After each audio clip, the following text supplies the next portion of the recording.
people of Reddit, what stupid rule at your work/school backfired beautifully? I'm the one who lives closest to work, so if the building alarm goes off overnight, I'm first on the list to get the call from the alarm company. It used to be that, if we had good reason to believe the alarm was not an actual break-in, we could tell them not to summon the police and ignore the alarm. I can access the building cameras from home. The most common alarm was the cleaning crew, who were always messing up the disarming. Then a sister site ignored an alarm that turned out to be an actual break-in, and the facilities director decided that no matter what, if there was an alarm, we should have the alarm company summon the police, then go to the building, get the police all clear, and reset the alarm. This was a pain in the ass, but rare enough, and I lived literally 2 minutes away. Then we contracted for the alarm company to come in and replace all of our panels and sensors. It was a nightmare process that ultimately ended up taking months, and the whole time there were phantom alarms, sometimes multiple times a night. Each time I had to go out in the middle of the night, I'd prepare the required report, send it to the facilities director, and request to go back to the old process. Each time he said no, we couldn't afford to miss a potential real break-in point. After about 3 weeks of this nonsense, I was due for some time off.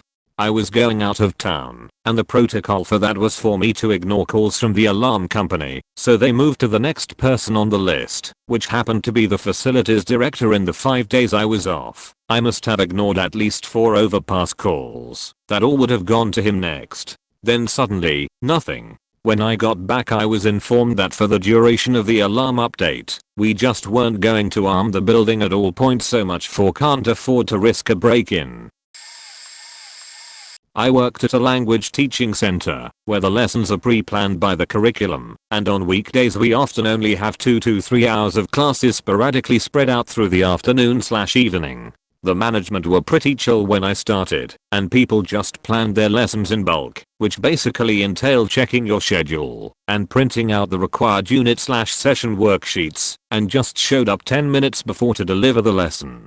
On weekends we'd have full 10-hour workdays. Apart from that, we'd have the odd training session or faculty meeting, but otherwise you could basically go home or go do whatever you wanted between lessons. All the provided apartments were within 10 minutes walking distance of the center, so this was pretty ideal. The nice managers left, and the new management were assholes who started scheduling mandatory office hours where we had to be in the center with absolutely nothing to do. There'd be a 12 o'clock staff meeting, and my next lesson would be at 4 to 6 p.m., and then 3.5 bullshit office hours in the middle.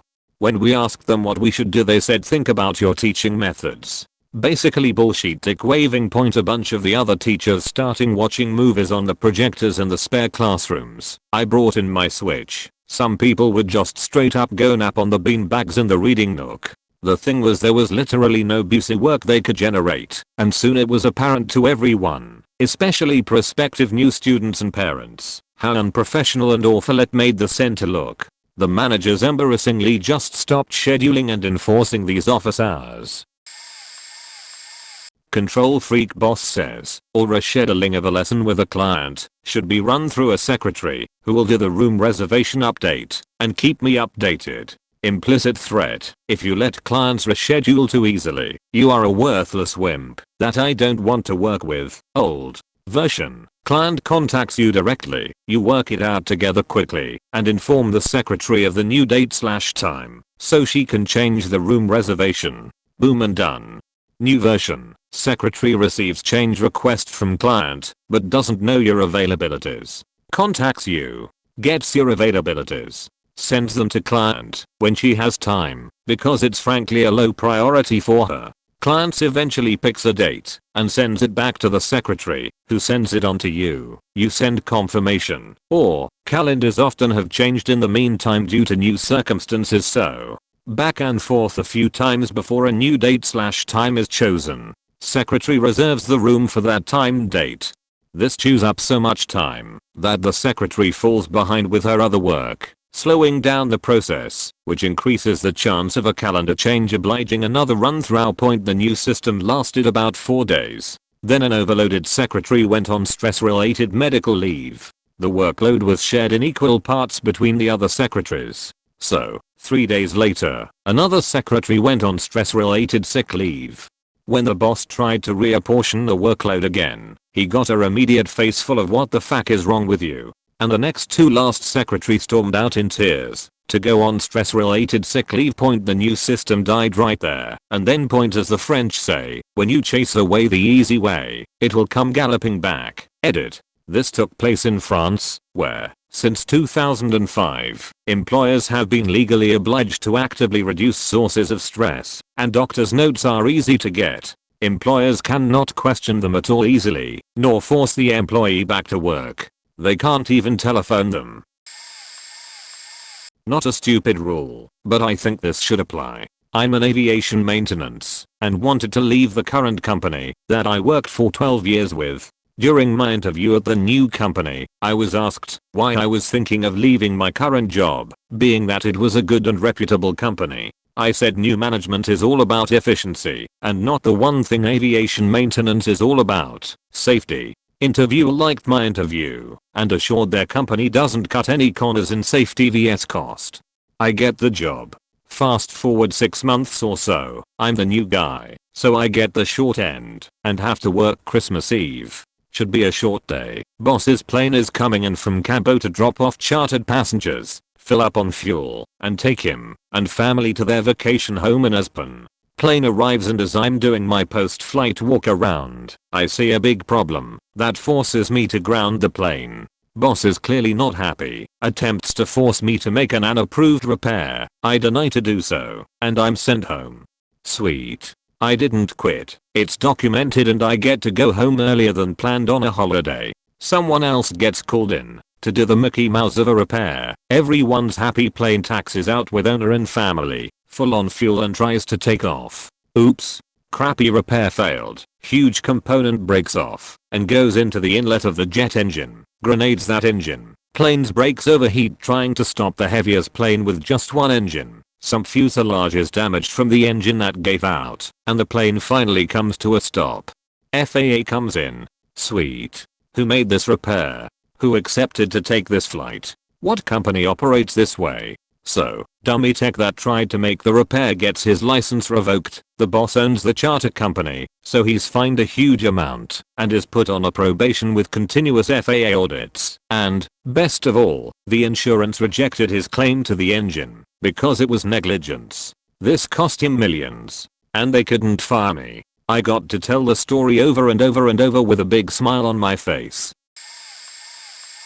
In Las Vegas, the fire departments had a policy that if someone called out and you covered their shift, you get paid overtime. Eventually, every firefighter at every department was trading shifts so that they were always making overtime. Went on unnoticed for over a year. It was a huge scandal, and the ones in charge who let it go on and effectively cost the city millions had a book thrown at them hard. Edit. Typo edit 2. Wanted to make sure my information was accurate. Found this article with more info. The Clark County Fire Department employed 739 full-time firefighters in 2009. Of that number, 565, 76.5%, received total wages in excess of $100,000, while the $63,433 in base pay that the average firefighter received might be reasonable. The average firefighter was able to more than double that amount on the final paycheck, receiving pay for longevity, paramedic training and other allowances, as well as $25,688 in callback and overtime. To collect $129,476 in total pay, including the $43,422 in benefits, the average firefighter received a total compensation package of $172,898. Some firefighters took home amounts far greater than the average. 2 firefighters took home wages in excess of $400,000. Several firefighters approached $100,000 in callback and overtime alone. 2 firefighters received more than $90,000 in benefits alone. Each had more than $80,000 deposited by the county into his retirement account. My old workplace had a control freak bean counter. At one point she decided that any purchase of equipment must come with documentation showing that we had search around the internet and prove you got the best deal. Honestly, it was unenforceable, so our supervisor just told us to ignore it and that he'll deal with the backlash. So one day, I had to buy some tools for the workshop and I happened to come across a bunch of coolers on sale. It just happened that we needed coolers to transport stuff, so I bought one. I brought it back, we measured it, and found it was the perfect size for what we had planned. Turns out that time the bean counter was watching us. She came strolling in my supervisor's office with a printout from Amazon and the boss in tow, saying that she had found a similar cooler for cheaper. My supervisor took a look at the printout. So you found a cooler that's $2 cheaper? Yes. How much time did you spend looking this up? Just 1 hour of work, and you think Rum should have spent 1 hour of his work day to shop for coolers? Yes, you do realize we pay Rum $17 an hour. We need 3 coolers. Right now he grabbed those cooler while out on a supply run. And you'd rather have him spend 1 hour of his day at $17 an hour to save $6? And while we're at it, supervisor pulls out a broken vice grip from under his desk. This is a cheapo brand vice grip you approved. Now, this is fine for your regular at home needs, but we're a workshop and need some quality stuff. We've been using a good stuff brand vice for 3 years. Cheapo lasted 6 months. Do the math. I worked for a consulting company, traveling Monday Thursday somewhere in my country. We had a pretty good hotel allowance, enough for 5-star hotels, and a great rule: if you stayed with a friend, you got an allowance, about a third of the hotel allowance, to buy gifts for the host. I got the rare treat of a 6-month project in the town of my best friend from childhood was going to university. We made a great arrangement. I would crash at his place and spend the evenings drinking beer, watching movies and play video games. In return, I used the gift allowance to order dinner for the 2 of us. After submitting my first expense report, I was told by some hour drone that the gift allowance was supposed to be used seldomly and not for food for myself.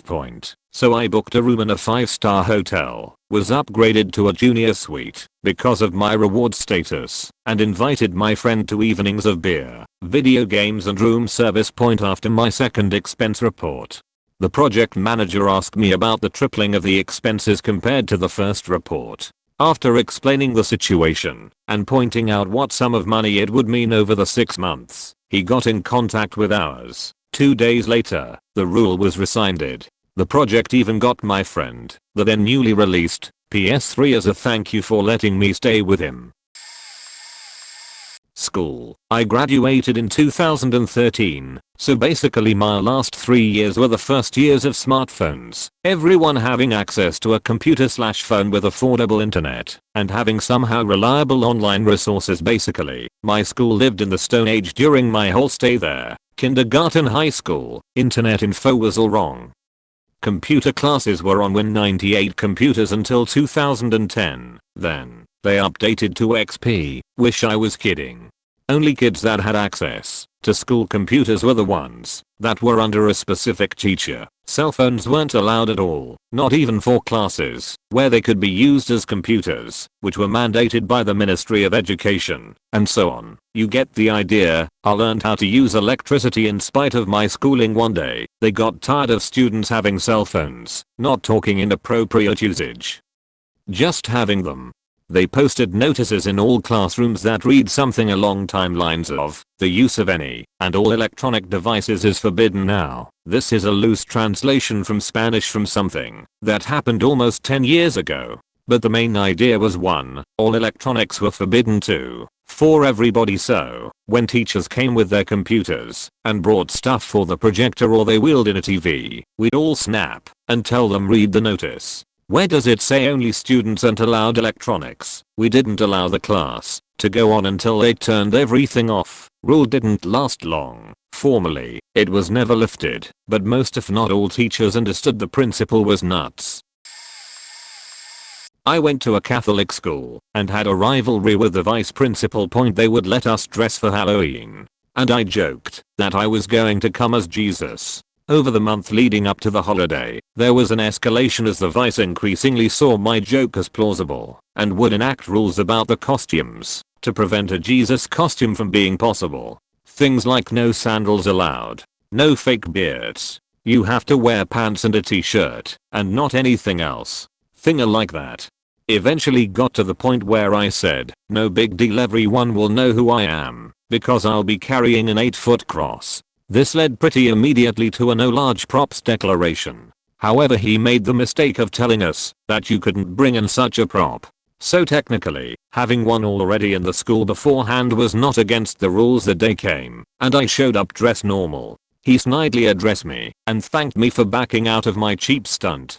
Second period, I went to the auditorium with some friends who were part of drama. With a couple of pieces of wood, we crafted a crucifix. I out on a wig and wrapped some fake flowers around my head. I threw a sheet used by drama over my shoulder with white pants and a t-shirt underneath point. So I walked into the next class dragging a huge cross. In this group, to the amusement of many, not the vice, who just glared at me.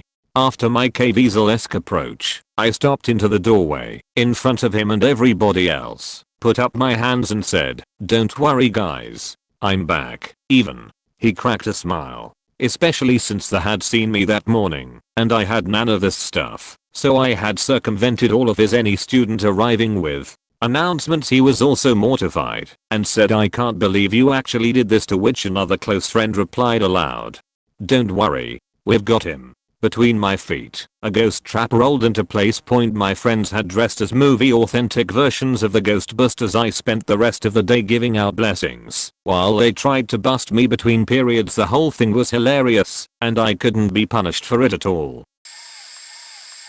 The old time clock system that was 20 years old and just had you type in your employee on a computer and hit enter to clock in or out was retired. A new system was put in place and now employees had to log in with their username and password. The intention was that the employee would clock in from their work computer, so they retired the old time clock kiosks. The business office manager with 8 employees wasn't happy with this, as she wanted her people to clock in at the old kiosk location, so they would be on camera.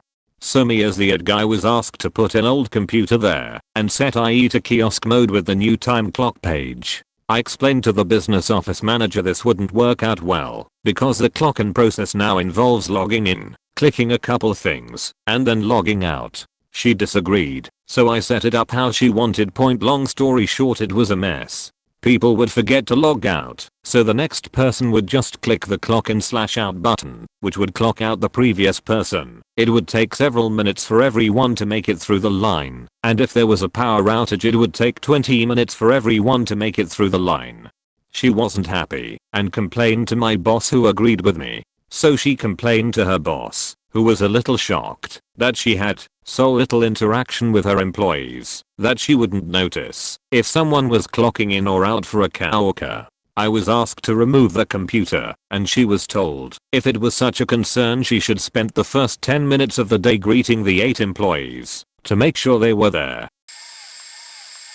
So at my previous company I was working on a project that was using a specific type of IC, integrated circuit. Now these ICs were a bit of a pain to use, because before they could be attached to the PCB they had to be programmed with an identity number. The problem was that the equipment for doing this programming was kind of pricey, so we only had one which was kept at the assembly shop, but we needed to have some programmed ICs at multiple different locations for repair purposes.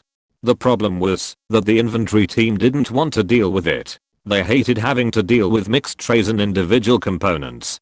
Basically, unless it came in a sealed package directly from the vendor, they didn't want it. After making a few attempts to resolve this, my boss gave up and told me to just order a few pre-programmed ICs of each ID number and keep them at my desk as a repair inventory. This worked okay for a while, but eventually the ICs started getting used in more projects that my team wasn't involved in. As you can imagine, this eventually resulted in a production part that needed repair, and the manufacturing team freaking out because the inventory team didn't have the parts that they needed in stock. Frantic emails started getting sent back and forth until eventually they landed in the inbox of someone who remembered that I had some at my desk and directed them to me. However, by the time that had happened, this had gotten escalated up several layers of management to a VP who was not happy that his team had almost missed a shipment because the inventory team wasn't bothering to stock a critical part. He sent out a rather blunt email pointing out that this was unacceptable and asking what they would have done if it was a weekend or I was on PTO. So the rule got quickly changed, and the inventory control team worked out a procedure for managing a repair inventory of the Ikes. Worked for a global communications company that internally rolled out Kaizen, a supposed Japanese work ethic thing. Started off that all meetings were never to commence on the hour or half hour. They all had to be quirky like 11.38 am or 15.27. The forced be happy, and if you don't like it leave conversations began. It then progressed into weekly, sometimes daily Kaizen sessions, where any negativity was recorded, printed off in big font, and hung above our desks on card, cut into cloud shapes. This evolved into literal bean bags full of shredded paper having to be kept on our desks. They were massive desks so there was still space to work. By this point the smile whilst you dial motto that had been introduced was not working, so a giant bloody paper train was stuck on the windows. Seriously, a bloody train segment per window with the Kaizen buzzwords written on them. From the outside it looked like our office floor was a nursery. From the inside it looked like a shitty place to work. Now morale was low and people start wondering if redundancies are coming. A company would rather have you quit than pay redundancies. Well, indeed they were on the horizon, but at the time it was only staff speculation. Figuring they want people to quit and we would prefer redundancy pay, we play along. We put up with being treated like toddlers and were openly asked to fake it whilst you make it, and so we faked smiled when addressing the leaders as they were now known. We faked dumb. Work suffered. We dragged the hell out of those meetings with our commitment to rid ourselves of negativity. We ran out of space for bin bags on desks. We commented on how others really loved that our company opened a crash, as indicated by the running along the windows. We asked for another train for the remaining windows. It was stupid. Everyone knew everyone was being insincere. One day the leaders broke. We could address them as managers again, and all rubbish could be cleared away. Point in hindsight, the cleaning contractors probably played a large part as all that crap stopped them from doing their jobs properly. We all went back to being adults. Epilogue. Company tries other bullshit a year later to drive people out right before announcing mass redundancies and site closures. TLDR. Company treated us like toddlers. We acted like toddlers. Clients unhappy. Oh, I have the perfect story for this scenario. I used to work at Starbucks as a barista, so I wasn't high on the totem pole or anything. It was merely a job for me, since I was attending school and college full time, but I still spent a fairly large amount of time working. I like to work. I was maybe 21 at the time. I didn't just work in a normal Starbucks though. There are many kinds of Starbucks. For those of you that don't know, Mailbucks, Tarbucks, stores that license Starbucks, but not an actual store, etc. I worked in a flagship Starbucks, so typically that meant that corporate and business were keen to try out new practices to our store first, since we are essentially a model to all other stores in our district. We recently had our favorite old store manager step down, and a new replacement was found. We all had a family-like vibe with our old manager. He was someone who you could trust. He would cover your shift. Think of that, a manager, find replacement, have beers with, and all around a good guy. So it was pretty sad and daunting when he had to leave. Hoping for a new similar-like manager, we got a new manager who ran a smaller Starbucks that was fitted for this store. It was clear she was in way over her head. One day, she decided we couldn't stray from corporate policy and bookings. She disallowed colors and only wanted black clothing. Unbeknownst to her, the next day, Starbucks revealed a new policy that allowed creativity and colors into our clothing besides black. Boy, she felt embarrassed. The one that truly affected me though was one where she was trying to reduce waste and save company profit from our store. Being a flagship Bucks, we sell more, have more employees on deck, and absolutely are busy most of the time. On our breaks, it's not uncommon for employee baristas to make a drink and or something to eat. Well, one day she decided that we couldn't get large Trinity cups for our break. We could only get grand size cups or smaller. Anyone that drinks Starbucks knows that grands are about 16 ounces, but with ice, you're truly getting a 12-ounce beverage. I could gulp that down in a sip. To add more insult to injury, she tried to implement a new policy that we could only comp or mark out our beverages based on our shift length, 3 for a full 8-hour shift, 2 for a 6-hour, 1 for a 5. Thankfully, she didn't follow through with that. Coming from a store where our employees were valued, we could drink as much as we want, to now being limited by size, amount, we clearly took an issue with this. I just could not picture why she thought this was a good idea, and when confronted to her, she mentioned saving profits and company Trinta cups for the customers, since there was clearly no way we could finish a 30-ounce beverage in 10 minutes, or our break point. We made a plan point. Our store has about 30 employees or so we all took advantage of the beverage system. We marked out grand beverages, but every time we made multiple transactions. I personally had 4 grands on my half-hour lunch break. It was a great prank, not so great for her. We ran out of grand cups. We started giving out Ventus in Trintas one day. I just couldn't handle it, and I anonymously emailed my district manager with a dummy throwaway email mentioning the new policies. Next day, she apologized to the whole team, and we were all back to Trinta cups for our break point. But it was clear she was in way over her head. Point. She didn't last much longer. Leaving a few months later just felt good, drinking a whole Trinta in front of her face in 2 minutes as she left, wearing my colored plaid button-up. Point. Bye. I worked at an ice rink and the motto was self-direction. Everyone needed to be self-directed, and if you weren't, there would be trouble. Point. I was a teenager at the time, and didn't even really know what the phrase meant. Ownership pulled me aside after the first time I met them, had been working there a few months. They were just never around, and told me I would be let go if I wasn't more self-directed. Find something to do always. Are you sitting and making sure the crowd doesn't beat each other up? Stand and sweep and watch the crowd. That kind of thing. Point. So that night, terrified of losing my job, I finished my duties and noticed the Zamboni driver hasn't come out yet, so I thought I'd open the doors so the driver doesn't have to. Now I had no training in how these work, but I figured it was like the other ink doors that swing open all the way. They're not. The doors broke off the hinges. They had to cancel the next day's event, repair the door, and I got fired.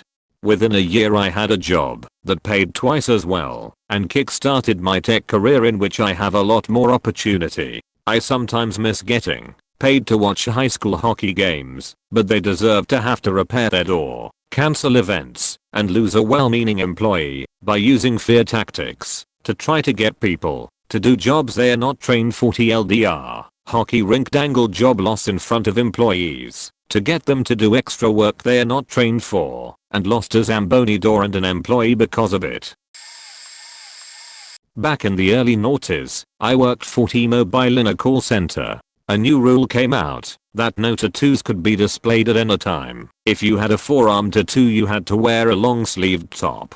This was rigorously enforced by the beach of a boss we had called Katrina, even threatening us with disciplinary notes if we didn't comply. Point. After a month of this draconian way, we were told we had a new boss from Germany. Katrina was a real as liquor. She made sure everything was sparkling, etc.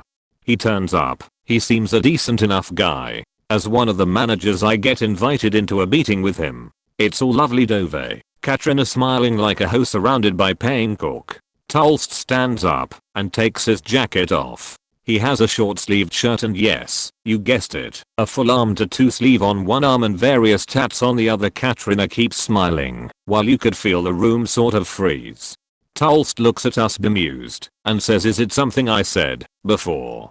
Beach Tigs can't say anything I do, part because I've a big mouth, part one hater." Well, yes, to be honest, we've been told that if we show any tattoos we could be disciplined. Tulst looked at the now still smiling but sweating Katrina. He gave a puzzled smile. "Is that true?" Katrina did a mock laugh and said, "Well, I think my name might have misinterpreted it." "No," said another manager who was my matey and who also despised Katrina. "My name is right." We got an email from Katrina saying this was company policy. I saved it. "If you want, I can print it." Katrina went white. It turned out that this, plus other things, weren't company policy but our own. Within a month of this meeting, she and 3 of her as kissing minions were relieved of duty. So this rule plus others, which turned out to be a made up one by a witch, backfired on her fantastically. This was in the early 70s, when administrative discipline was fierce, and penalties for breaking school protocols could still be quite severe. The girls at my conservative community's high school were not allowed to wear any kind of slacks, pants, or culottes, only skirts and dresses. During an extended cold snap, when temps plummeted below -20°F, and remained there for nearly 3 weeks, the fed up and frigid girls convened a meeting in the school theater, monitored only by a couple of the female teacher. Everyone was surprisingly mum about what went on, and what was decided. The day after, the senior and junior year pins presented the principal with a petition demanding the girls be allowed to wear trousers during severe weather. It had been signed by over 85% of the school's exasperated female population, more than 500 of them. He refused point blank, and reiterated that any female students wearing trousers to class would get a week's detention. The girls were understandably furious with his rejection of such a common sense and reasonable request. For no discernible reason.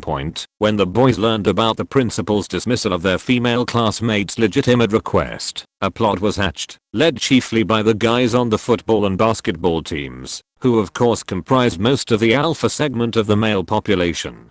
The following Monday, not only did a large percentage of the girls risk punishment by showing up in trousers, in solidarity with their bare-legged classmates, more than half the male student population showed up in skirts and culottes. Their sisters, their moms, their girlfriends, their grandmas, long or short, plain or expensive, the more awful and humiliating the better, it didn't matter.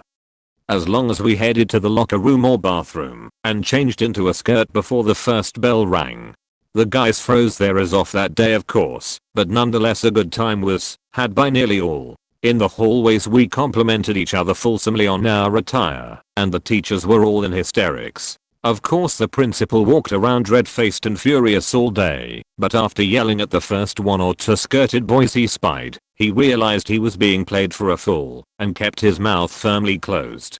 And the following day, when sartorial normality had again returned, an announcement was made over the trainer that the no trousers rule for girls was to be temporarily lifted for the duration of the bad weather. But of course when it slowly began to turn milder, the rule was never formally reintroduced. And that's how the young ladies of my school were finally given the right to wear pants, an accommodation that eventually spread to other high schools in the area.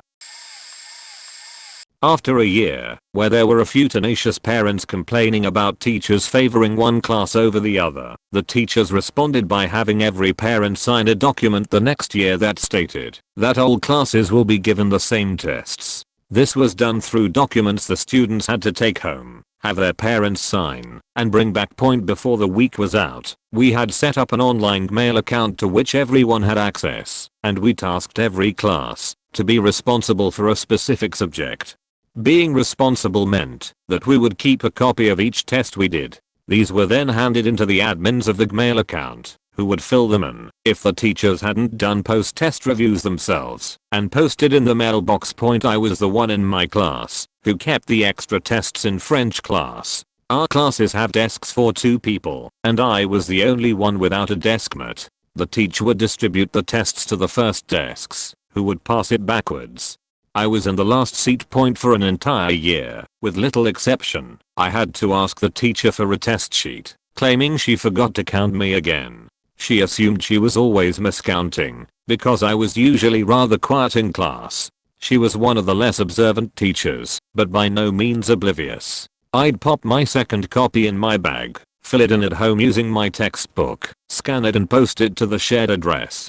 Our year was the senior year of high school, the only ones participating in the GMAIL setup, and except for a handful of students who refused to use it on principle, none of us had to actually study. To their credit, those who refused on principle did not rat us out. We managed to get through the whole year without anyone catching us. It was set up really well. We had all agreed to not get greedy and aim for 70% to 80%, rather than 100%. We randomized which ones we got wrong. The teachers never noticed that the same student would get the same part of the test wrong. First quarter, second quarter, etc.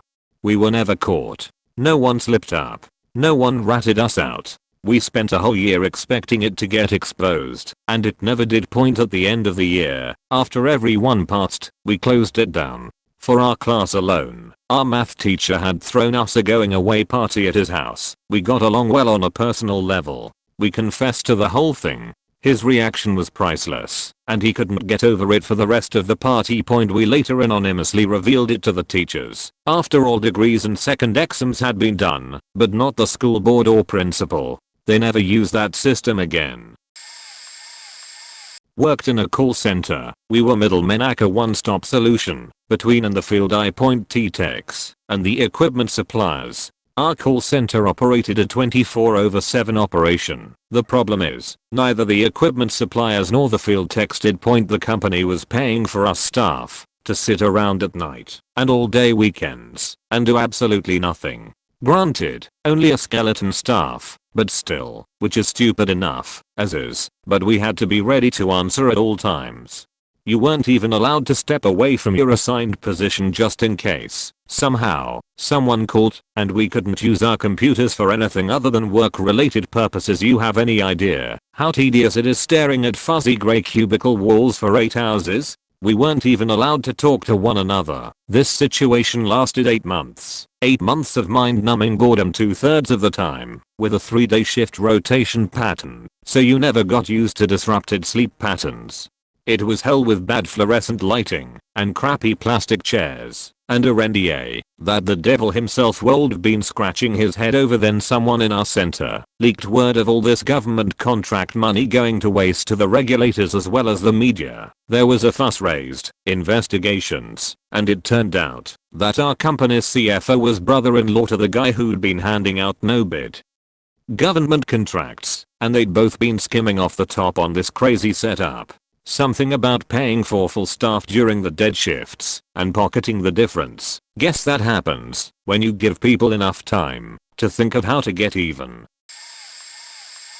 At my high school, we weren't allowed to wear any sort of non-uniform clothing over our uniform, even when it was midwinter and we were freezing, so I took to wearing a hoodie over my uniform, because the uniform options for warmth were all scratchy wool. Me, being autistic, couldn't tolerate it, which promptly got confiscated. I explained my issue, got directed to the rulebook, and the head of my year thought that was that.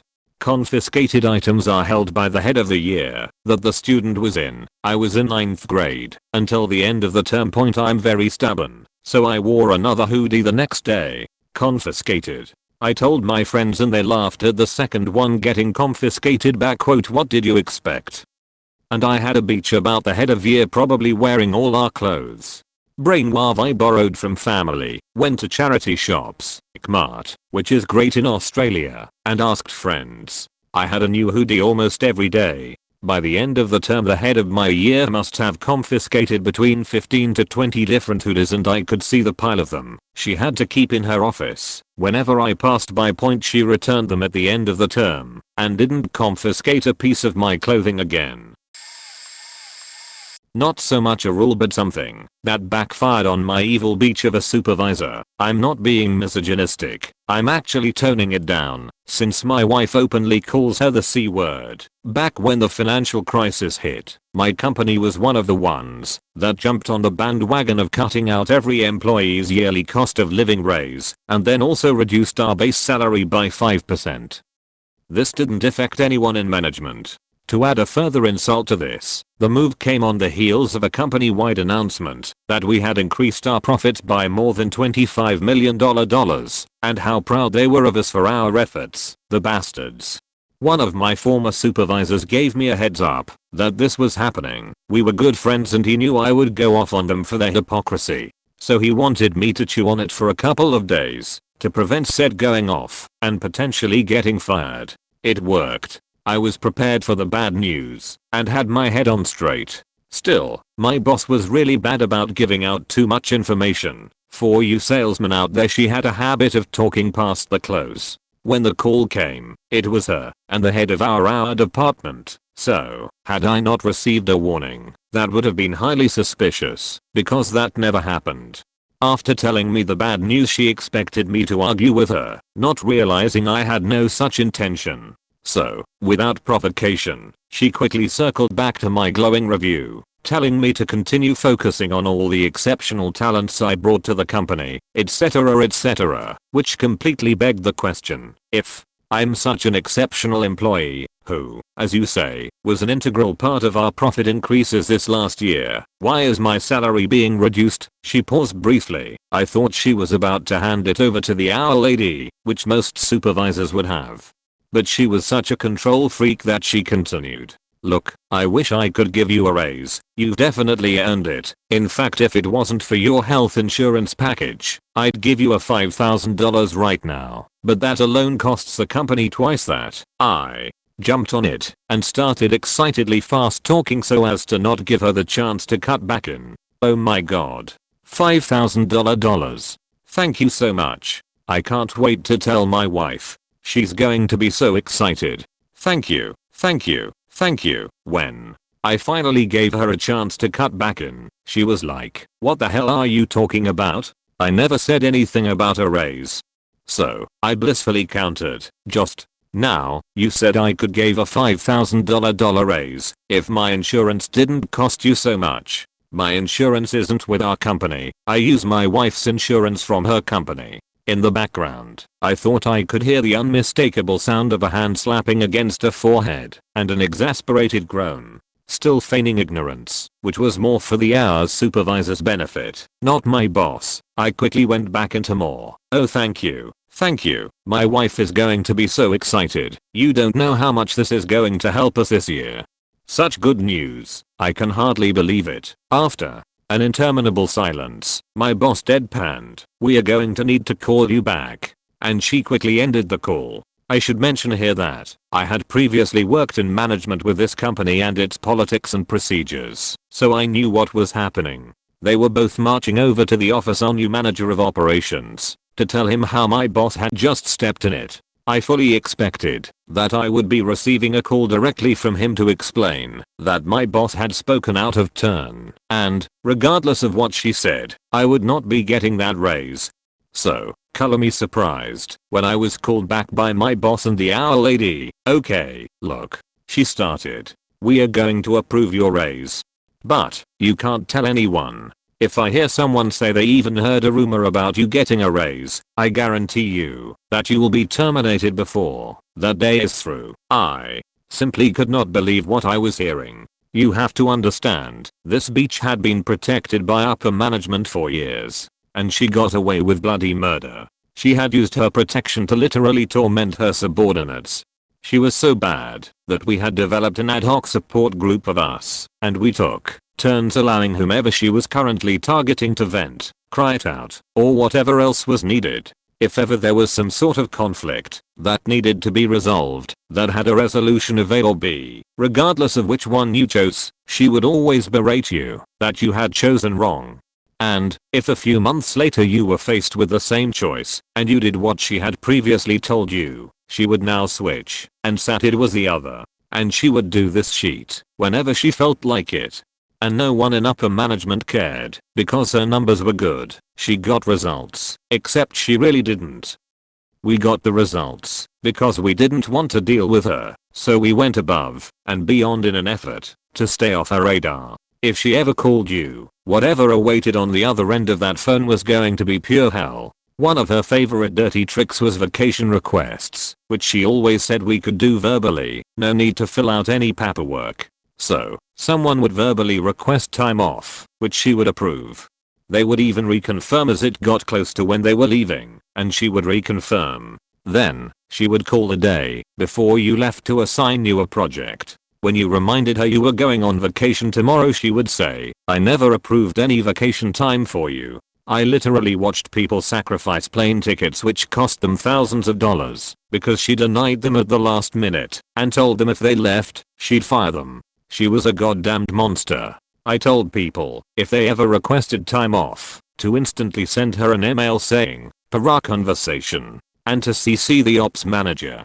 So it was really weird being told by her that I was going to actually get the money point within a year of this happening. She was demoted to a job halfway across the country to a position where she had no subordinates. Apparently, the new operations manager had heard some shit about her and how previous management had gone out of its way to protect her when they shouldn't have, so he started with a bad impression of her.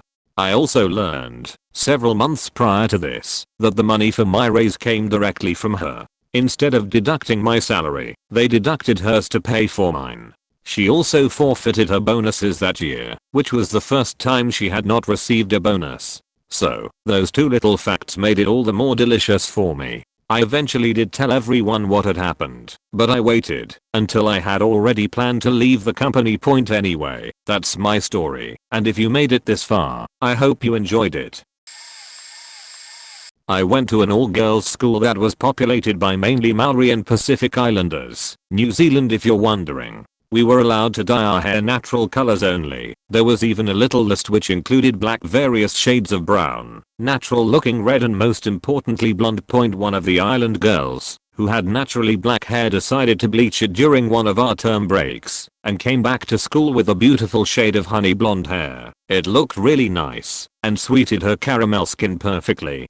Our deputy principal was a well-known racist and was always favoring the few white girls at the school over the general population. You could guarantee 10 of the 12 prefects would be white. She chose the prefects. Well, 3 days into the new term and the DP starts berating this poor girl in the hallway 5 minutes before classes start. I didn't catch the whole thing as I walked past, but the bit I caught went like this. BG blonde GIRLDP equals deputy principal.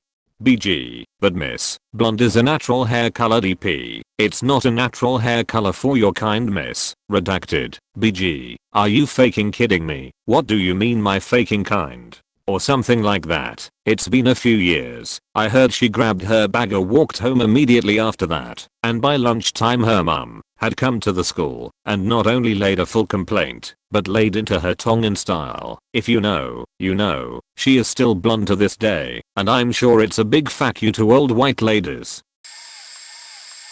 My last job, I worked at a thrift store for 5 years. It's partnered with a Christian facility for men that want to turn their lives around. Ex-cons, recovering drug addicts, recovering alcoholics, etc. Working there for 5 years, I got to witness a lot of rule breaking by the guys, and after a while I learned some real interesting shit. So, while in the program, it's a year-long program. Unless they are court ordered to be there longer, they can't start any new relationships.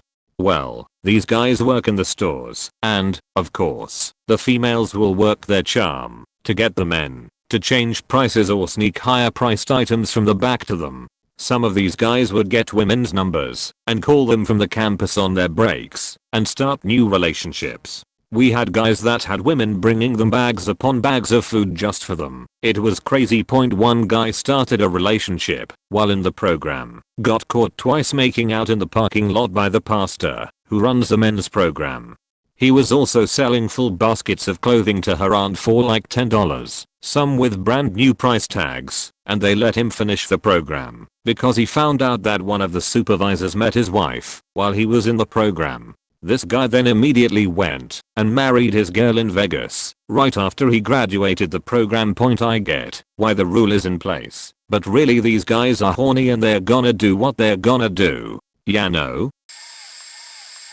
One of my previous jobs was at an alternative high school that had a daycare, so teen mothers could go to school there. The ages ranged, and sometimes they would bring their kids to class. It was a dope job. Fortunately, or unfortunately in this case, this attracted a lot of progressive people to the job. This happens around September. A kid loved samurai stuff and was learning a bunch about it. He would request a bunch of stories and I loved telling them. Around his birthday his mom said how the kid wanted to meet a real samurai. I worked hard to make a samurai armor for the party we were having for him. I spent like $300 on leather, wood, twine, string, needles, a whole bunch of stuff. I slaved over this thing, painted it blue, yellow, white. I was proud of the thing. I was even gonna borrow my friend's sword till I realized that was a bad idea. So I bought a wooden one on Amazon and wore that on my him. I went to work excited as fuck. I did have to get help dressing into it, but when I walked out like a kabuki act the kid lit up. His face made everything worth it. The hours, the new scar on my finger, the needle pricks, everything. I enjoyed play fighting with him too, and his mom was happy and thankful. About a week later we have a meeting about cultural sensitivity in the workplace. I thought nothing of it till my boss pulled me to the side and told me I couldn't wear the armor again. Why? Because I was not even remotely Asian. Since I was not Asian I could not wear the armor again. The new policy was essentially wear only neutral stuff or things that reflect your heritage. I had a pretty good idea of who complained, and that was confirmed later. She has been reporting me for a while, so I decided to get back at her. You see, while I'm not Asian I'm Mexican. My grandmother is Native American. My mother is of Spaniard descent. I inherited my mother's light skin, so I looked white. See where this is going? I planned for Halloween. I spent weeks making costumes that reflected my heritage. I showed my coworkers pictures of my great-grandfather in a headdress, my grandmother who has super straight hair and teeth. I did have to pick which to go with, and I chose Native American. I went full native. I wore a headdress, moccasins, a tasseled leather jacket. I did have to wear some undergarments, cause it's still a school, beaded jewelry. I even put paint on my face. I looked like a white guy painted rouge in an old black and white movie about savages. I showed up and looked her in the eye and I could see her head explode with the huge book she is about to email my boss. A new policy was put into place a week later that basically said no dress up, which was hugely unpopular, and changed wear what you want, just please don't stir the pot. I then wore the samurai armor again for a silent auction. She hated me, and it was worth every penny. I had to go through an internship in a company during my master's degree, which means no wage. It was for free. The place seemed friendly at first but soon the vampires showed their faces. They wanted me to work extra and didn't tolerate any delay. I went by train and they often ran with a few minutes of delay. Someday I arrived exactly 3 minutes late and thought nothing of it. I was called to the manager's office and got blamed. From that point I knew my time would be unpleasant. Fast forward a bit, and I was trying to write a report for the university. It's part of the deal. I take the internship and have to write a report about it. It's usually taken into account by the company, and they let you work a few hours here and there on it. You already know this company refused. They called me to the office again and told me I wasn't allowed to work on that. They even said they detected files being transferred to a USB key and that they would sue me for file theft. Obviously the file transferred was my report. I complied. I think they were nuts enough to sue me, so I did comply. I did explain all this 2 hours when I left, but I think they were on their side. But then at the exam where I had to present my report, I explained all this to my teachers and examination crew. The company was blacklisted from the internship list, meaning any student trying to go for an internship there would see his contract refused by the university. I hope they enforce it, because this place was hell. I worked at McDonald's in high school. If any food item fell or went below counter height it had to be tossed in manager's waste to be counted for inventory. One day a week someone was sent from an office with 30 separate special orders. No ketchup, extra pickles, etc. And she was told by her boss not to not park because we'd move faster if she was blocking the drive-through window, which was 100% true. This was decades ago, before online ordering. We weren't even set up to take phone orders. The manager volunteered to go to their office early to get their order and then call when it was ready. Nope. They insisted on sending this poor woman to the drive-thru. One day I get in trouble for not upselling after someone asked for a chocolate shake and nothing else, so I thought upselling wasn't called for. Anyway, I get yelled at by the manager in front of everyone for not following the rules that need to be followed 100% of the time. 30 minutes later here comes the women with all the special orders. Always took forever to get them all done and bagged correctly.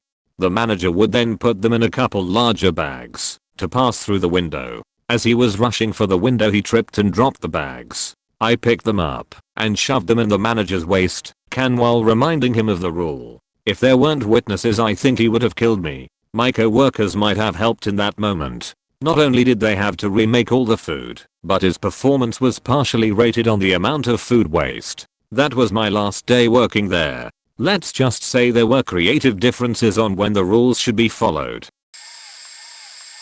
In 8th grade, my middle school got the Make Your Day program. This was the most politically correct discipline system I've ever seen. There were two main components to this: steps and points. Points were what you earned for being good, paying attention, following the rules, being nice, etc. You had to earn enough points throughout the day or you'd get a letter sent home to your parents. Steps were the consequences you would get. The steps were: sit in a chair and face away from the activity. Stand and face away from the activity. Stand and face the rules, which were the basic: be respectful to others, be respectful to the teacher, etc. Go to another classroom and sit in step 1 until your parent can come for a parent-teacher conference, or until the end of the day. Point suspension. Point. Some things could get you step 4 or 5 right away, like fighting. But mostly you would progress through the steps. Now, here's where the problems were. The point system was self-assessed. Your peers could give suggestions for reasons why you lost, didn't earn all of your points, but ultimately you picked whether or not you got your points. Everything was worded in such a way to make people not feel bad. For example, you didn't face the wall, you faced away from the activity, because that was less demeaning. That's also why it says you didn't earn your points instead of you lost points, because losing things is worse than not earning them. In line with making people not feel bad, if you laughed at someone when they got in trouble, you got the same step as them. So let's say someone threw a stapler at their friend and got step 4. At the same time, I told my friend a joke unrelated to the stapler incident, and we both laughed at my joke. Me and my friend are on step 4. There were times when the entire class was on step 1 or step 2 because it was hilarious how someone got in trouble. For 5 minutes, the teacher had to wait for all of us to come off of our steps before resuming class. Step 4 was a parent-teacher conference. If your parents were both busy at work or just didn't want to come, you sat and faced away from the activity for the rest of the day. Point. The students thought this was just ludicrous. The over-the-top political correctness made it impossible for a bunch of middle schoolers to take it seriously. I want to say more than half of the teachers didn't even really take it seriously. They followed the system, but it was clear they thought it was stupid. The parents didn't buy in at all. If nobody buys into the system, it just doesn't work. New policy, with a nasty tone sign posted above our department's calm device charging station, basically stating, if you lose one of our in-house calm devices, you will be charged $750 to replace it. But really rudely, the policy wasn't the issue, it was the snooty rude sign. It was like an accusation. Anyway, so how do they know who lost? Reed accidentally took it home and didn't bring it right back, a device, by checking to see who was last logged in on it. The backfire: the login isn't secure. You can log in as anyone you like. So one morning, at the end of a 14-hour overnight shift, the 5 of us in the depth logged out of the devices we'd been using, picked up a new devices, logged in as other people, the house supervisor, our director, someone who was out on vacation, etc. Then took the logged in devices home with us. We were all scheduled off for at least 3 nights. I was off for 6 in a row myself. When I came back, the nasty sign had been replaced by one that instead served as a gentle professional reminder. Basically, what we had done, and that nobody else yet knows we did, years later, had quickly demonstrated that the calm device system is flawed, and that anyone, including corporate/administration, can make mistakes. So watch your faking tone, you rude sign making fuck face. I work in sales, which, pre-COVID, required a lot of air travel. To meet with customers, one company I worked for required us to find the lowest cost airfare. No problem. Next step, an administrative assistant would verify this was the lowest cost airfare and send back an approval. Okay, fine, an extra step, but not really hard to follow. But the admin would get busy and usually took a day or 2 to verify the airfare cost.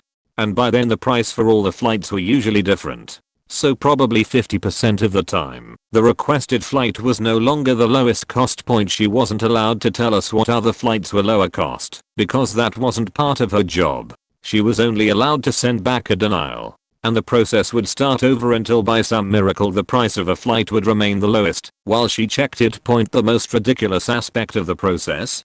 The cost of flights always went up as we got closer to the travel date. So I could have $300 denied for not being the lowest cost. But by the time we worked through a few rounds of deny and try again, the flight I would actually purchase was almost always hundreds of dollars more expensive. I left that company about 10 years ago, but they never did change the policy while I was there. As far as I know, that company is still wasting thousands of dollars each year on flights as they save money by having an admin double check every flight. They let the student reps arrange almost every event at the high school as the teachers weren't paid enough. Made an official rule in 2006. Student committee planned and got funding. Also repealed in 2006. My ex's older sister was the head of the student reps. She was the daughter of a two-time teenage mother, was an alcoholic by age 10, and nobody noticed because she was great at shoplifting designer brands and got good grades. She was popular and kept it all together. Until one of the formals, which is a sort of once a term. The student reps were the popular girls, so they all got together and stole a ridiculous amount of alcohol off of her mother's famously large party stash and hid it all in the ceiling of the girls' washroom in the science hallway near the larger gym. They also told the chaperones it was the day after and that it was a dry rehearsal for a performance in benefit of something, and then snuck only those invited in, hired a DJ, and had a massive party. The cops obviously caught them. Prom and dances were banned then on out. This was in Canada, and the girl got sober and is now a social worker and mother. Her mother got sober too, and my ex's, somewhere, I don't know. She closed all social media accounts and is now some form of freelance journalist or ghostwriter. I remember hearing this recounted around 2009 by someone who was there and losing my absolute faking mind that I knew who it was who planned it. My friend's company sells insurance. They have retail outlets where customers can walk in, and each outlet has several agents. They put a new VP in charge of the retail business who was not experienced in sales. He had a strictly accounting background. Each outlet and each agent had quotas depending on how busy each location was, and these quotas were adjusted if the agents chose to take time off or use vacation time. This was important because failing to meet quota was a fireable offense and the job was stressful in that regard. The accountant VP made a new rule regarding quotas and installed a tier pay system where employees would be placed in a pay tier according to how you performed with quota each quarter, and this performance determined your pay tier for the following quarter. If you crushed it one quarter, you made great pay the next. However, this tier system did not account for vacation days, and the VP also did away with adjusting monthly quotas for time off. The design of this was pretty blunt. They did not want people taking time off. This is a company that has agents that have been there 20 years and earned vacation exceeding 4 weeks per year. You would essentially castrate your pay for an entire quarter and risk being fired for using it. It was not met with enthusiasm. So what did the agents do? One agent figured out that if you go on stress leave as opposed to take vacation, they cannot by law do anything to you or your pay. You also don't have to touch your vacation pay and can cash it out. Convincing a doctor that you need to go on leave can be tricky, but all the agents had to do was explain that if they miss quota they can be fired, and they can't even take a day off because they can't miss a day of sales. It's legitimately stressful. And what are the doctor's orders? Take some time off and go someplace relaxing. So that's what they did. Almost all of them. They had it down to a science. The results were as much as 30% of the agents on leave at one time. Some agents just said fuck it and took 6 months off. Regional managers and branch managers were losing people with no notice for half a year, and there was nothing they could do about it. They hated it. After several months of the new policy in place, the VP called an emergency meeting with management to address agents on leave. It was crippling their numbers. My friend got an update on the meeting from his manager. The accountant VP got up and talked about how they can alleviate the stressful atmosphere, and someone said something about time off. The VP went quiet and walked around a bit and said, "You think our quota and tier system has something to do with all these people going on stress leave?" And the entire room responded with yes. And there were a few muffled Jesus faking Christ remarks. Worked for a law firm for a few years. The director of ours was a woman dangerously set in her own ways. Didn't understand the concept of the backspace button. Would make people print out emails and drop them off to her so she could read them.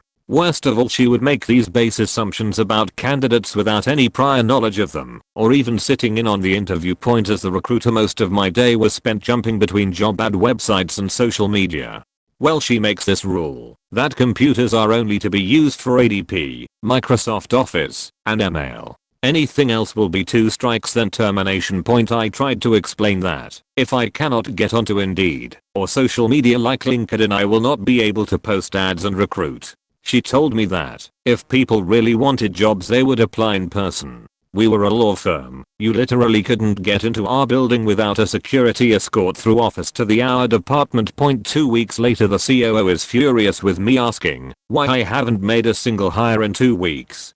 So I calmly explained that the new employee handbook forbade me from doing my job, and that the director gave me a written warning when she saw me on LinkedIn attempting to hire another attorney. 2 days later, we get called into a meeting. Director of ours was relieved of all employee handbook updates, and I was now to answer to the compliance officer instead. What sweet justice. Edit. I accidentally wrote basis instead of base. This happened a few years ago. I work at an alarm monitoring company. We monitor business/residential burglary, fire, panic, holdups, mechanical etc. So something happened. There was a fire alarm at a commercial building, and the operator who was supposed to handle it had a website open on their screen. That's a big no-no. If you get an alarm, you minimize the internet and handle the alarm. It's day one sheet. Well, the alarm sat on the screen for about 5 minutes before any action took place, and it ended up being an actual alarm that needed action. No one got hurt, but the building had severe damage. So, instead of punishing the employee, the bosses upstairs thought it would be a great idea to use the firewall and block all internet access without warning to other operators, as well as banning all cell phones on the floor, and any/all books/any distractions. Seems like a solid fix, right? Wrong. Little did they know that we need internet access for a work alone program that we have for employees who, you guessed it, are working alone overnight. And when said program goes off and tells us employee needs help through their GPS app on their phone, we get coordinates of their location. I'm sure you see where I'm going with this. Basically, an employee fell, the app on their phone sent us a notification saying man down, and we got the coordinates, but every website was blocked. That person was stuck on the ground begging for help outside of a building as they slipped on ice, and we couldn't even locate the employee. We had to call IT at 3 AM to let them know that this didn't work at all. Employee was fine, but what should have been a 3-minute solution took hours. We had internet back the next day. Edit. Management said how come we didn't use our personal cell phones to look up the coordinates, in which I stated we are told to not bring our cell phones into the building as per you. They couldn't come back with anything after that. When I was in high school, they decided that too many people were late to class, so they made a rule that anyone who wasn't in class when the bell sounded would be sent to the office. What we quickly found out that not being in class when the bell sounded meant even if you were walking into class as the bell sounded, you were late. They wanted you in the classroom before the bell sounded. Lunch periods also counted. So most people just went rogue and got to class late on purpose, thinking they are not going to send us all to the office, right? Wrong. I got sent to the office and there was at least 30 other kids in there, with more heading that way. It took the entire period for the principals to get through one half of them. They kept the rest of us, and we were all late to our next classes as well, so got sent right back to the office. Looking back, I think this was a little malicious compliance on the teachers' parts, which is great. Spent pretty much the whole morning that day going back and forth between my classes and the office. Lunch periods were chaos. They would make the late kids stand out in the hallway until everyone got their food and then let us all go in. So we would have about 5 minutes to get and eat our food. Some of us said fuck that and were late to the classes after lunch, so it started the cycle all over. Lasted about 2 days before they decided it was more trouble than it was worth and went back to the old way of doing things. I went to a private Christian school. It doubled as a mega church. We had a professional church band that practiced in the church/school daily.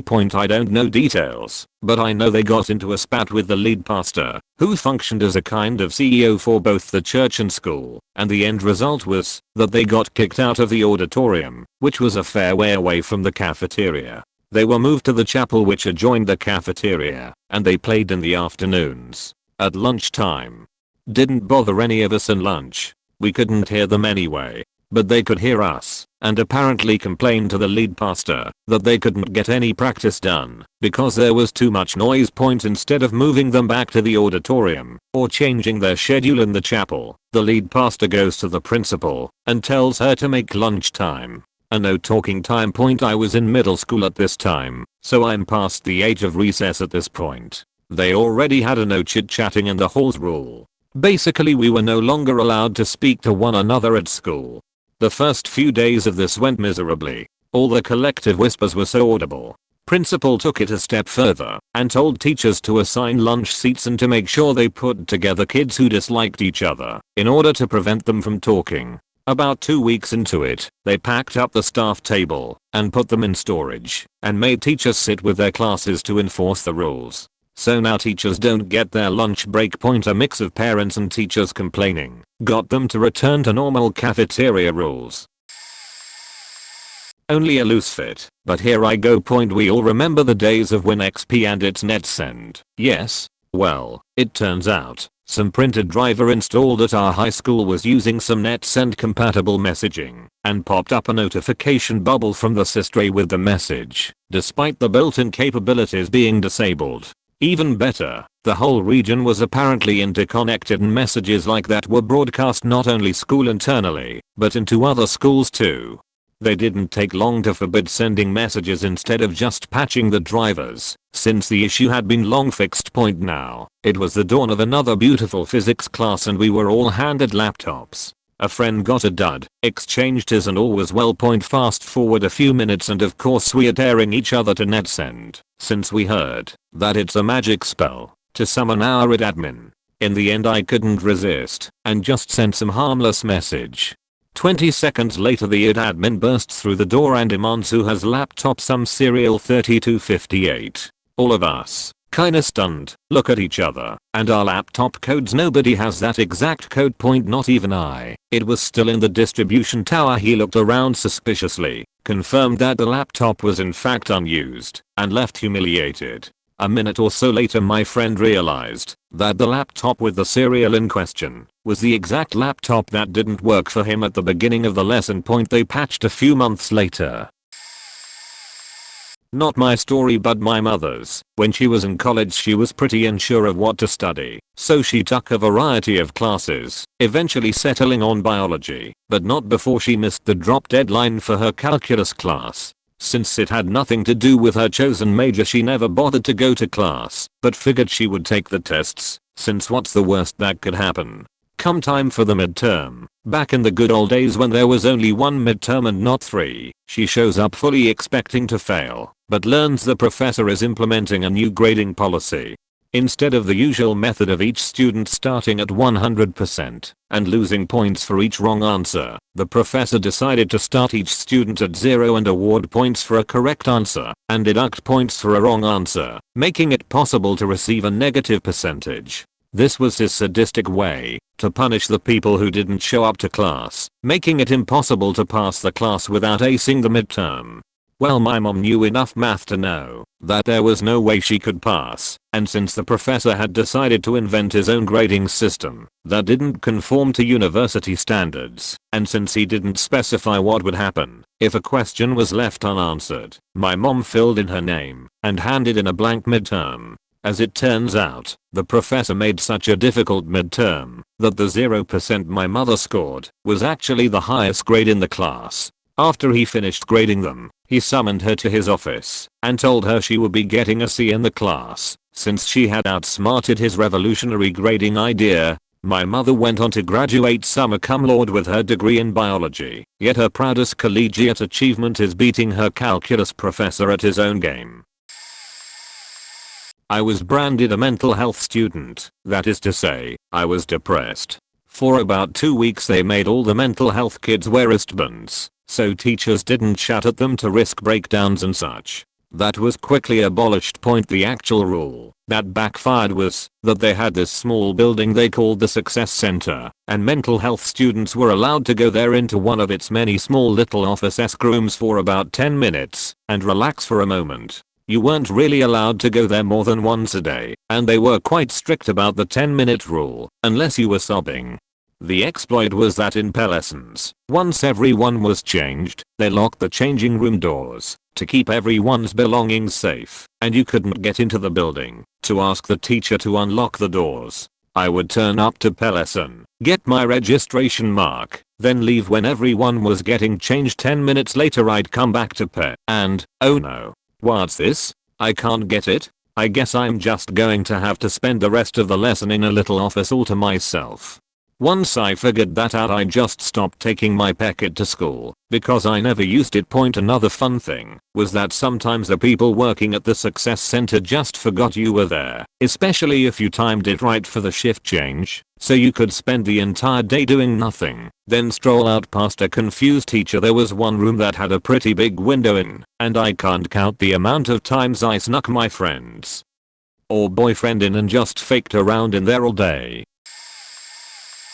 I worked at a department store while in high school and college. We had to use a key to use the register since it was out in the open. The department manager always made us hide it underneath. Maybe not the best spot, but who was I to say? We had a big pose of a district manager that would come in.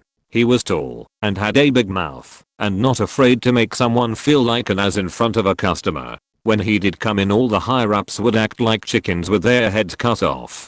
Therefore it would filter down to us peons. Very tense to say the least. Also seems the pose was always in a terribly bad mood. Oh, by the way, the register key thing was the pose's idea. Always telling us to keep it in a central place for the next one to use. Pose comes in and starts yelling, "Why the hell is the key under the register?" Manager meekly tells him it was his idea. Pose stumps off and yells to everyone, "Whoever is the last to ring someone up, you have to carry that key. Don't hide it anymore." Okay, fine.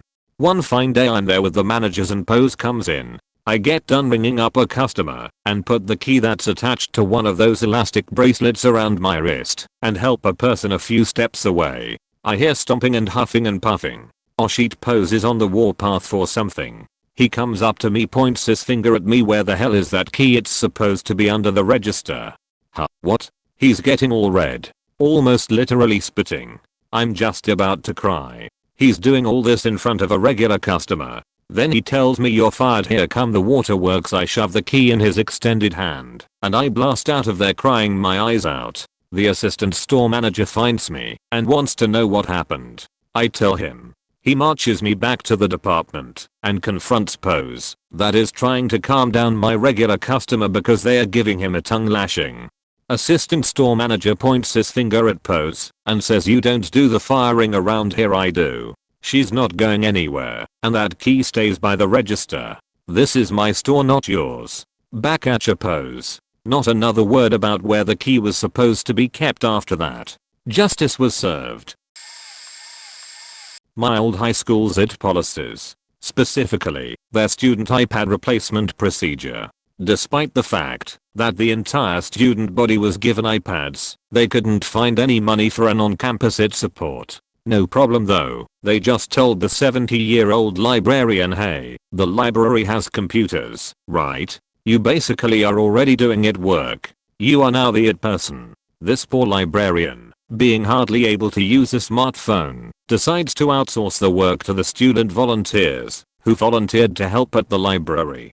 You might notice that this means that untrained students are now in charge of being the IT support for other students, despite the fact they didn't even sign up for that job. If you did, you are apparently more competent than the people who set this up. How issues actually got resolved, since neither the student with the iPad or the student trying to fix the iPad knew what they were doing. Simple. If you could prove that your iPad had a problem, they would replace it. Not with a new iPad though. They would replace it with a used iPad in the back. What happens to the old iPad? They reset it, then add it to the iPads in the back. You might notice that at no point here were iPads ever repaired, but rather just cycled. They also couldn't address issues you couldn't show in 5 minutes, such as a battery that only lasts 3 hours now. To be fair, the school would replace severely damaged or inoperable ones. Anything else though was considered serviceable, even if you could watch the battery percentage drop at about 1% a minute. To add on to this issue, many teachers began implementing policies that banned students from charging their iPads in class, because that should have been done at home. Thankfully, most of the teachers realized what was happening, so they were cool with it, but you just had to try and time when you charge your iPad so that it doesn't die in the middle of the charger-free classrooms. One of my best friends had an iPad that would only last for 5 hours before needing another charge. He went to the library multiple times and finally convinced them to replace his iPad. The new one lasted for 6 hours, but was still dying just short of the final hour. So he went back, they replaced his iPad. This time, it only lasted for about 3 hours. He finally got it replaced one more time, with one that lasted around 5 hours, and bought a portable battery point. It gets even better though. Since battery condition wasn't a reason to decommission an iPad, each year the average battery condition got worse and worse. My freshman year, you were really unlucky if you got a bad battery, but by senior year, you were lucky if you had an iPad that would last the day. The help desk pretty much stopped replacing them for battery issues, since all they could do was just replace it with another iPad with battery issues. They probably felt like a tire shop. If you are replacing flat tires with flat tires, it's been a few years since I graduated, so maybe they have it all fixed. But it was hilarious to watch Arizona, one of the worst states in the country when it comes to education, try to introduce technology. We were the only 2 high schools in the district that got iPads, and even just to get the iPads, the district had to sell a bunch of bonds. In other words, borrow money from the public. They were able to raise enough money to get enough second-hand iPads for every student, but couldn't afford any of the support infrastructure. Basically, their attempt to modernize our high school with money they didn't have resulted in them cutting every corner they could, which created an iPad Ponzi scheme of replacing broken iPads with slightly less broken iPads. Managers insisted for everyone to come to work, even though we couldn't keep distance there, and even though the company said we should all work from home if we can't be safe distanced. It was at the peak of pandemic in my country with over 4k new cases every day. Also, we were asked not to use conference rooms if we can't stay distanced, but they didn't listen. In the end, because of the stupid rule by managers that they want everyone to come to work because they are coming, my whole department got covered and half of them had to take sick leave. In the end, instead of keeping the productivity, they completely killed it because they didn't allow people to self-isolate and everyone got sick. I was one of the few that didn't get sick because I wore 2 masks which I never took off, only to drink and eat, washed and disinfected my hands all the time and my desk and chair, and I insisted to stay at home because first I had a new tea and then after that I had food poisoning, so I just lied I was sicker than I really was to avoid going to work physically. Off. Fuck you guys, it's what you get for being shitty bosses. Yeah, I was also fired because I demanded to use my right to stay at home. Our job was something we could do 100% remotely, and we did it all on our laptops with zero need to be in person apart from socializing. I worked in a room of toddlers at a daycare. Toddlers are known for 2 things, being adorable little assholes and having an uncanny ability to fall away from anything padded and into the hardest thing in the vicinity. They were 9 to 15 months, so I had them for the stage where they were just learning to stand and walk, so falling down was constant. They also didn't have a good way to verbalize frustrations, so they usually settled scores by biting, hitting, or throwing things. There were 15 kids in that room too, so boo-boos happened constantly. We would judge the severity of each one, and if it was minor we usually waited until they were picked up and explained to parents that little Johnny was trying to stand and bumped his head, but there's no bruise or bump, just so you know it might be a little sore. More severe things, like biting, got incident reports, which we filled out and gave to the director, who called the parents to let them know. We only got about 3 to 5 incident report injuries a day, and maybe a couple dozen or so minor little bumps or scrapes. A new director came in, and with it a new policy. All injuries were now to get written up in incident reports. Even the minor little bumps.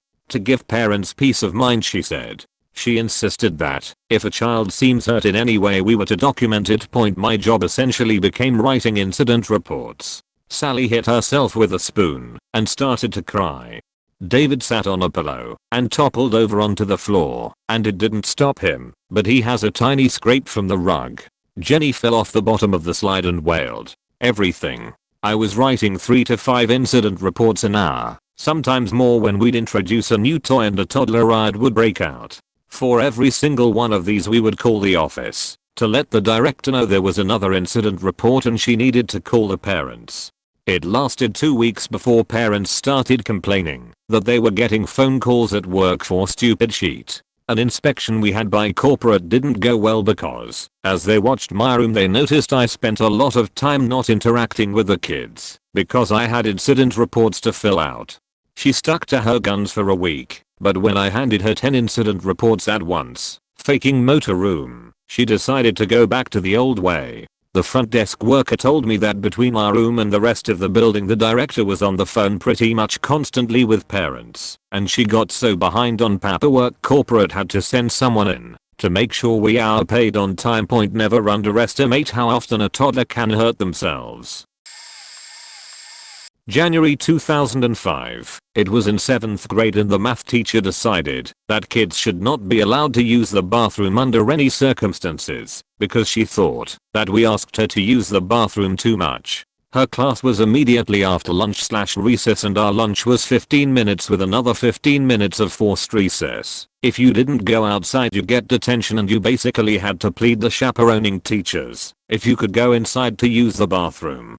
On a miserably cold New England morning, I had started feeling not too well in the middle of class with stomach pain, and went to the nurse and she just said I can go back to class. I eat my lunch and drink my milk and I feel bloated, and like I'm more full than usual, still sick. Come math class, I ask the teacher if I can step outside to use the bathroom, because I feel nauseated. She says no, and if I try to leave I will get detention. I tell her I'm not trying to skip class, I really have to throw up. If you haven't already noticed she was a Karen, well she's firm on her no, and I have to stay in class. I grab the trash bin by her desk and barf one of the smelliest vomit concoctions I've ever smelled, sit back down. She looks embarrassed, wraps up the trash bag and throws it out, and then says okay I'm sorry, you can go to the bathroom. I didn't know you were sick. She still said no to some students for the bathroom and kids made fun of me saying miss, I want to go to the bathroom because I feel barfy like not sharing my name on Reddit. Beach, I told you I wasn't feeling good, how the fuck else was I supposed to prove this to you? Extra rants beyond the point of the story mentioned above, and also yeah, my entire school was run by power hungry people and Karens that seemed to take joy in denying children a comfortable environment. Forced recess even on super chilly New England winters, even if you were bullied. Strictly enforced uniform rules, even straightness in the line you formed to walk into class could get you a yell from an adult teacher. Even those damned nurses didn't do shit. They see a kid that's not feeling well and nauseous and instead opting to send them home, they brush it off like if it was a stubbed toe or finger. We even had police as some of our security guards, and for a few years, we had security checks to go into school every morning.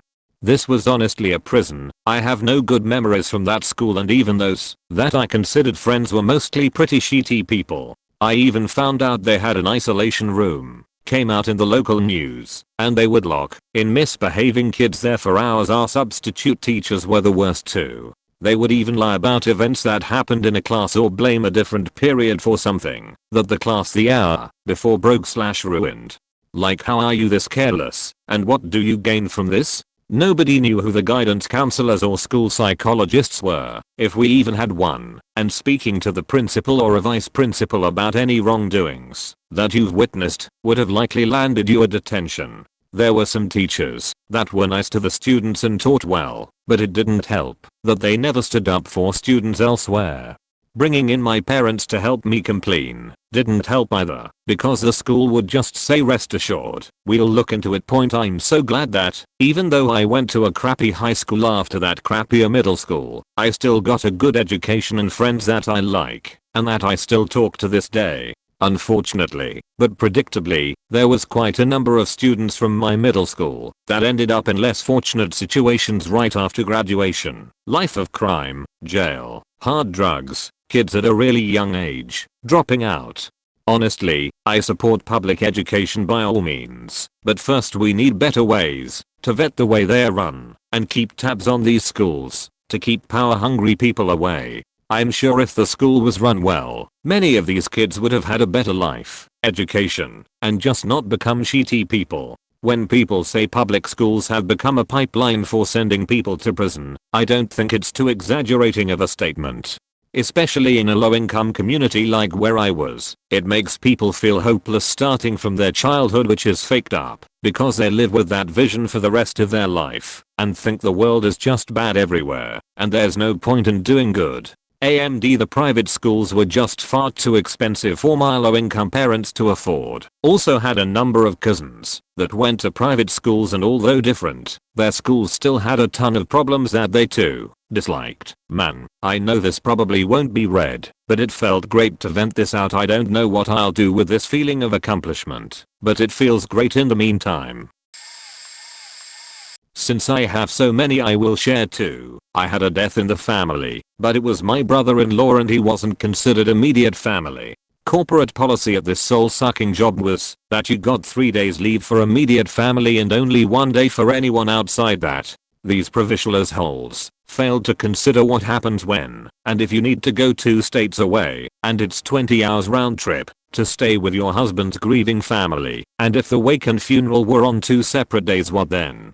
The idea being, I guess, that my husband go without me if I were to follow said rule to the letter. I went and planned to be away for 3 days for the reasons I listed, and simply told them I had a death in the family, thinking they would be scum of the earth if they pried further. They didn't, I guess, assuming I would only be taking 1 day off. On day 2, after a 10-hour drive and evening wake, and cooling my bereft in-laws, I get a call from ours demanding to know the nature of my relationship to the deceased. I was crying, saying it shouldn't matter, since I was 2 states away, and hadn't even attended the funeral yet, which was in the afternoon, and that I needed the 3rd day to say goodbye and drive back for 10 hours. Purposely focusing on my bereavement and intentionally/angrily not answering her question. After a long pause, she then said it was company policy that I bring something back from the funeral, like the funeral pamphlet, to prove they were immediate family. I hung up on her. I brought the pamphlet prepared to lie and tell her he was my brother. Our lady wasn't in her office, so I brought it to my supervisor, who waved it away uncomfortably. Turns out while I was away, our lady found out her mill died and planned to break policy to grieve for 3 days. They dropped that idiotic rule like a hot turd. One more short one. I worked retail at a trendy boutique store with growing sales tactics. They trained us to flat out lie to customers about their final balance, so we could add on extras such as magazine subscriptions. We were also trained to badger/trick them for an email address if they didn't freely give it. A few class action lawsuits later, they discouraged that tactic and no longer made it mandatory to keep your job. A friend of mine works in customer service at a company that would probably be familiar to many of you. All of the customer service reps, CSRs, work at home and log into a program to direct and track calls, etc. The company has a couple of chat rooms that CSRs use to ask questions and share info and tips. My friend, after having a discussion in the chat room about it, asked for and got permission to purchase a comfortable noise-cancelling headset with her own money. Apparently, most of the CSRs did this because it allowed them to roam around the house, get coffee, etc. during the long periods when there were no calls, but the wireless headsets allowed them to answer immediately and get back to their desks quickly without inconveniencing the caller. Most of the people who use them also said that the company issued headsets were heavy, clunky and did not filter noise, like keyboard noise, very well. One day one of the CSRs was having trouble with her personally bought headset. People were saying they could not hear her.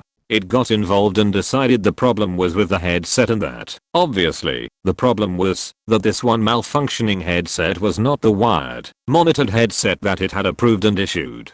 The next day, a new policy from the SHIO that said that only company issued wired headsets could be used.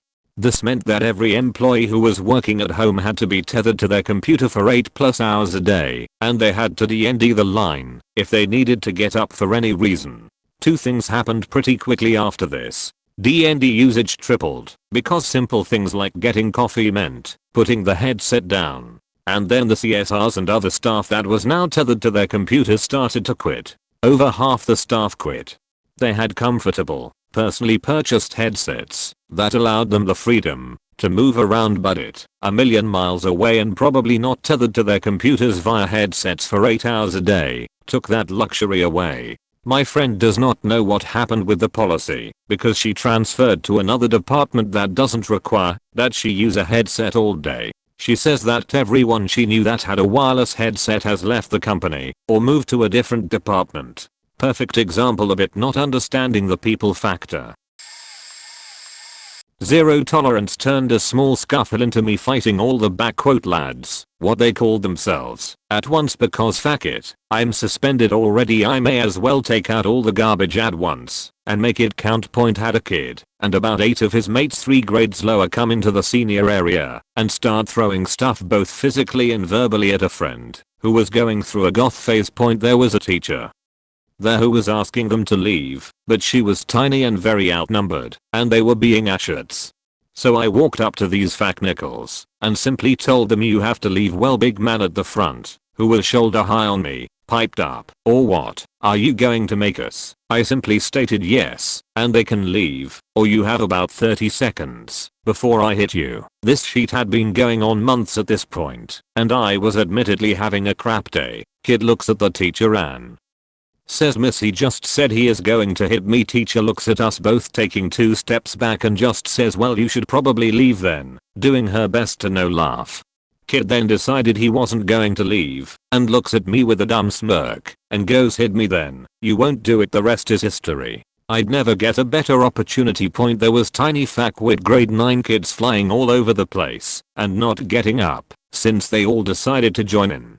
They say violence doesn't work, but it did that day. They never tried that again and avoided us all like the plague. Was going to a private school in the 90s, great teachers and staff, but had a zero tolerance policy at the school. I was small and this kid, we will call him T, liked to pick on me. Well, this went on for all of first grade and into second, and being a private school, we had uniform pants which aren't cheap, and most of mine were missing knees from being pushed down, dragged, etc. My parents told me if I came home again with ripped pants, it'd be in for it. The next day, the Mighty Ducks movie is the biggest thing around this time, and me and a friend, we will call him A, were huge fans. The school had a recess closet, kickballs, footballs, etc., and had went and gotten some hockey sticks, asphalt pucks, and balls so we could use them. Well, gullible me decides to play hockey and T checks me to the ground and I hear my right knee of my pants tear and start whimpering. A comes over and asks what is wrong. I tell him about my parents' warning and says, you goal low. After the next goal, T comes charging at me and I sweep his legs while A checks him from the top and proceeds to wail on him with this hockey stick. He was a great friend.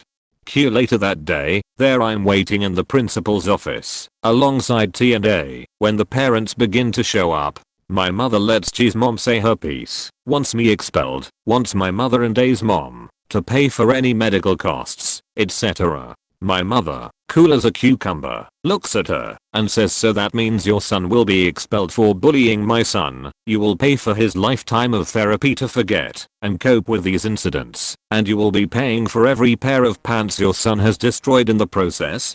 Sign me up.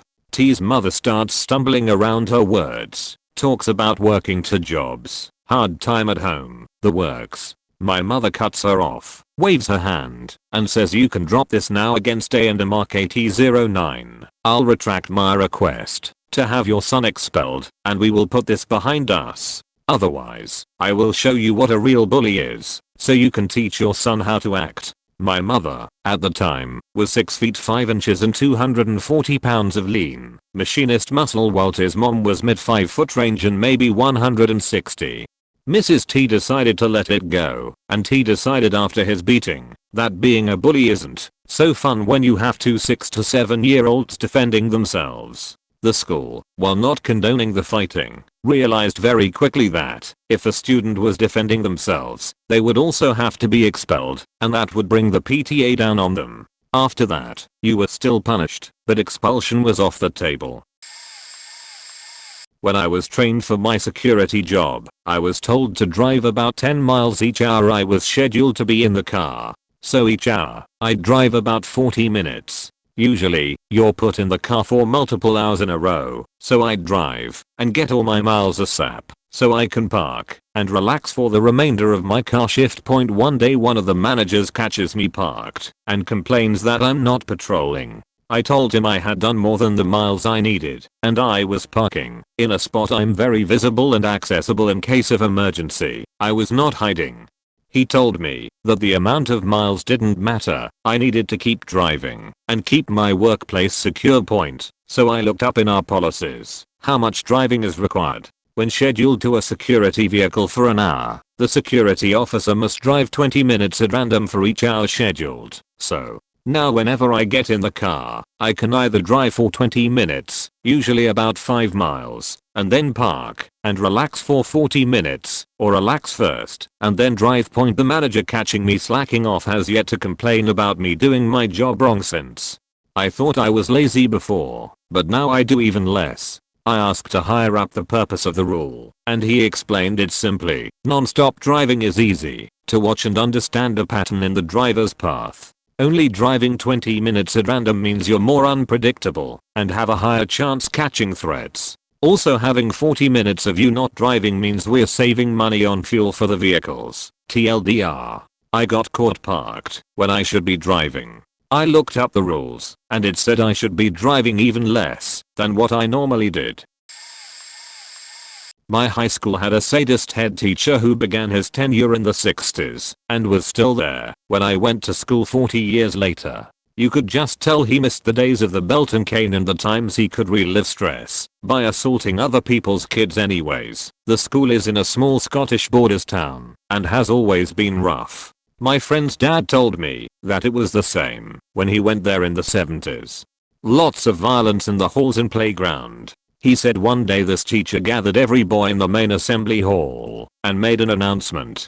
He said, "So you all like fighting, do you, eh? You all like knocking lumps put each other and acting like idiots, eh? Well, fine. Let's see how you like this. From now, if you see anyone fighting, anyone at all, you have my permission to spit on them. There will be no repercussions. Spit on them. All of you point now. Let's see who wants to fight now, eh?" Well, nothing changed.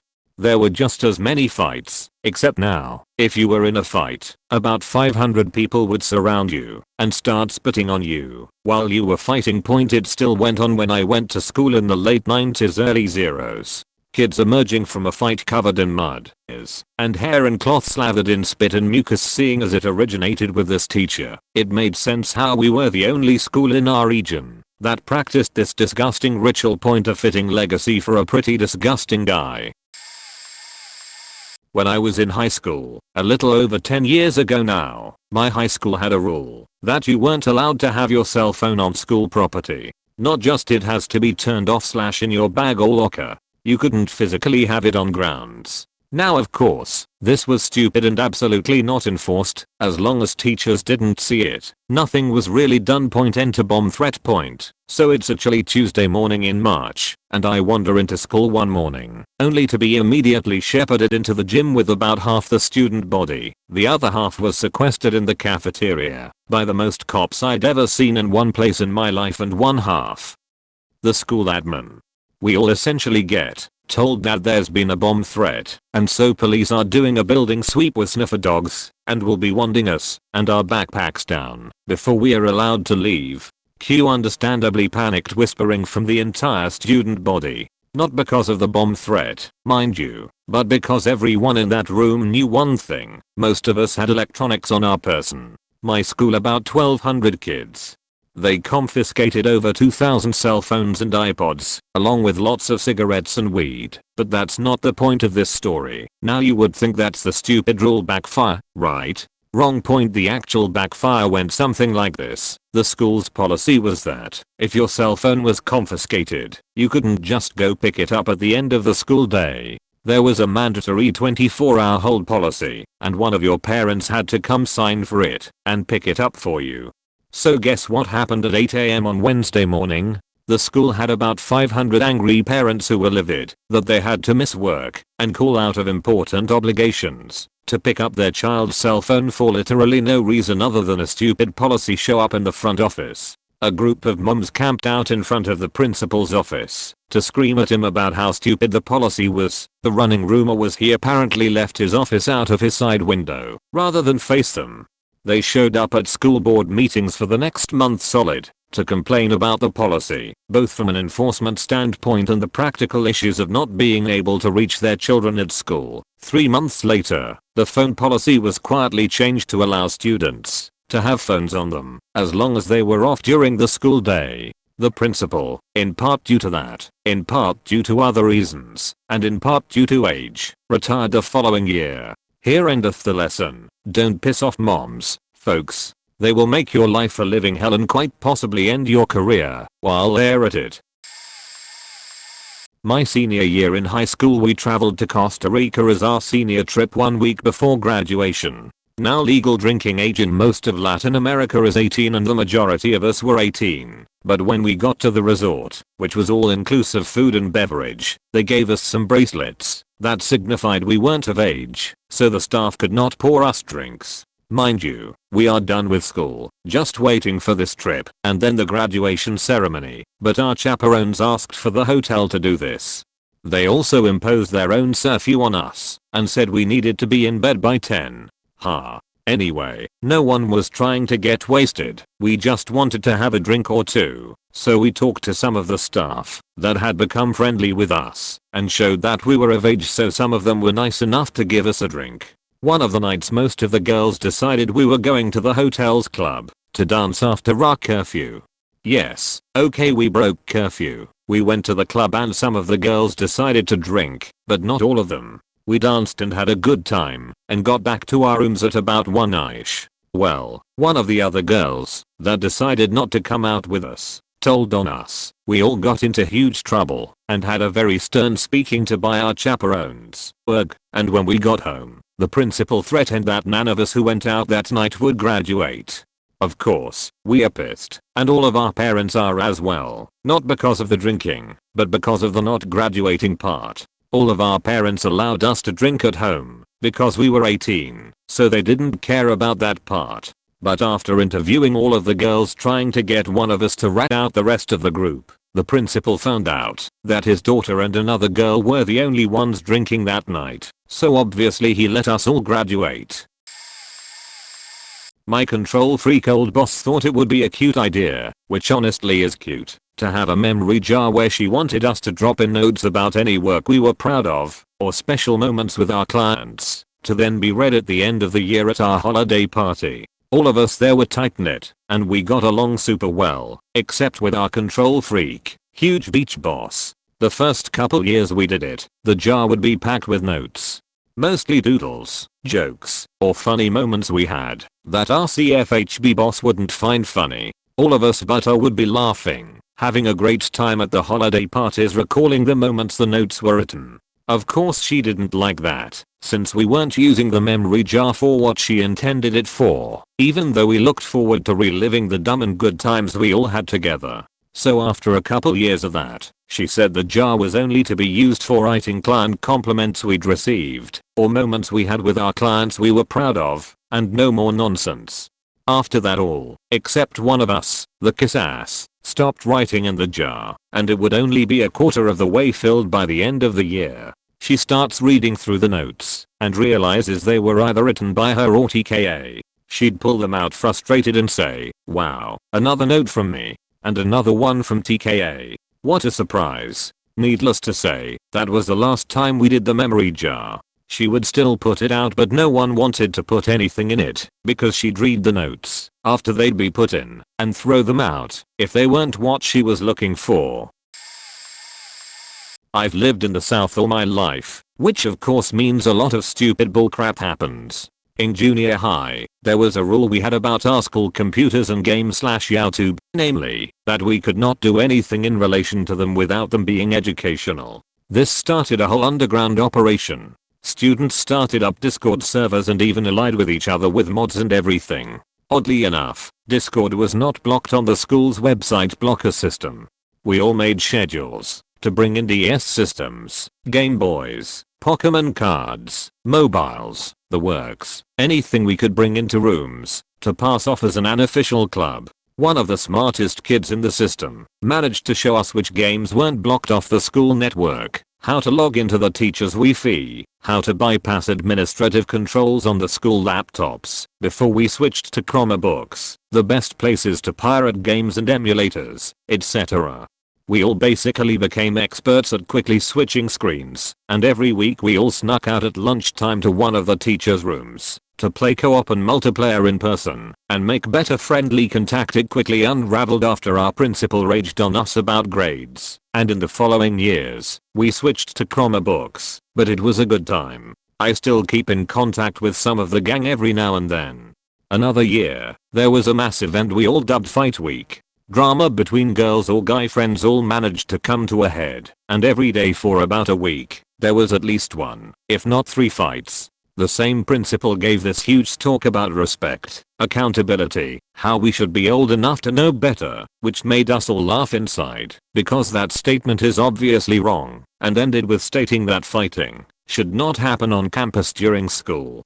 I think you might know what happened from there. Students kept their quarrels hidden and would plan to fight either after school ended on the football field or take it somewhere around the block, such as the CVS parking lot right across the street for example. One mad lad managed to even somehow create admission tickets to watch these two girls fight out on the lot of an abandoned gas station and use the money to start his own little side business of redistributing pieces of gum and even a possible pyramid scheme. What a wild time. TLDR. Principal says no games and no fighting on school grounds. We all invent a little systems to circumvent both of those to piss her off. Finally a chance to tell this story. Back in 2006 our ICT teacher was sick of us all playing flash games online and restricted the internet, so all of year 11th, 15-16 couldn't use the internet. Part of the module had to be done on the internet. There wasn't any way around it, so the teacher decided to give us all her teacher's login so we could get the module done. Long story short, because we were all sharing her account, all her passwords etc. were saved, and someone managed to go on to her eBay and added a bid of £80 to some teapot that was going for £70. I don't know why it was so expensive. Then someone else went and changed the maximum bid £500, logged out of her eBay, logged into his, and bid £495 on the same pot, meaning the teacher lost out on £500. They were able to get eBay to retract that bid as far as I know, but she was raging, as I'm not too sure on the ins and outs of it, only remember her screaming demanding to know who done it. The bids of £500 and £495 on the other account were cancelled, but the teacher still had to pay £80 for the teapot as that bid still stood. Kid got excluded. Fast forward about 4 years later, the school shut down. By shut down I mean went from an art academy to a regular school. They built a new state-of-the-art building, gave it a new name, but it was still the same school. Imagine ABC Art Academy changing to ABC Secondary. Like it's that subtle a name change. I went back a few years ago to see my niece's school play, and lo and behold, in a trophy cabinet is the teapot with a little plaque saying from now on teachers will always be watching what you do. TLDR. Kid bid on teacher's eBay because we had access to her account after they banned the internet at school, won an item, and now the school has been rebuilt. It resides in the trophy cabinet. When I was in high school, the only boys' bathroom didn't have a door on it. It hadn't had a door in so long that nobody remembered why there was no door, but it was probably to punish some kind of behavior. and the door was long thrown out, so there wasn't one to put back on point. The thing was the door faced the urinals, which had a mirror wall over them, so you not only had to stare into your own face while you peed, but anyone in the hall got to stare at your back. The best part was the mirrors also gave a reflected view of the toilet stalls, which also had no doors. There was this one guy, I swear he was mildly slow, if you get my meaning, not disabled, but was notorious for not thinking things through. He got in the habit of peeing in the urinal, then turning to face the open door and helicopter swinging his admittedly impressive unit in view of anyone walking by. Boys, girls, teachers, he knew what he had and didn't mind showing off what the good Lord give him. So eventually he gets suspended for exposing himself. His parents pitched a beach to the local news about their son being suspended for urinating with his penis exposed, and the school was forced to admit the problem was there was no door on the bathroom, which the news sent a crew out to film, and I was briefly famous for volunteering to fake urinate for the camera. A matter of days later, a contractor was installing a door on the bathroom and Steve was back at school with an expunged record. As a means to assure that every customer was taken care of, because of a clearly BS reviewer Karen left on Yelp, our manager made it a rule to not fully close up shop until all customers were gone. To clarify, I worked as a sales associate for a furniture store when I was 20 as a means to make some money while I was finishing community college. Our store closed at 7 p.m. and our manager, being the overly ambitious businessman he was, demanded that we stay open for business until literally every customer leaves. He even made it taboo to even kindly tell customers that we close soon. His rule was that the doors stay open until 7:10, and if someone walks in within that time frame, we have to take care of them, despite it being past closing time and employees wanting to go home and enjoy their lives. He said we had to keep going and didn't care if we were still there until 9:00 p.m. This went on for at least 2 weeks and it even started to create some awkward moments with customers.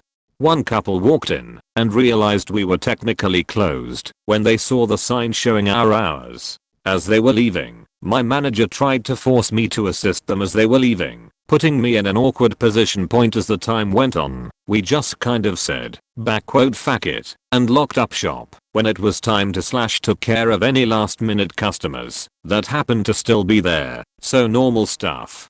It helped since there were days my manager would leave a little earlier than us because of his schedule, and since he was gone, we just started locking the doors. Eventually, after 2 weeks, we just locked up, and he just never said anything about the subject. I realize this is a pretty weird one and most definitely a super anticlimactic one compared to all of the other ones posted here. Regardless, I wanted to tell either way.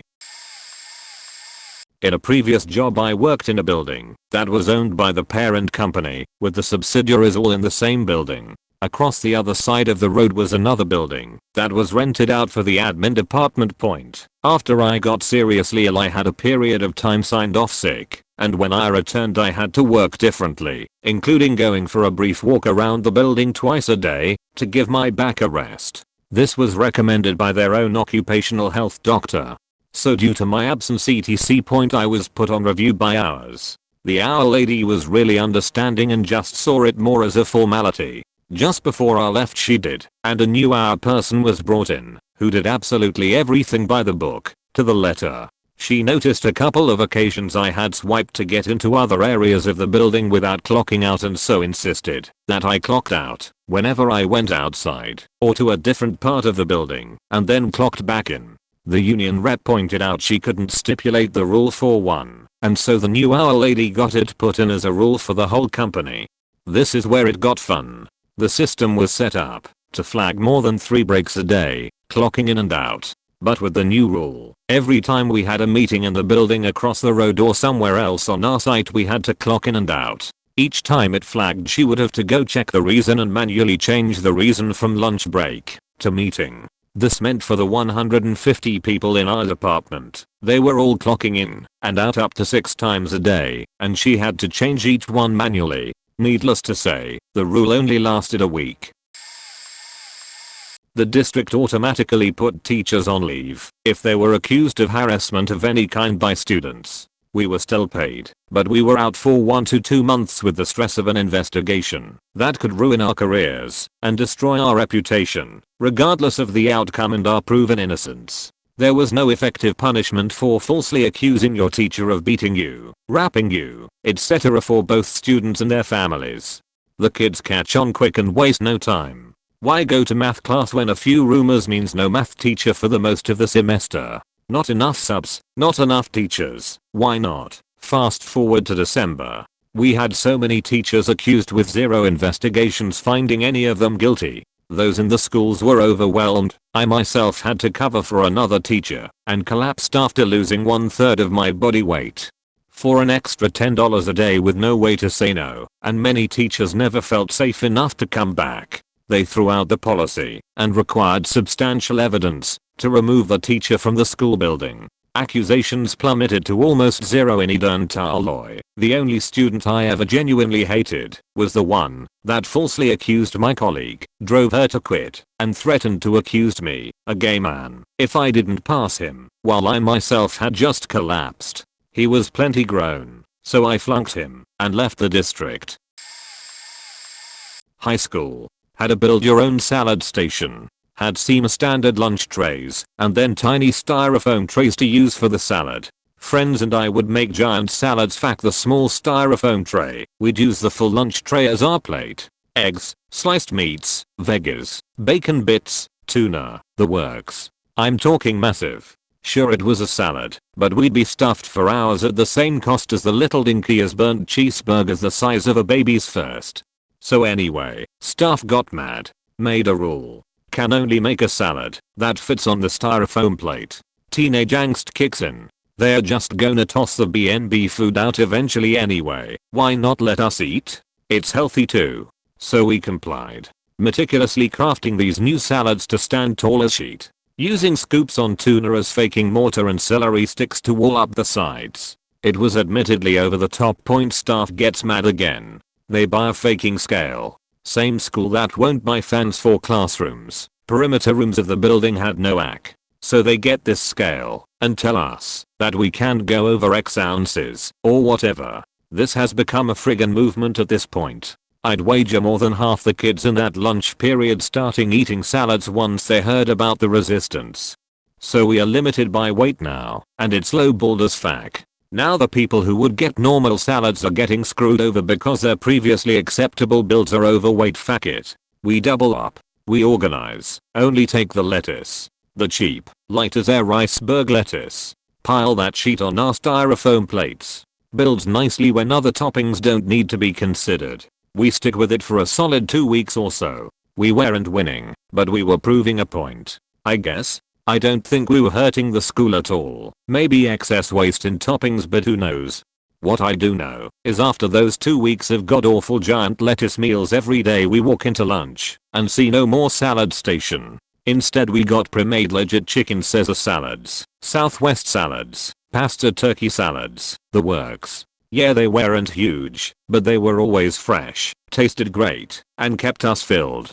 Plus they gave us a sheetload more time to actually eat. Point, I'm still not sure who really won or lost there, but we felt like we had an effect on something, and that tasted better than any 6-day-old wilted pile of iceberg.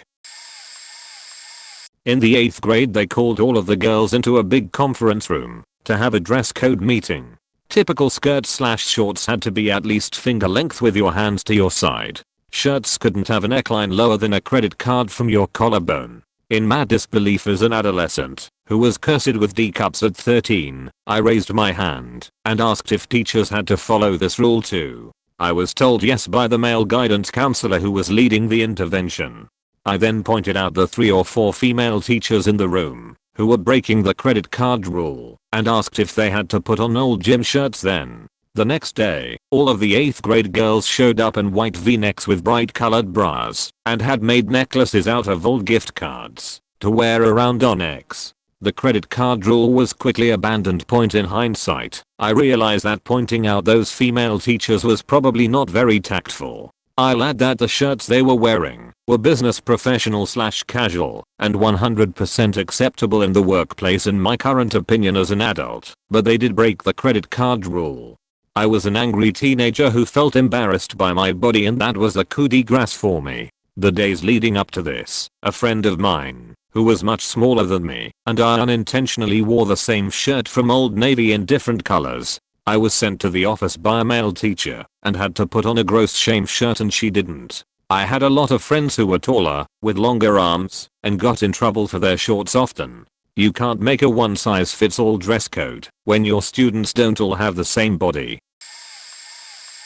My high school would issue a detention if you were late 3 times in a term. Once I had my license, this was too easy. If I was late twice, no big deal. Once the 3rd time rolled around, if I was going to be late, I just turned around and went home.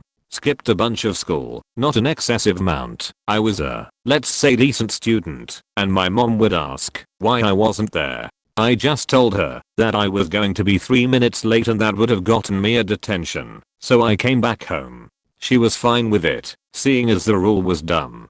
Also, when I say I would be running late, I mean less than 5 minutes late to the prep period. You don't even do anything there, except wait for the bell to ring and go off to your first class of the day. I could have been 30 minutes late and still made it to my first class after a few times the school called my house phone. For those of you who don't know, phones used to not have screens and they were connected to the wall with a cord, and I answered. They asked why I wasn't in school, and I told them the truth. Here's what happened. Nothing. The woman in the office laughed and said that was fair. They never changed the rule. Point at it. When I say I skipped, I didn't intentionally skip. I just turned around and went home if I realized I couldn't make it on time.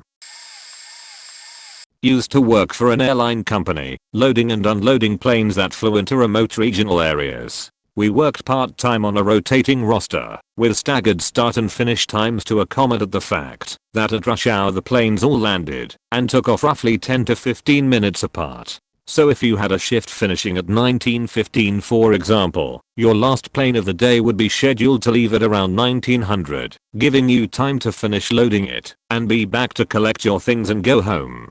There is also a window there to allow for a slight delay, which anyone who has traveled before knows is very common. One day though, someone from management must have looked at the roster and the plane schedule and decided that if the plane is meant to leave at 1900, then the shift should also finish at 1900, and they came up with a new roster which also reduced our total hours. The first question everyone had was what happens if the plane is delayed? To which management said you'll be offered the chance to stay back until the plane departs.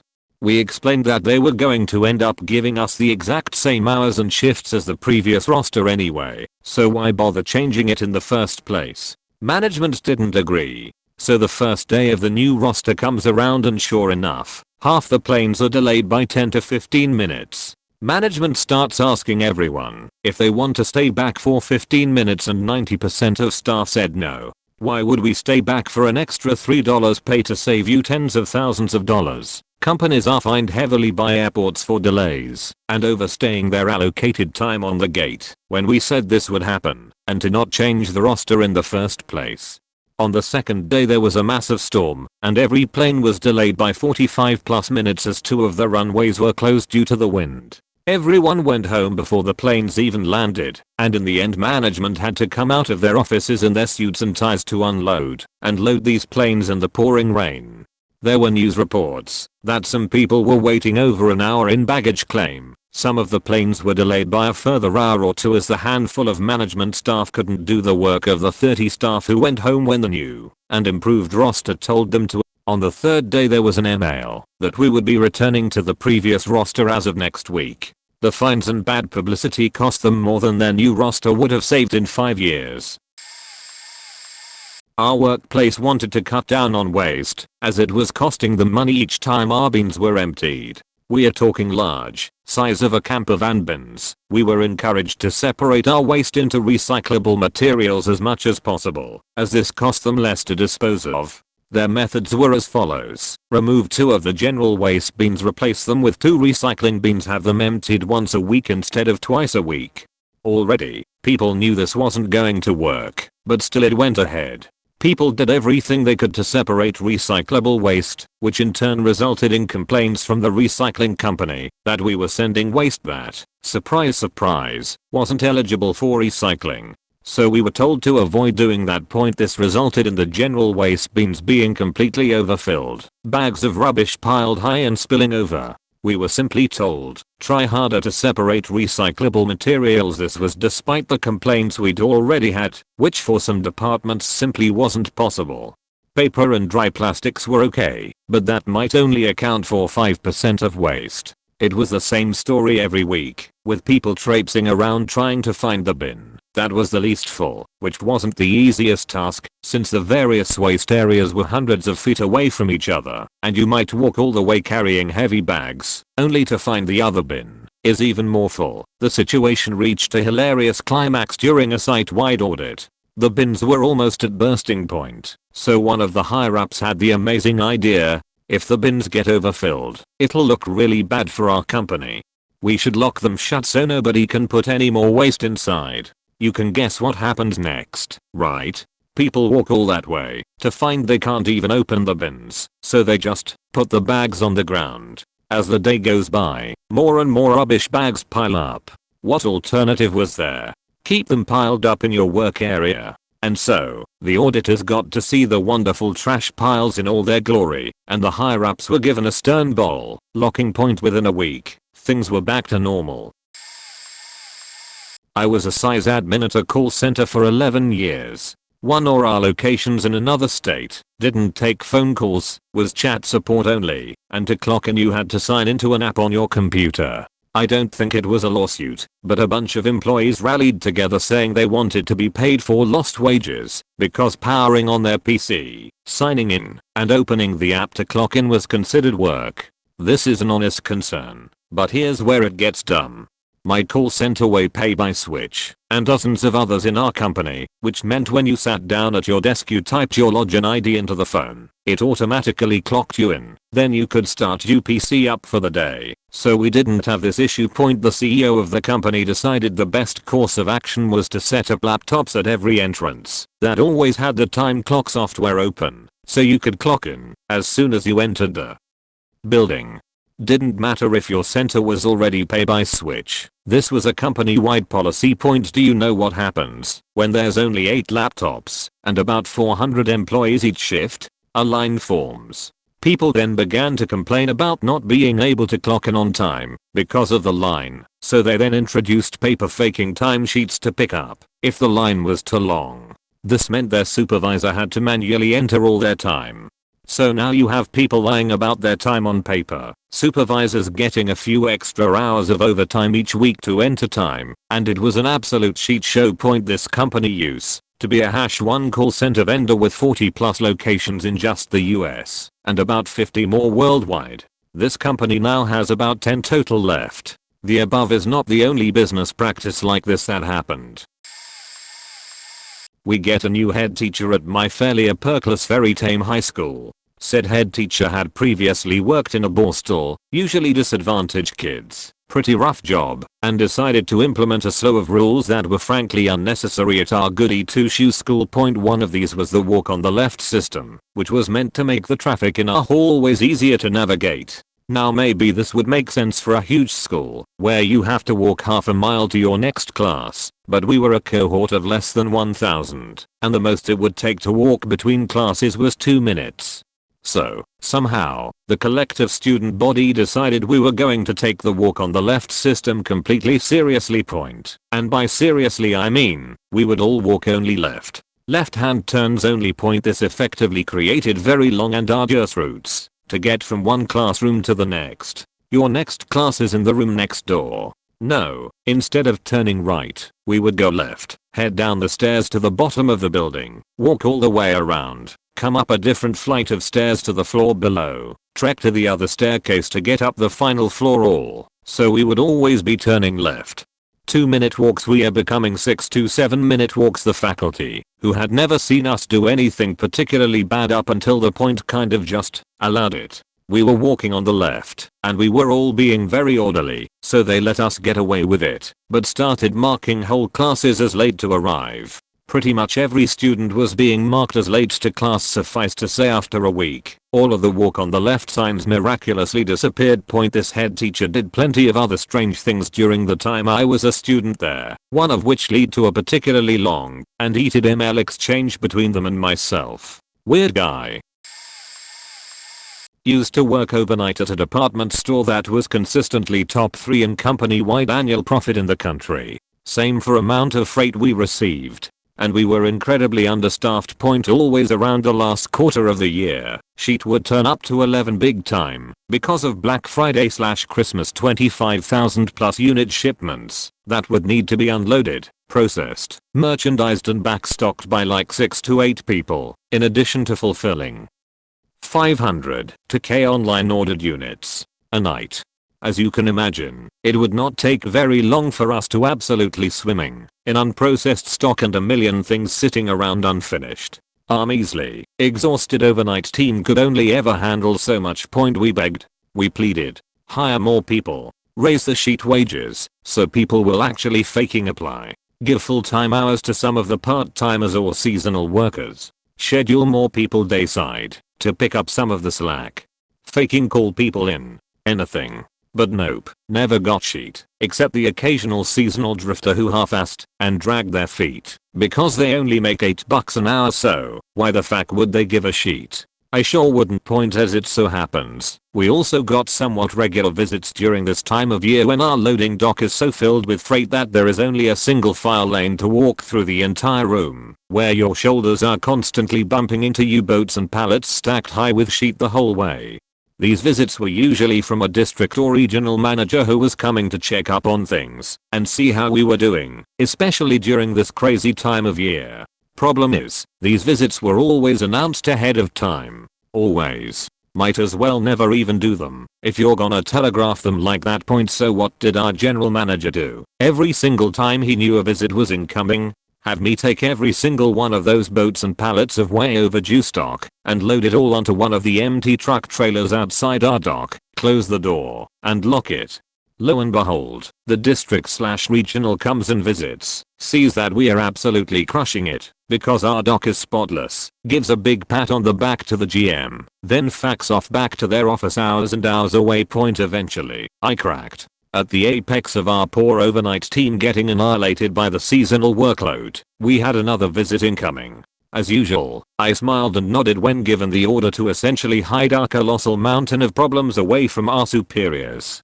I even followed through with it. But about a half hour before our glorious visitor arrived, with a sheet-eating grin on my face and a simmering boil in my blood, I hastily undid every ounce of my work when I knew the GM was busy at the front of the store. Finished it up just minutes before the arrival, punched out, and drove on home wondering if I'd even be employed tomorrow. Before I even fell asleep 2 hours later, my supervisor texted me saying the regional manager had mercilessly ripped into our senior management and then put in word with corporate for all the overpass team to get raises. Still quit 3 months later.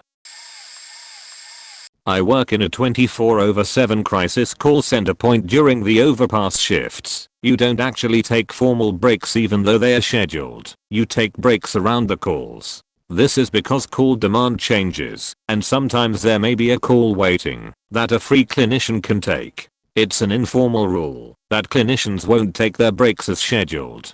If the call demand is really high and constant, clinicians may actually not take any breaks in their entire shift. People who worked the overpass shift used to leave as soon as the morning team were in and ready, which meant staff were finishing 15 minutes early. It was never a big deal. Staff would stay till the actual time, or do what, if it was needed, but after a long bad shift, it was nice to just leave immediately. One of the morning clinicians made a formal complaint about staff leaving early. Until then everyone knew it was practice, however an informal issue. The leadership had to mandate clinicians stay logged in until the actual end of their shift. The overpass team got frustrated at this, because it means they get caught in morning traffic, potentially pick up calls which lead to overtime, or it is generally unnecessary due to low call demand at that time of morning. Since clinicians have to stay till the end, we've started formally taking our scheduled breaks. This means that, if there's a call whilst we are on break and no one can answer it, the staff on breaks won't respond to it. Sometimes this results in a missed call. We do check the system after to contact the client and support them, but if they are in crisis and all attending clinicians are busy, that call may be abandoned, and the client unsupported in that moment of crisis. Some friends and I dressed up like the Drudges from A Clockwork Orange one year for Halloween.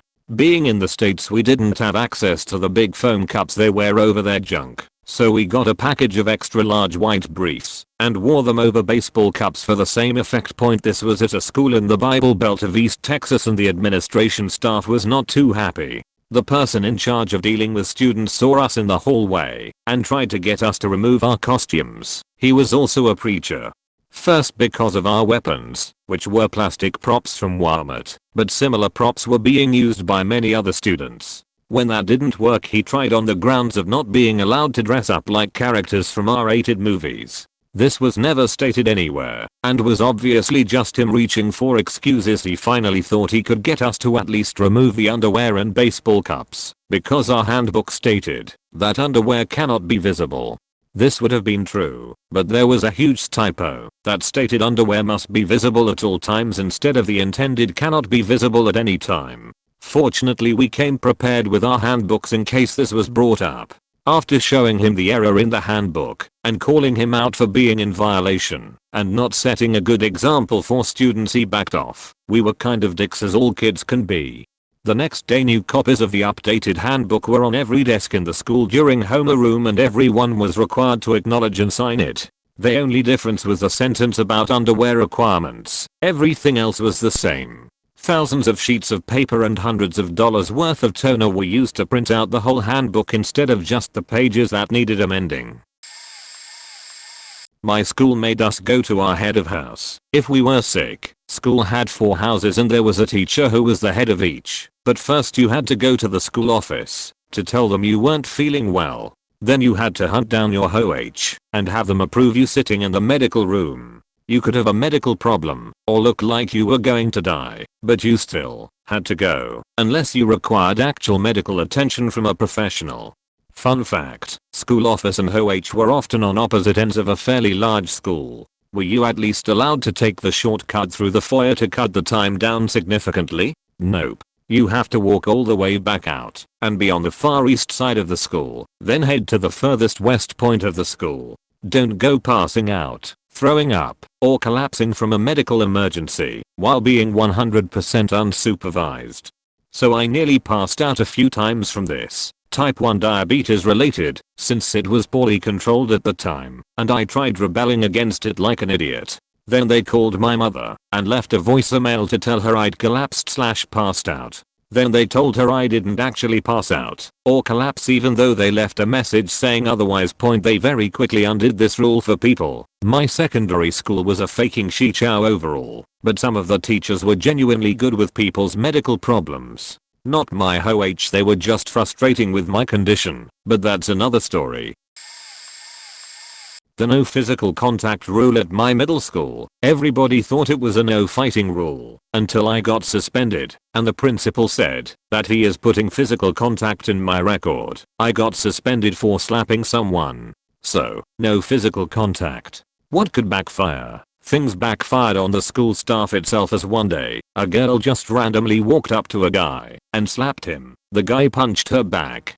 Then a teacher who saw this legit put the guy in faking rear headlock and dragged him to the office and told the girl to go to the office. Everybody in the school was shocked that a teacher legit put a guy in a headlock and dragged him all the way to the office. The teacher didn't even get fired. That isn't even the worst part. The guy got like a multi-day in school suspension, and the girl who initiated the fight and slapped him got nothing. No detention, no suspension, not even a verbal warning. It became a big deal where literally half the school across our grades was against the gender inequality that just happened and against the actions the staff took against him.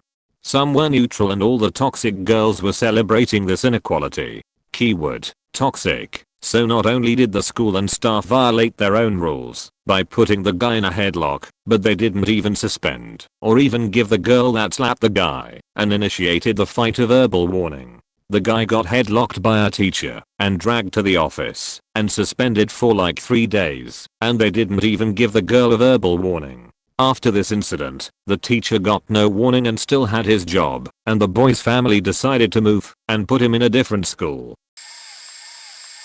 I posted about this on another sub before, but let's go point I'm in it. Mainly as a dev, but I do some support related stuff on the side. With the current global health crisis, our office has implemented a maximum one person per space in the office rule. This goes accompanied with a system where you can sign up for a day in the office, which then lets you know which day and which room you're assigned. This is all neatly integrated with our physical access management, so you cannot enter the building outside of your allotted day. Now, there's another rule that completely prevents any kind of management hardware from leaving the building. This is not the part that backfires. The office queue system has an exception for C***O staff for this very reason. However, when our CEO's computer refuses to boot up properly, and they need a tech-owned site, that's a whole different matter. I was in the office queue for the better part of 2 weeks, before I was able to get into the building, and have a look at his PC.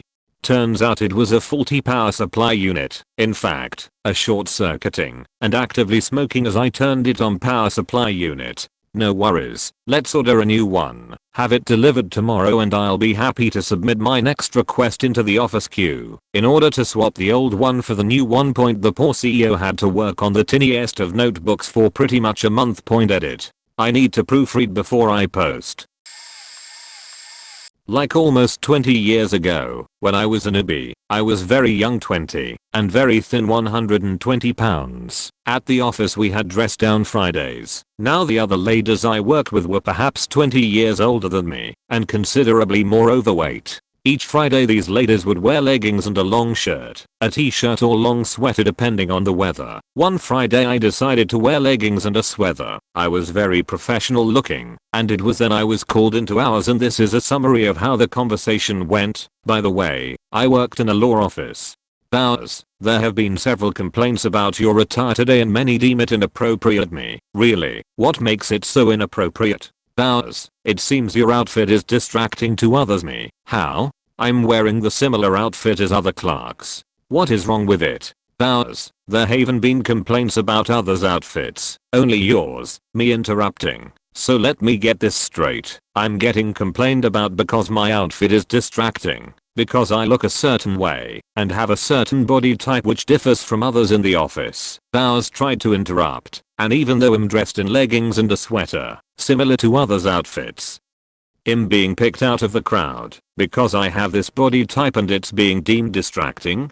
Pretty sure that if I had the same physique as the other clerks, probably wouldn't be complained about, would I? It really seems like I'm getting disciplined for being thin, something I can't control. Does this sound right to you? Bowers, no, that is not the point we are making. Me, then what is the issue about my outfit? What makes it so wrong for me? If it's okay for others. Ours cut the meeting short, and then shortly after that a memo went around where dress down Fridays must be jeans and a company issued golf shirt. The girl who complained about me ended up a year later getting one of the stomach surgeries to make her tummy smaller. My boss was extremely petty, greedy, and vile. He didn't want to waste one single penny, and if you finished your work and had nothing else to do immediately, even if you were just waiting for the next task/assignment to become available, or for an email reply/call back, he would encourage you to clean the office. And it was a big office, because he didn't want to spend the money to hire a cleaner. Keep in mind this is a multi-millionaire real estate developer. He was not hurting for funds. He was just as cheap as they come. One day, as he was forcing a co-worker, a designer/architect at that, to vacuum the office, since he was waiting on feedback from a job site, the vacuum turned out to be broken. He advised the architect to start picking up any lint off the floor he can find by hand. Following that incident and this policy, productivity across the office slowed down tremendously, and it seemed like we were all far too busy to clean the office, which we had hoped would convince him to hire someone to do it, so we can focus on our work. He finally relented, but only after trying to force an accountant to do it, only to realize the time the accountant lost in doing so had cost him more than just hiring a cleaner. To begin with. Few months later, most of the workforce ended up quitting the job out of disgust with him. To my knowledge he started hiring senior citizens and recent college grads who won't protest the variety of tasks he wants to saddle employees with, as they would have fewer options when it comes to job availability.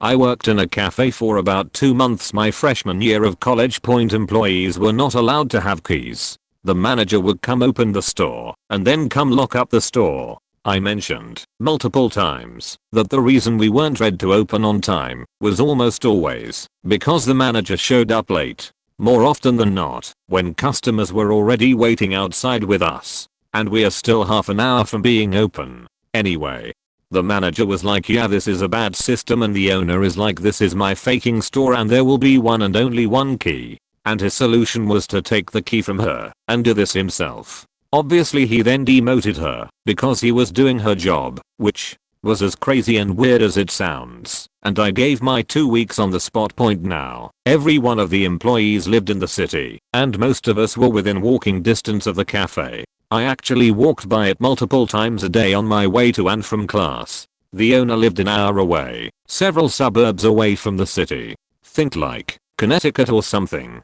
One night a few days before my last shift, I was walking by with some friends when I saw 2 of my coworkers standing outside the building. So I walk over and I'm like, yo, what's up? And they're like, I don't know, it looks like someone left the coffee pot on. Now, this is one of those large cafe style pots. It's big and metal and hot. Normally, with a full container on top, it can be on all day and there's no issue. Remove all the liquid from that container and leave it on for an extended period of time. It's gonna superheat and you're going to have a problem. Sitting directly next to it, absolutely touching it, were stacks and stacks of paper cups.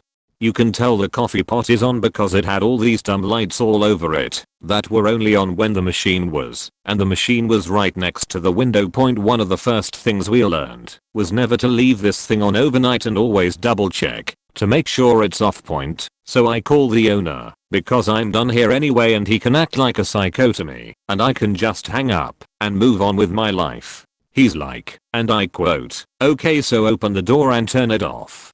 His rule, of course, made that impossible. When I told him this, he groaned in the kind of way only a true asshole can groan. It's the groan of a man who under no circumstances wants to do his job and resents anyone asking him to do it, or even the bare minimum. Like for example waddle his ass to his car and drive down to the city in order to stop his business from burning down. So I'm like, dude, I'm gonna call 911. He is like, no, don't do that, I'll be there soon. I'm like, bro, people live above your cafe. I'm calling 911. I call 911. The cups start smoking shortly thereafter, and I honestly thought I was dreaming the situation. The fire department arrived just in time to have to smash out the front windows and destroy the place with hoses. The place sustained significant fire damage and had to close. Dude starts coaching us on what to say to the insurance company, and I'm just like, you owe me a final paycheck, and I bounced. Never got that check.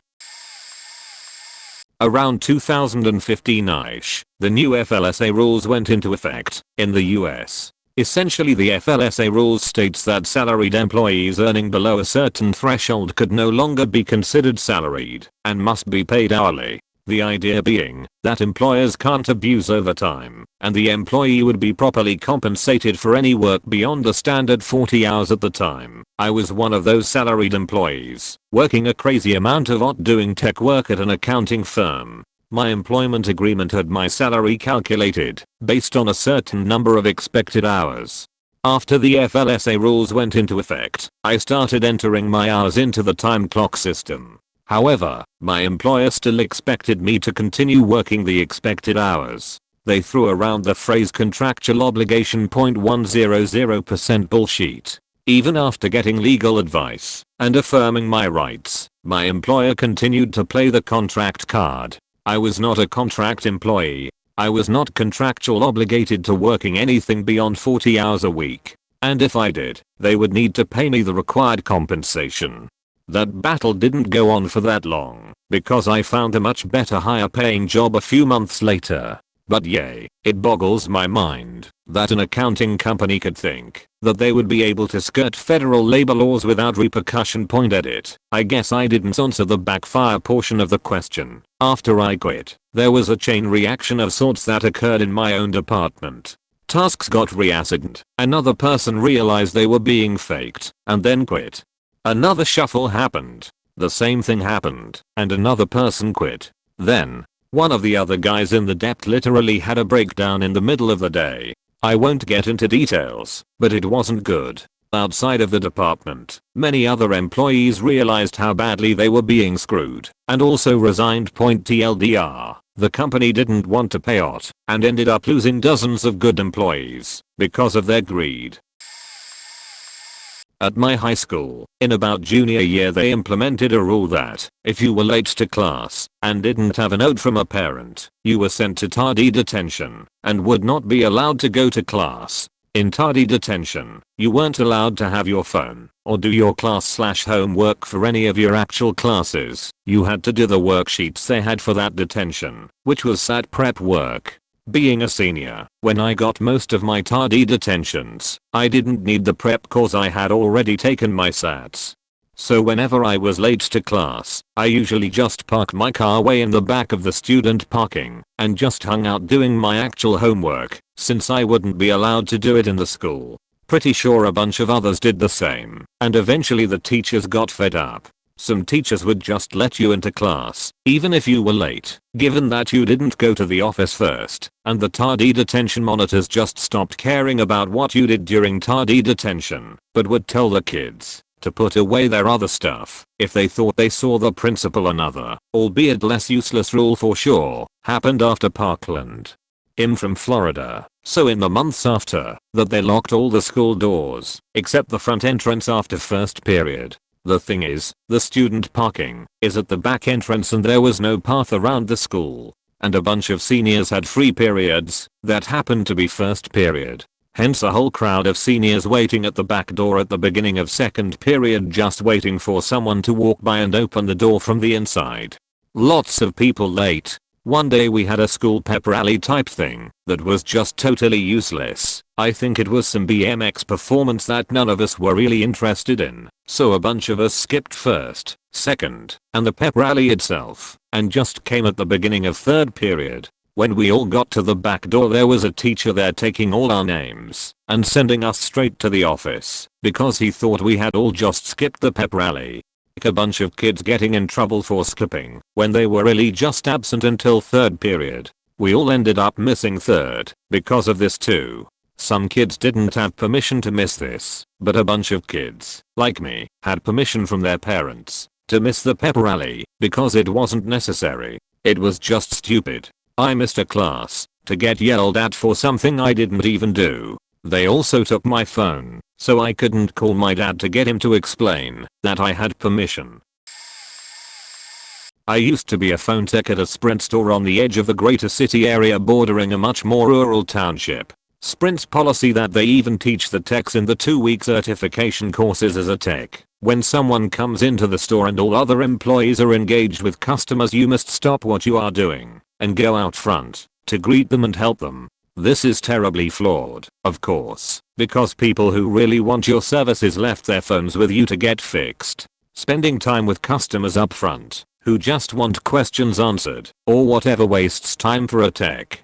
I openly refused to do this. Instead I focused solely on phone repairs and troubleshooting, including answering phones while everyone was busy. Often these calls were tech-related problems anyway, or an angry person that they sent back to me because I was good at swearing with them and making them feel like I was frustrated with them, and ultimately calmed them down. Because of this, our store had one of the highest customer retention rates. I even sent customers to other businesses since we weren't carrying tempered glass screen protectors yet, and after fixing broken screens for them, I'd demo my tempered glass screen protector and tell them what business to buy them from, essentially ensuring the customers didn't pay ridiculous repair or replacement fees to Sprint. Those customers always came back to see me. Our customer retention rate was so good that when I no call no show quit, For personal reasons nothing to do with that store or the employees or Sprint, they called me up several months later asking if I wanted my job back cause they needed me.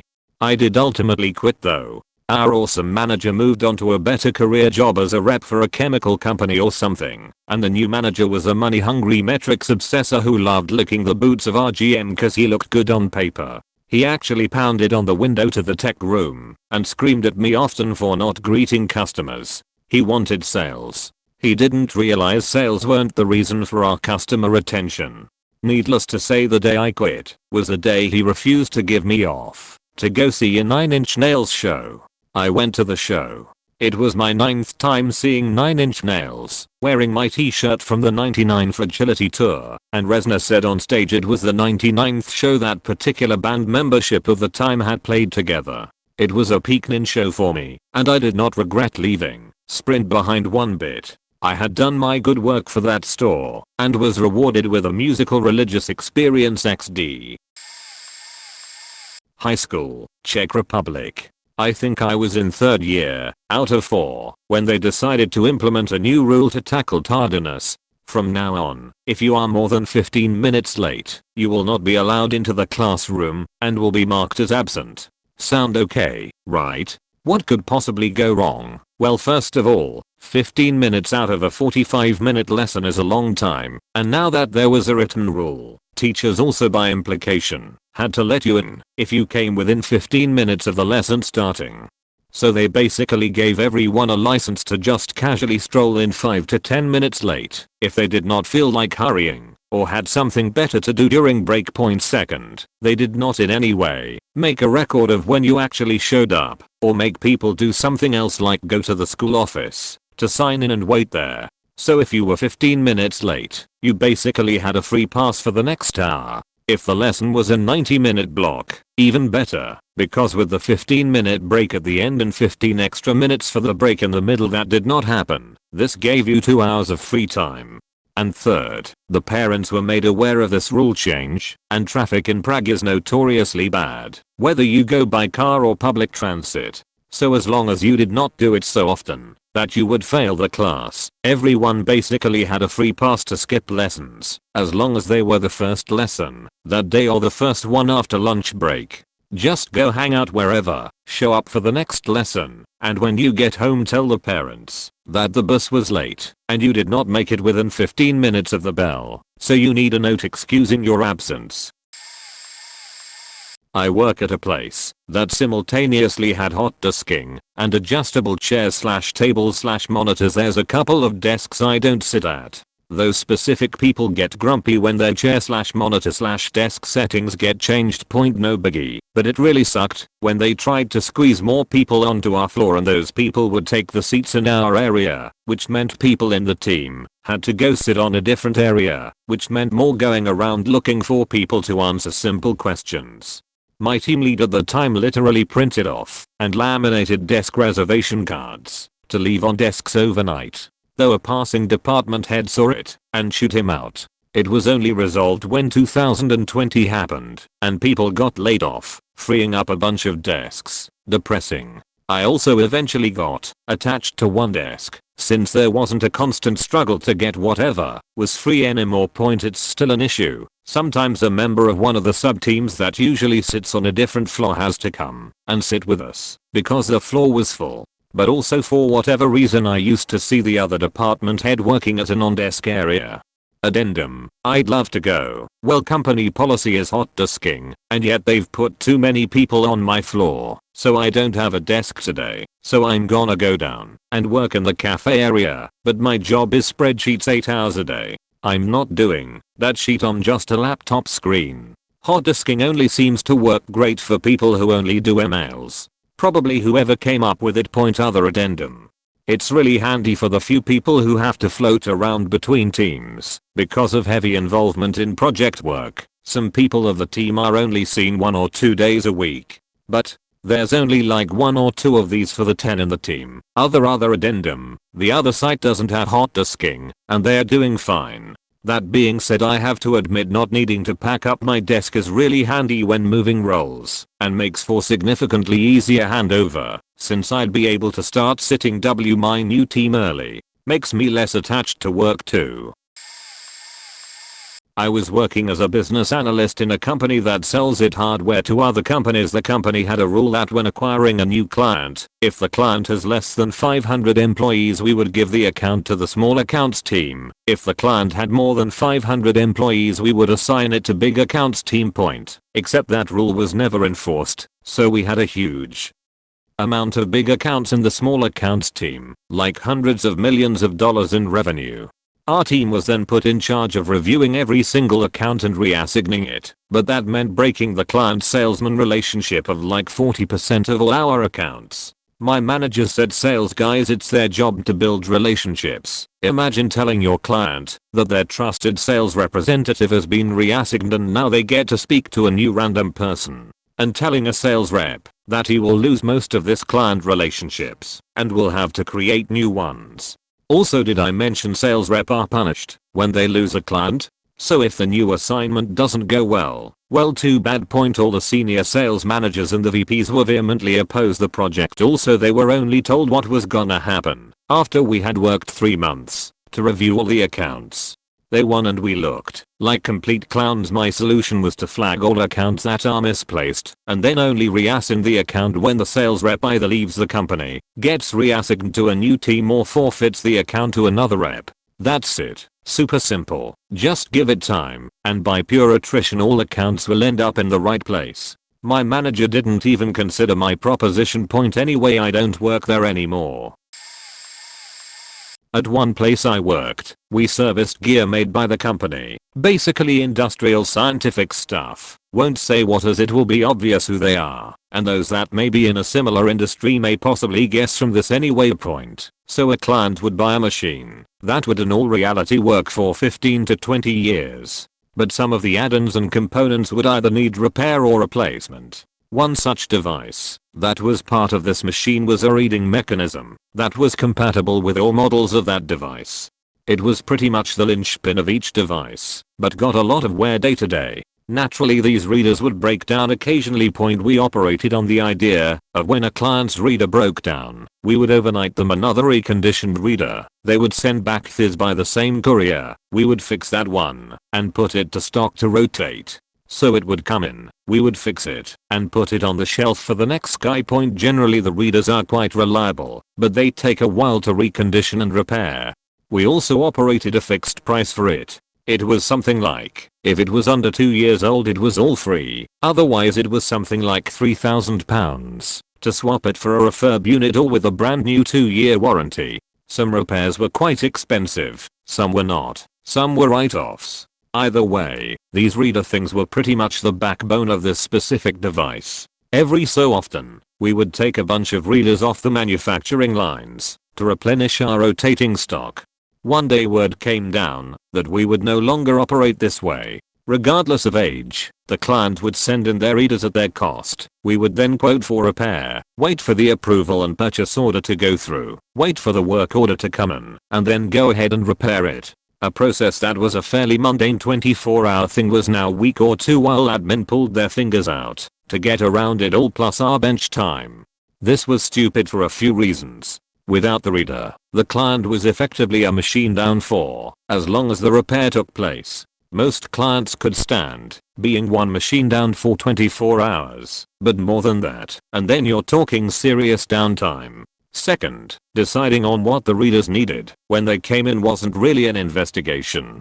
It was more the sort of thing you just did as you go. There was almost an unwritten set pattern to test and repair each part of this reader as you went through the reconditioning process. So once you have the thing apart, there's little point in testing only, as you may as well fix what you find when you get there for each layer of it. Testing the whole thing, raising a report, then storing the reader somewhere while it's in bits, or putting it back together broken, which sometimes was not possible either depending on the problem with it, was a lot of storage time and a big annoyance. From day one we got objections and we were the ones trying to sell the new way to our clients. Of course the boss man was not happy when our clients were raising it up above us to demand answers. The reality dawned when a huge client exercised a break clause in their contract and demanded to return all of their machines. They were in time, Subject to contract, this is something they could happily do. In the week we had spent piddling around with two of their readers with huge quotes. One was a straight £10k for a new reconditioned replacement reader instead of the usual £3k. They were done and had already begun contract negotiations with our only competitor. This raised merry hell. For one thing, the salesman who had won the business had done so only 6 months prior and would have had to hand back a bunch of his commission. For two, this was a huge contract for the company who they were now deciding to try and dick around with point in the end to keep the contract. The boss had us do the refurbs for free and sent out 2 stock units overnight with a tech to fit them for them free of charge. Of course, in that industry, a bunch more clients decided to try and exercise break clauses too, most of which led to free or heavily discounted work. The policy lasted about 6 weeks before it was retired. I'd like to say there was a positive upside. We went back to the old way temporarily. About a year later, the boss managed to find a way to get new units made in China and drop shipped directly to clients from a warehouse in Europe. I gotta say, not only were these units unreliable and usually arrived so far out of whack it took our tech a day to recalibrate it right once fitted to clients' machines. The amount of DOA units we had that either got damaged due to freezing on container ships or other freight related things cost the company dearly in reputation. Instead of drop shipping them, they had to change course to us for checking and testing before going out to customers. They never did get the China manufacturer to do it right. And the biggest thing was, if you bought a new machine, these readers were made in the factory to top standard. It was only replacements that came from China. The sad reality of a boss trying to turn what is essentially an expected standard for that industry into a profit-making department. Most of the people who worked there now work for our competitor. Apparently they too used to work on the whole purchase order thing, but secretly relied on refurbished shell stock they had on shelves to make repairs take only 48 hours. One of the techs they took on from our company explained the approach we used to take and changed up totally to offer the same thing. They can now do full refurb replacements same day, sometimes hourly. The company I used to work for is most certainly second place in the industry now. This fuck up plus a few other cost cutting measures definitely harmed the whole thing. I believe the CEO had to step down after a few years of this cost cutting due to reduced product quality and support really nestling into the fabric of the company. It was pretty rampant. If it works, don't try and manage your way into faking it up. In high school, I was an underachiever and purposely placed in a lower math class to be lazy. The teacher, let's call him Mr. A, was new and was a pompous douche who didn't last more than a year or two. Before students arrived, he would write the assigned homework up on the board for all of his classes. Homework was worth 5 points each day, and before the lesson would begin, he would put up 3 problems from the previous night's homework. Students had the opportunity to volunteer to go up to the whiteboard and do a problem on the board for 5 extra credit points every single day. I would volunteer to do a problem and do little to no homework. It took about a month or so before Mr. A confronted me and my parents about not doing my homework. My parents questioned me about not doing my homework, and I explained to them that I still had an A in the class because I did extra credit every day that I could by correctly doing a problem on the board from the previous night's homework, making up any points I had missed.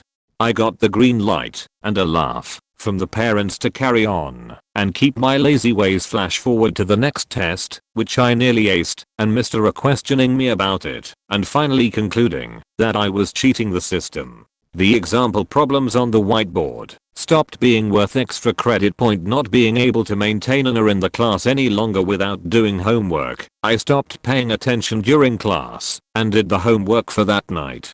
Mr. A hated that I didn't pay attention in class, so he stopped writing the homework on the board at the beginning of class and instead wrote it on the board at the end of class. He wanted me more engaged and participating in the class. I explained that I didn't need to pay attention, that I could teach myself and still do just fine. Something that Mr. A did not want to hear. Following his directions, I started raising my hand more in class and started asking questions that I knew the answers to.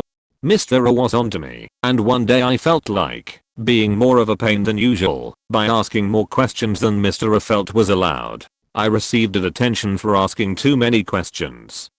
Well worth the punishment. I did my math homework in detention and my parents got an extra chuckle out of the irony. The rest of the class that year was filled with various shenanigans, from the entire class popping/cracking gum during exams to throwing pencils up into the ceiling. The best prank was the sticky hands from vending machines. We figured out that if we cut them up into small enough pieces and throw them up onto the ceiling, they didn't have enough weight to come down. The class would throw them on the ceiling while Mr. A had his back turned, and by the end of the year the ceiling was peppered with red, green, blue, and yellow sticky bits. I ended up with an A in the class. Years ago I worked a family-owned business, 30 to 40 people altogether in the company. But being the premier shop for the industry in our city, we were an extremely busy spot. Anyway, annual inventory time comes around, and oh man, what a colossal series of mistakes that lead to the biggest disaster of inventory management I've ever bared witness to. Mistake #1. Who does the owner select to run said op? The brand new accountant. Yep, the one person in the company who hasn't had her hands on a single product we sell, and she's been with us less than 2 months. Mistake #2. Her plan. Teams of 2, 3-day opus. We have 3 warehouses in the storefront to count in 3 days. Except, she wants one person from each team to be from a different department. So while I'm selling chemicals and parts, I get paired with a delivery driver to help me count chemicals. He has no idea what he's looking at. The accountant refused to take advice from the several more experienced employees, myself included, that tried to warn her how badly it would go. Mistake #3. No scanners. Yay, let that sink in. Accountant wants everything counted on paper then turned into the purchasing agent to review before entering any reconciles into the system. So she gives each of us a 100+ page stack of papers on morning day 1. It lists every item in the company. Every item. Everyone got at least 60 pages they would not be counting. The lists had no clear pattern to it. I was the only one that figured out a semi-pattern. I forget what it was sorted by, but you had to flip through your 100+ pages to find the line item you were physically looking at. Mistake #4. The owner decided he didn't want to pay people if the store wasn't open. He refused to let us do this after business hours. He also refused to let anyone besides the purchasing agent reconcile inventory, and only after reviewing the counts. And on top of that, he also refused to freeze inventory during the count. So pretty much product is being sold and moved after it's been counted. You can see how that would be problematic. Mistake #5. The owner is a hoarder. He refuses to throw away products. I'm talking stuff that no one in their right mind would purchase. Chemicals in the warehouse that were probably from 1980 and clearly not sellable. And the parts department. Oh man, the parts department. It felt like one of those fancy libraries where you need a rolling ladder to reach all the books, except it was small and cramped and our ladder did not roll. There was not a closet, shelf, nook, or cranny that didn't have some sort of parts collection there. A lot of these parts were 40 to 60 years old and don't belong to anything anyone uses anymore. I'd ask him, hey, can I throw those out? They're just taking up valuable space we could use, and we haven't sold a single one of the 40 of them in all the years I've worked here. He'd say, no, that's money, dude. That maybe was money 45 years ago. Now it's just a dirty paperweight taking up my storage space. This plan fell apart by noon of day 2 and devolved into a chaotic frenzy of random people counting random things. Then the counts weren't even entered into the system that day. So we sold stuff and changed the inventory after it was counted, but before it was reconciled in the system. The whole thing ended up lasting just shy of a week. Needless to say, their annual inventory did not make their inventory counts any better than before. I expressed my concerns about the plan before it all started, and they didn't listen. So I put a marshmallow on a stick and roasted it over the flames of their inventory with a grin. I might be too late for a party, but story time. Joined new company, where GM liked to swing his cork around, and though he is the smartest person in the outlet, we changed brunch menu. As brunches goes, everything is unlimited. So it's safe to say, your first one will be just a test run to see what is the feedback from customers, what dishes are selling the most, and what is your P&L of the event. Smartest came with brilliant idea that it will be my responsibility as chef to send amount of dishes. All I need to know is number of guests on the table. Impossible. Hire one more waiter to smooth out service while taking proper orders. Tried to explain it's a bad idea. Guy didn't want to hear any of it. Problem number 1. 4 rugby players will consume much more than 4 little ladies, which ends up with waiter going up and down to till and keep punching the same dish multiple times as I have no clue how much actually I'm supposed to send. Problem number 2. Server knows the best what type of people he has on the table, and by a quick chat he can confirm whether to punch each dish or if there are some preferences.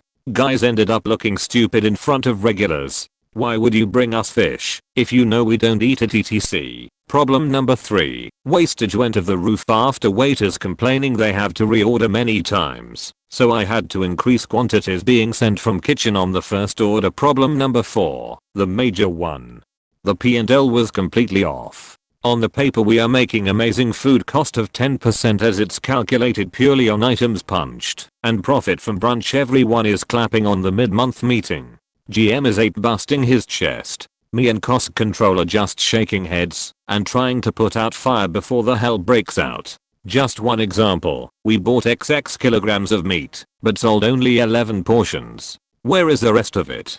Got brushed off by it's okay, it's brunch anyway and no one cares, because packages are unlimited. Point first end of the month comes with proper stock take and purchasing records and suddenly we are over 60% of food cost. Sheet hits the fan as we are running in the loss. I'm being blamed for stealing. Cost controller for wrong pricing of the menu. Luckily I have kept my warning on the emails after main finance guy getting involved, and probably the only person understanding my concerns. We went with my style which I recommended a month ago. Point GM is not with us anymore.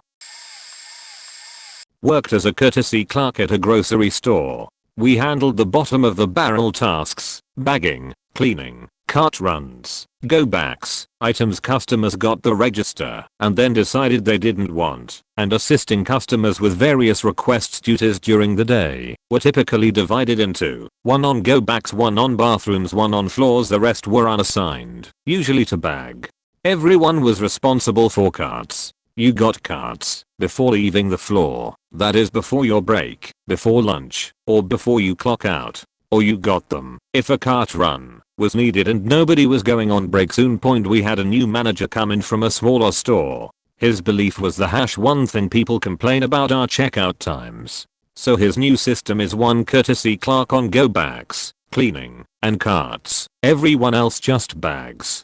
He didn't communicate this very well either. People would be ready to go to break and he'd yell at them for getting carts. People would get in trouble for cleaning the bathrooms. This was an hourly task that hadn't been done in several hours, but his attitude as I told you to bag. I would see this and run around taking care of everything. Point after a couple days of this, I confronted him about it. I was pointing out that nothing else was getting done, and that's when he told me that the one issue was checkout times. We were arguing back and forth and finally he said, if you keep this up, we are gonna have to go to the assistant store director, and you don't want that. I was like, actually, I do. He was too busy, so I went to the ASD myself and raised my concerns. He told me to give the guy time to figure things out, but also within a couple days the new policy for courtesy clerks was scrapped. When I first started a new job, they had a sheet in the break room which said Group A has breaks at a certain time, Group B goes at a certain time. Point on my first few shifts, the manager would always tell me go on my breaks at certain times, which I pieced together and realized those times lined up with what the sheet said regarding Group A, so I figured I was in Group A, so eventually I just started going on my break that same time every day. Before the manager called me over and asked me why I went on my lunch break without anyone telling you, I said I've been told to go on my lunch at this same time every day and that I saw it lined up with the sheet in the break room. Only for the manager to be like, that sheet is outdated, we don't use it, so why is it prominent in the employees break room? Literally the next day the sheet was gone, and suddenly a proper schedule was posted, showing the names of all employees and the times they were supposed to go on break at. Point to top it off, they'd still bother me during my now posted breaks, and ask me to help out for a few minutes, then go back to your break. I eventually just started taking my breaks in my car. One time I was coming back from my break. The manager was like, "I was calling for you before. Where did you go?" And I said I went out for lunch today. He didn't say a word again after that. TLDR, middle school late policy makes students even later and all the teachers complained until the policy went away. This reminds me of a rule my middle school imposed in 8th grade. My school district did some wacky things with closing schools and shuffling people around, so in 8th grade, my middle school ended up with about 2/3 of another middle school joining us. We had so many students that they had to bring in some portable classrooms that were basically steel shipping containers with electricity that they put desks and chairs in. The school was so over capacity that trying to walk between classes was an absolute nightmare. Literally so many people packed and you were touching people on all sides and moving like barely a step a second. If you had a class in the portables and then your next class was on the other side of the building, there was literally no way you could make it in the 4-minute passing time point. Since so many students were late to class, they decided to instigate a rule where teachers had to lock their door when the bell rang, and they had some teachers basically do a sweep of the halls and bring all the locked out students to the office to give them a late slip warning and then send them to class. I think it was 3 late slips, and then you got detention.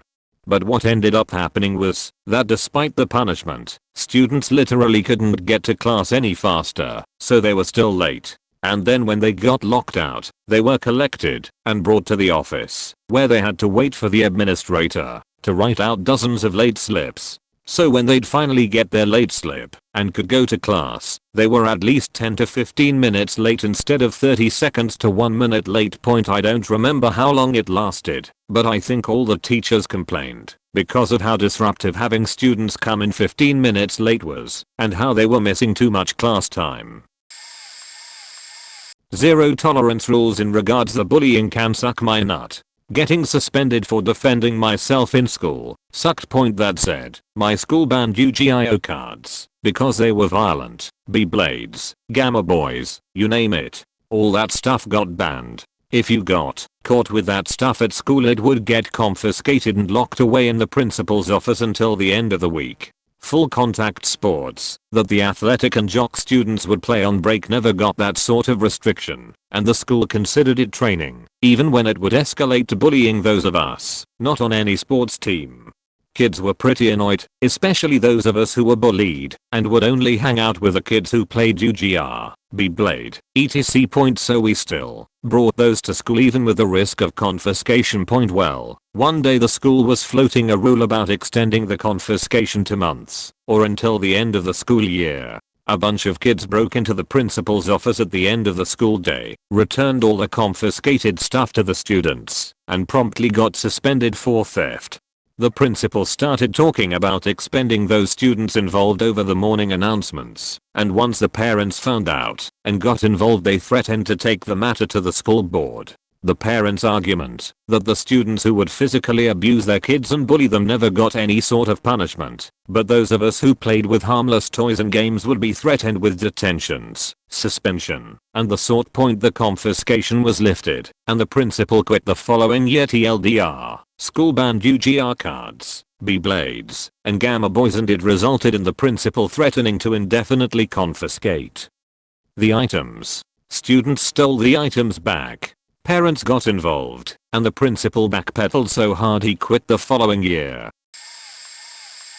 This was in the early 2000s, so not sure if still in place. During my high school years, my school, Burncoat High, had something called the sweep, which was put in place in my freshman year. This was meant to keep kids from loitering in the halls. Teachers were to close the door at a certain time and locked it, allowing the patrols to sweep kids and bring them to a separate class, often ice. It was judged as unfair to those with a legitimate reason to be late, so an exception clause was put there. If you had a pass from a teacher and caught up in the sweep, you were safe as you had a reason. Just go to the class you're supposed to be.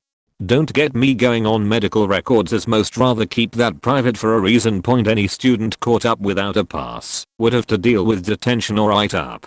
Yes, there was a way a teacher was able to tell the difference between a genuine and fraudulent pass. Trying to create a fraudulent pass to look as genuine as possible wasn't going to do, which the school estimated. Point it didn't long for some to learn there wasn't anything that states which classroom. This included the gym.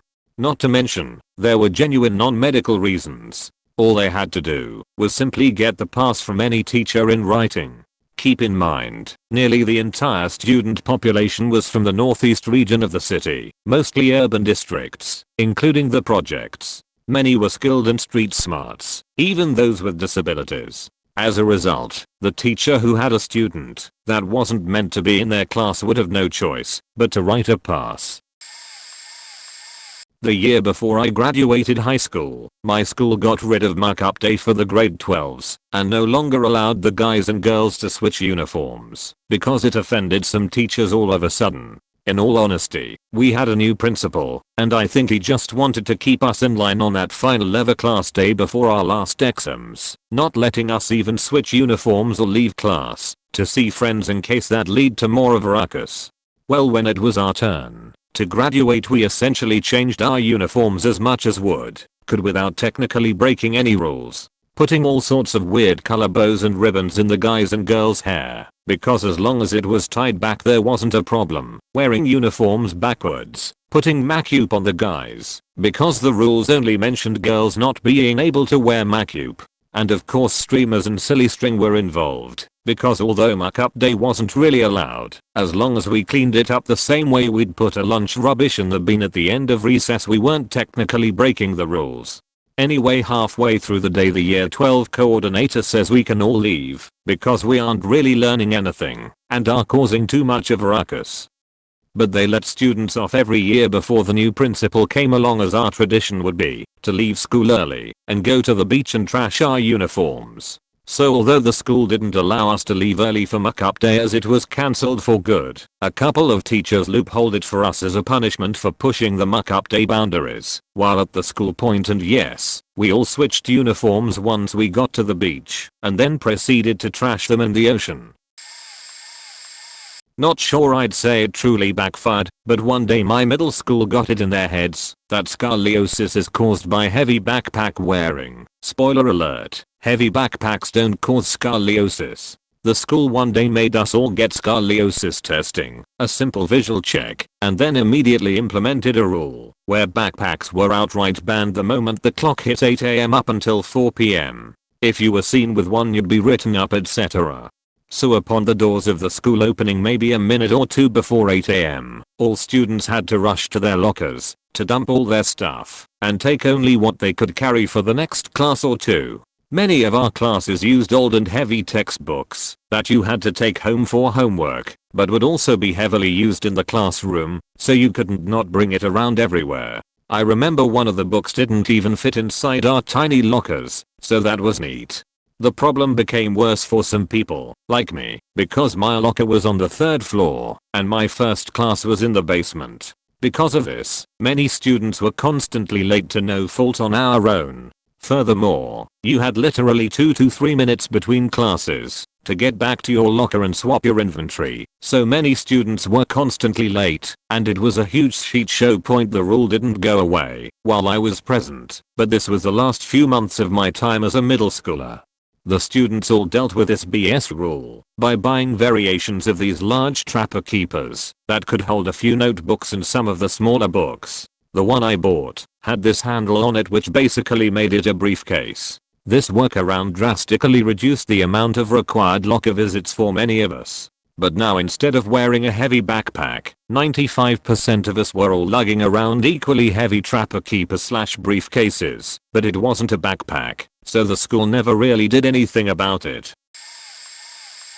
My school got new head of years and headmaster who proceeded to be absolutely useless with no idea how to run a school in a hoe. We always had uniform rules that were pretty chill: black trousers, black shoes, and a school jumper and polo. Never get in trouble as long as you had the jumper, and no blue jeans. I wore old army boots, bendy ankles, and long walk to and from school, and a really good pair of black jeans that looked smart and good quality. Then the new head said we had to wear black school shoes from a certain shop and cheap sheet trousers and plain black socks, no logos on anything at all except underwear, but I'm sure they tried.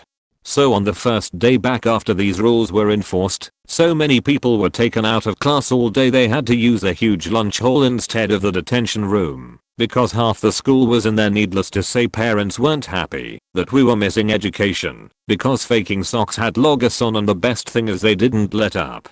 My parents bought all the right uniform for way too much money, and the shoes and trousers didn't last a week before they fell apart and I sprained my ankle, so I ended up polishing my boots to a mirror finish, which was more faking effort any teacher went to look smart, and they stopped the detentions after a while because all the teachers got very angry because students were missing class for no reason.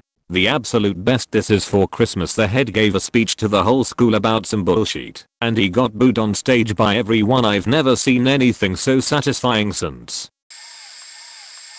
We had a publisher's circle that gave employees who reached 1,000 points $1,000. A lot of cash.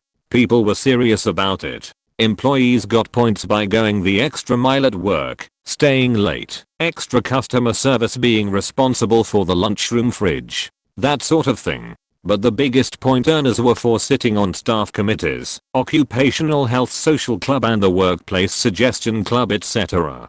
Also, you got good points for offering suggested improvements to the workplace to the suggestion club, and more points if the suggestion was elevated to an action item. So one smartass puts in a suggestion to get a message cubby hole board at the front desk reception area so people can pick up their messages. The suggestion club approves it. Guy gets like 50 points, but I don't remember exactly, and the suggestion makes it into an action item, and then the message board is installed at the front desk. Guy gets another 100 points for those two stages. Everybody bitches about the message board since it's useless because everybody has their own voicemail and email, of course. So 2 weeks later the guy puts in a new suggestion that they remove the cubby hole message board from the front desk. The suggestion is elevated to an action item and the message board is removed, and yes, the guy gets a whack more points to go toward the publisher's circle and his $1,000 because it was another accepted suggestion that was elevated and acted upon to make the workplace better. Weird point. The publisher's circle ended after the first trial year. Maybe not a rule, but the school acting on a policy they didn't even have. Point. When I was 14, 31 now, I was arrested and incarcerated for a terrorist threat for saying the word Columbine and a bully reporting it. The end result was pretty glorious. I was a bullied kid because I was dirt poor, so I couldn't really afford to keep my wardrobe updated or any of the things other kids typically bonded over. When I was in elementary school, I was the second tallest and had visual impairment issues that required some special treatment. So the bullying back then made me very inward and guarded, which by middle school got me labeled a cold beach. When I requested smaller classes in 7th grade, I was put in full-time learning support despite qualifying as gifted in almost every subject. During my first parent-teacher meeting, my mom was told I don't even know how to grade her because I was so far ahead of the rest of the class. Moreover, being a sped only made the bullying worse outside of those classes, so I started walking out and hanging out in the library in protest. Point. I was sent to a small satellite school that was part of the district for my first year of high school, but got discharged due to butting heads with one of the teachers and having some home issues that weren't being treated properly due to the only guidance counselor only being available for 30 minutes. Sessions every other Wednesday. My mom and I had a meeting with my IEP teacher and the school board to discuss placement. My mom outlined my previous issues with middle school, as well as some positive things I'd experienced in elementary school, in an effort to urge them to not put me back in learning support and end up dealing with the same issues all over again. At the time, I'd also shown signs of some variety of anxiety disorder around large crowds. The school board said they'd use their resources to look into better placement, but in the meantime I was to attend the massively overcrowded, poorly laid out public high school.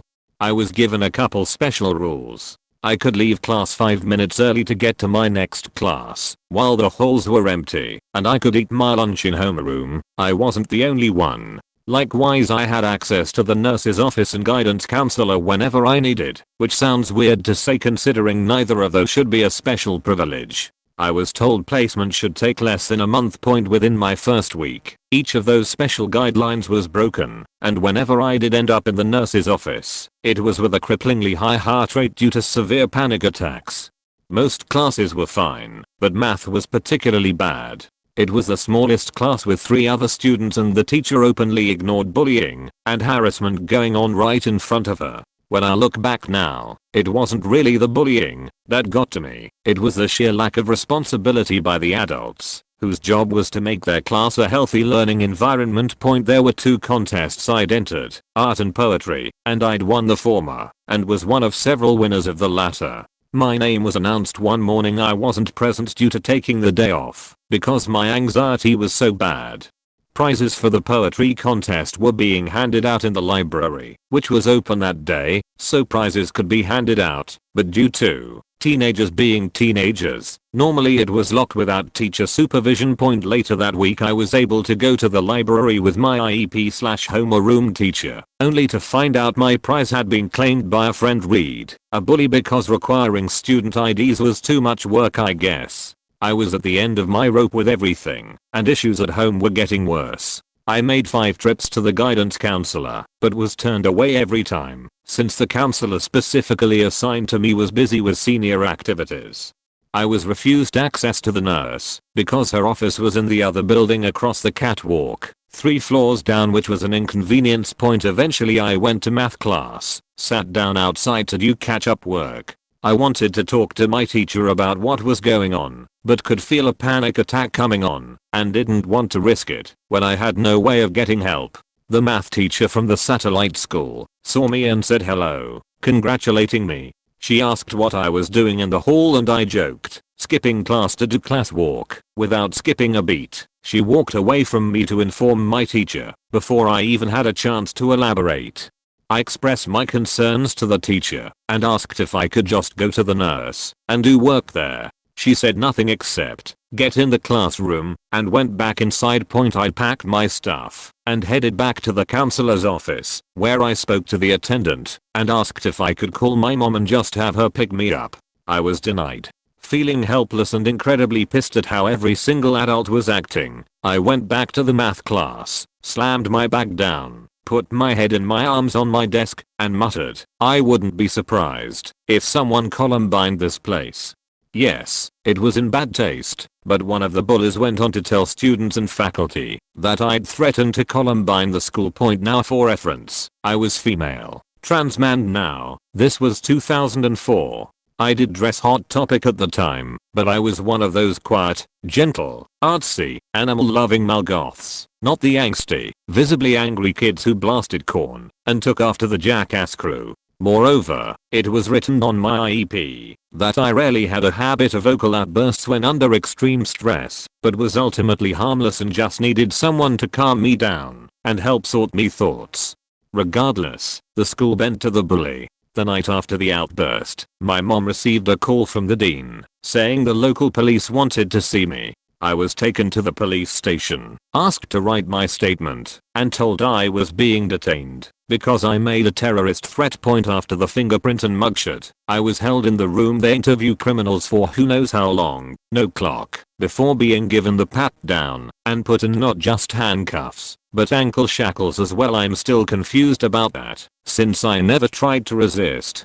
I still have a very vivid image of being escorted out to the cop car and my mom still in her car in the parking lot. As soon as we made eye contact, she started absolutely bawling. I'd never seen her cry so hard in my life.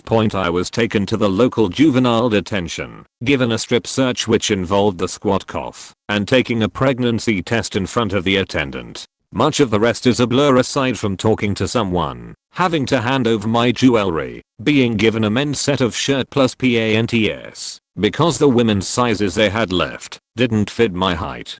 We had frigid single person rooms off one main room, and had to be checked every 15 minutes at night with the lights flicked on and buzzing noise. We were told we'd have classes, but they were core curriculum and things like being read a Stephen King novel aloud and doing double-digit multiplication with a calculator. I don't want to get into the details too much, since this is already a long post, but at one point I had another major panic attack that also resulted in suicide threats. so I was sent to a local inpatient program. Eventually, I was discharged from that and sent back to juvie to await my hearing, which meant going through the intake strip search all over again. Continued.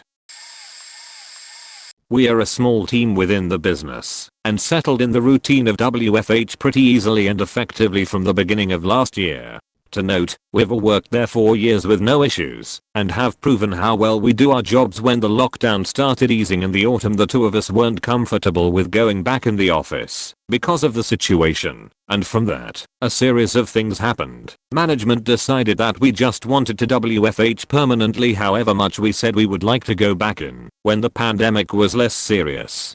Pressured us in multiple meetings to go back in. I kept refusing, and the stress from this caused my much more stress-related health issues than the actual pandemic. Our productivity dropped a little from the new stress, and suddenly even the smallest mistakes resulted in meetings and disciplinary actions. Previous year's management style was leaving us to do our jobs as long as we complete all our tasks. As we were opposing the business plan of going back to the office, they thought we needed more strict management equals micromanaging, leading to again reduced productivity and stress. End result. The whole team are now looking to move on soon, and they'll be needing to essentially replace a whole department. We're in a pretty specialized business with a lot of knowledge required. It'll take some serious time for someone new to step in and really get the hang of the job. It used to be a pretty nice friendly/family atmosphere, but suddenly it feels so hostile workplace, even while working remotely. It just revealed that their previous caring facade was just that. High school. Zero tolerance. Guns. Come along, kids. After Columbine, school shootings really started to take front page news almost monthly. I know today school shootings are like all you hear about in the news, pre-COVID anyway, but let's remember back when it was still pretty surprising for it to happen. Anyway, along comes zero tolerance. For anyone not in the US school system, zero tolerance basically means one fuck up and you are gone. You do not go to that school anymore. Whether you bring gun paraphernalia to school, a knife, hard drugs, you were gone, buddy.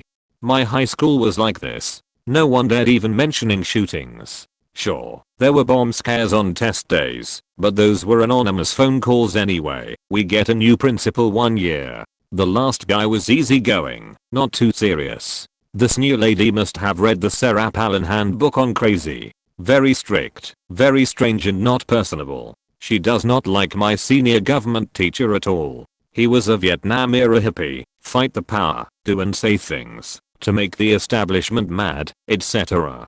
Everyone knew these two didn't get along. One day the principal sits in on this class. Very awkward for everyone.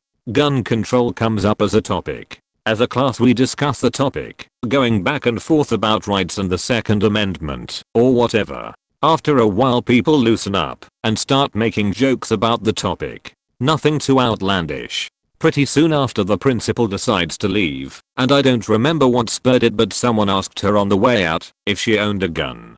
The principal said yes, I'm a gun owner. The crowd goes wild. OHS and oh no, S. abound. Then our teacher tries to calm us down. The principal tries to make a joke maybe? By saying don't worry, I'd never bring it to school. But if I did, I'd know exactly who to point it at. And then proceeds to finger gun shoot my teacher with one eye closed. Insert classroom full of surprised Pikachu-faced teenagers. Some awkward laughs happen. She leaves. On with class. News spread fast on that incident. Everyone in school is talking about it. Days later my entire class gets pulled into the office. The superintendent, or whatever, is taking everyone's statement. Another few days later, that principal resigns. Don't worry, she landed on her feet by getting another principal position at a high school in a different district. Sceneful base solo. Not exactly a rule, more so a system. A bit long-winded. Sorry, I'm bored. When I was in high school, the administration thought it would be a good idea to implement Gaggle for all faculty and students to use. I believe it was brand new at the time. No one was taking it seriously, so the school implemented a points system and gave incentives and rewards to those who participated. You were only allowed to gain 20 points per day, and then they would cap your activity, making you interact each day instead of slamming all the points out on Monday and ignoring the program for the rest of the week. It was the second week of the school using Gaggle. I was up late on a Friday night and figured I'd grab my 20 points for the day before heading to bed. It was pretty easy to gain points, comment on something, post a topic, send a message, answer questions, complete problems, etc. It was kind of similar to social media, but on an educational platform or something. So I did a few tasks and noticed I had somehow gathered more than my 20 points for the day. Me being a hormonal competitive teenager thought let's see how many points I can gather. I could use a few more to boost my numbers. I slammed out a couple hundred points and thought there is no way this will register tomorrow. Has to be a glitch. I woke up Saturday, checked my score and the points were there. I started completing tasks to see if I could still collect unlimited points, but it capped me at my daily 20. Weird but okay, back to normal. I was up late again that night, and since it was after midnight I figured might as well collect my 20 points for Sunday, since it's technically the next day. Exactly like Friday night I was allowed to collect unlimited points. Knowing that I had just been capped earlier in the day, and that this might just be another glitch, I went hard on the tasks. Over the next hour I gathered over 2,000 points. I had almost caught up to the person in first place, and was conflicted on passing them or not. My dumb brain thought it would be too suspicious to take first, so I stopped for the night, ending in second. I woke up the next morning and the points were still there, all was well. I again checked to see if I could gather more than 20 points for the day, but was stopped at 20. At least I got my free 2000 lazy night. Surprise surprise, I was up late again Sunday night, probably working on a last minute essay or something. I log into my Gaggle, since it's past midnight, hoping to collect my 20 points for Monday. Again it allows me to collect more than 20 points. The competitive juices kicked in, and I thought screw it, I'm not only taking first place, I'm going to make sure no one catches up. I added another 3000 plus points before heading to bed, ending the weekend plus 5000 PTS, well ahead of everyone. I arrive at school the next day and the principal immediately pulls me into his office. He is heated. I was then informed that the faculty and staff receive emails for any activity done through Gaggle if it related to something they were involved with. Well, apparently the administrative people get all the emails. He showed me his computer screen and he just started scrolling. Thousands of emails, each subject line starting with my name has just on Gaggle. He said he had received complaints from every single one of my teachers about the emails they received over the weekend, and that they were going to revert my points back to the score I was at on Friday. He was convinced I hacked the system and wasn't telling the truth when I explained I was just doing my tasks late at night and noticed it kept glitching. Bummer. Fast forward to the next weekend, my account has been capped at 20 points each day. Everything seems back to normal. I'm up late again and hop on my account. The unlimited points are back again, baby. At this point I know I'm going to get in trouble if I gather too many points, but I'm a glutton and couldn't resist. Probably because other students at school had noticed my flurry of activity from the past weekend, so I wanted to drag out my 15 minutes of fame. This obnoxious activity is actually how I figured out the glitch. That night I was sharply cut off of unlimited points at 2 AM CST. This particularly stood out to me because I played fantasy basketball at the time, and the waiver wire / free agent processing would occur exactly at 2 AM because 2 AM equals 12 AM PST on the West Coast, thus a new day. For some reason Gaggle wasn't comprehending the time zone change, and from 12 AM to 2 AM CST the system wasn't attached to a day, so it was a free-for-all. I figured this out on a Friday night. I tested the theory on Saturday night, and it worked. On Sunday I texted a number of my friends and told them what I had figured out. What did we do Sunday night? We crashed the school's email server with how many notifications the faculty and staff got. I walked straight into the principal's office the next morning, not even bothering heading to my locker or homeroom room first. The principal didn't seem as mad as he had the first time. He was more stunned / confused / perplexed, dare I say impressed. The school shut down Gaggle for the rest of the week, trying to figure out how we were attacking the system and how they could prevent it. They must not have figured it out, or didn't want to keep paying for something no one was taking serious, because Gaggle was never activated again. Both students and teachers were happy with that result. TLDR, I abused gaggle and ultimately had it removed from my high school. 20 years ago I was a narcotics agent in a multi-agency task force. This was at the peak of the homemade meth lab craze, and I was trained/certified by the D to dismantle said labs. Due to the inherent hazards of multiple chemicals, in unknown solutions of unknown quantities, etc., evidence collection consisted of numerous scene photographs and the collection of samples into specialized evidence jars, and after sampling, having all the contaminated paraphernalia, etc., collected, transported, and neutralized/disposed of by a specially contracted and federally funded hazmat contactor. In these early days, some of the local judges didn't quite grasp the situation. In one case that actually went to trial, most suspects pleaded guilty due to the preponderance of evidence. We dutifully presented our little sample jars, lab reports and associated photographs. The clueless local yokel judge said, "This isn't evidence. You will produce the evidence in this courtroom, or this case is dismissed." We, being NARCS, a unique breed of cops whose job often involved bending the rules of normal law enforcement, we were planning to show up in court, dressed out in full hazmat PPE complete with gas masks and SCBA gear and drag a bunch of simulated meth lab components, etc., into the courtroom, accompanied by our hazmat contactor cleanup crew. Fortunately, the cooler head of the county attorney prevailed, and in consultation with defense counsel and a phone consultation with the D, was finally able to convince the judge that it was a really bad idea to contaminate the county courthouse, not to mention the multi-$1,000 hazmat disposal team that the county, not the feds, would be financially responsible for this time. FWIW. This also impressed the defense counsel sufficiently, his first meth lab case as well, that by that afternoon, a plea agreement was reached, and my one close call with contempt of court was averted. Had this district manager, when I worked for the county. If you look up "incompetent pompous blowhard" in the dictionary, you can see his picture. We really hated him. He was the picture of entitled asshole who did whatever he wanted, but demanded you didn't cause reasons. Constantly interfered with everyone's job. Textbook bad manager. So this weezer bag decides that us mere mortals would benefit from his years of wisdom. So he decides that he's going to start his own county newspaper to dispense his wisdom to us.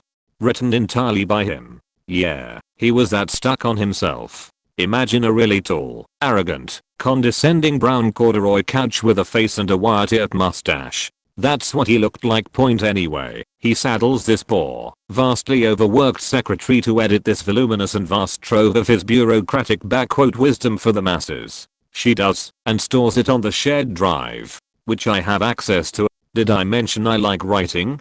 Heh. So I wait till it's done. Then I log into one of the anonymous workstations when everyone is in meetings and Lord Jatweasel is offsite. No way to trace it to me. And I rewrite the whole goddamn thing. Articles like "pontification for the useless manager" and "I can't hear you over the sound of my blathering" and "Dr. Stranger Director" or "How I stopped hating and learned to love my incompetence." Next week, the first issue goes out. No one thought to proofread it, since it had already been proofread, and staff are just dying laughing and loving it. The pompous dolt stops by and is just immensely pleased how many people are reading his glorious missive.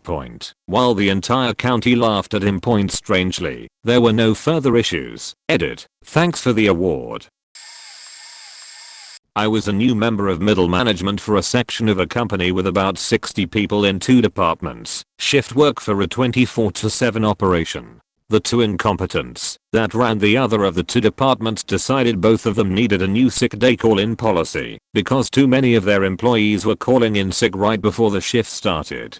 This made the supervisor's job of replacing shifts a lot harder. At the time, it was requested, but not required, that you call in at least 3 hours before your shift started to use a sick day. They wanted to change the rule so that employees of these 2 departments had to call in 24 hours before their shift started. If they called in less than 24 hours before their shift, they would have to use a vacation day instead of a sick day. I instantly resisted this. Having just been promoted off the shift work role into the supervisor role, I could see exactly what would happen. The shift workers would just make sure they got their sick days used first by calling in well ahead of time and just using them as vacation days. I also tried to explain that this was needlessly making things harder for legitimately sick employees. If someone was already at work and started vomiting or running a fever, but they were also scheduled to work the next day, sorry, too late to call in sick point, since these two were more established and whined about having to do their jobs as shift supervisors. The guy then ran both departments gave in and changed the sick call-in rule.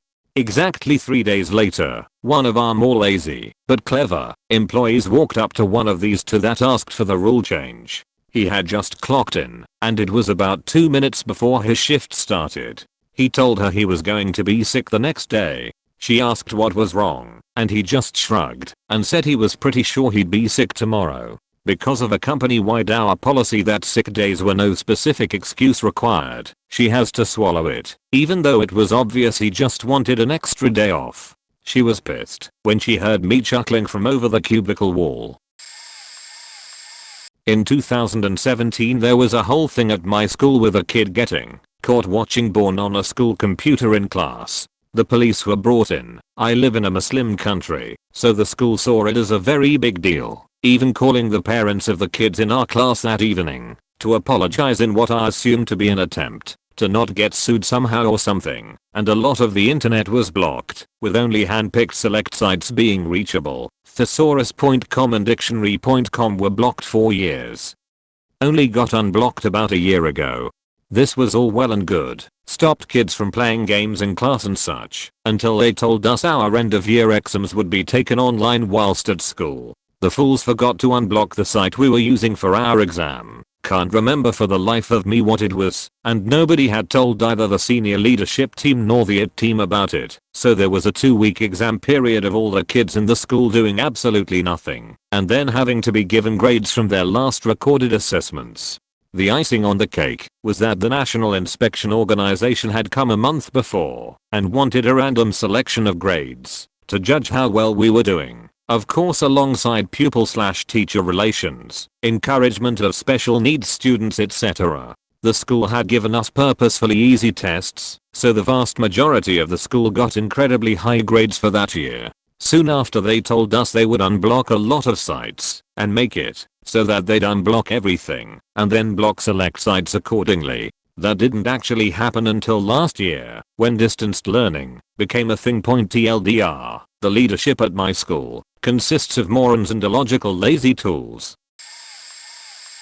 The education system where I live requires a mandatory pen exam in order to graduate high school, unless someone is physically disabled. The exam includes a run and either a set of exercise or a dance routine. Whichever option to take is usually left to students' choice. My religious, hyper-conservative school didn't own its own gym, but rented a place and equipment by the day when needed. So for the final exam, they thought they would save money by telling us we can only do the dance routine route, so they didn't need to rent equipment just for us.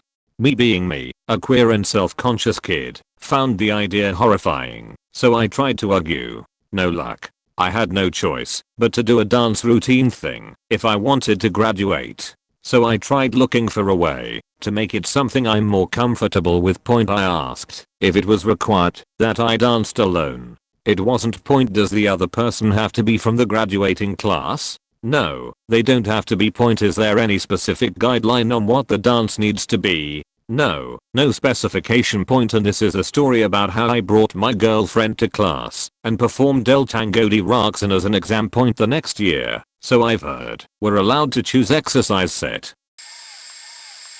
I always wore uniforms throughout my school years. For about 4 years, the school changed the uniform to simply a white top and black pants, or anything with the school logo on it. They did this so it would be easier and cheaper for parents to find uniforms. However, it turned out that our school uniform colors were colors and dress attire that a very prominent gang in the neighborhood would wear. So, we all looked like little gangbangers between the ages of like 7 to 14 or so. Lol. Also, students would try to get away with wearing sexier versions of the uniform. For the guys, they tried to get away with things like really baggy pants or something that they weren't really wrong, Considering it was the same color as the uniform. Needless to say, they went back to plaid skirts slash pants slash shorts and button slash collar tennis looking shirts. By the way, the grades were all separated by buildings and each building was locked within its own fence. So, preschool and first graders went to one building. The school-age kids between 2nd to 5th grade went to another building. And the junior high students between 6th to 8th grade went to another building. The fences were opened between the buildings when school started or was let out, so that families and siblings could walk through and either drop or pick someone up. There was a larger fence all around the 3 buildings. It was a great idea, and I always liked that about my school. I know this isn't really answering your question, but I just wanted to add it. I worked at this call center that was pretty ghetto. Hiring standards were non-existent. Management had all these rules no one bothered to enforce. etc. Well, department that listens to and rates our calls, in case you're wondering, complained that we were using the mute button a lot. The reason? We had a buddy system where a tenured agent was put in the same cubicle with a newer or underperforming agent. So, instead of waiting 5 to 10 minutes for a response through chat, yes, it did take this long to get someone to answer your question or approval, the agent would mute himself and ask his tenured buddy the question, who'd mute himself as well and respond. Well, management took away our mute button. They thought it would help our average handle time and force us to build rapport with the customers. About a month of recorded calls later full of cussing by people that was caught by the headsets. Lots of the agents were not the most well spoken and heard by customers, lawyers, and management who couldn't do anything to reprimand the agents because they didn't even know who it had been. Customer bashing. Management bashing. Missed calls due to agents unplugging their headphones to ask questions and not noticing the customer hung up and they got a new call. A 10x increase in AHT due to having to wait 4 minutes just for a response. Increase in hold times leading to massive complaints. Hold times got to be up in the 130 hours. The mute button came back. Edit. The hold rules were even stricter, which is why many agents opted to either simply unplug their headset to answer questions. I work in a Bourne cinema, and we had a dickhead of a manager that had more chips on his shoulder than a Dorito factory, and anger issues to boot. Oh, and of course he was also a control freak. Basically, over time his need to be the boss and try to validate his position, he piled rule over rule just to keep us busy and pretend he was managing. Last one he added was call me before you do anything, anytime. Well, he did say anything, so sure thing. Hoss call him cause a machine's broken. Checkpoint call him again to say it's fixed or isn't. Checkpoint call to ask a question about something useless. Check 122. Checkpoint call at closing time to ask the passcode for the multiple safes he installed. Oh, is it past 23H? Fuck it. Checkpoint call to confirm we sent an email to confirm that we sent an email. You guessed it. Yes, he actually made us write out confirmation emails for confirmation emails. Basically all sorts of fuckery just to drive the point home.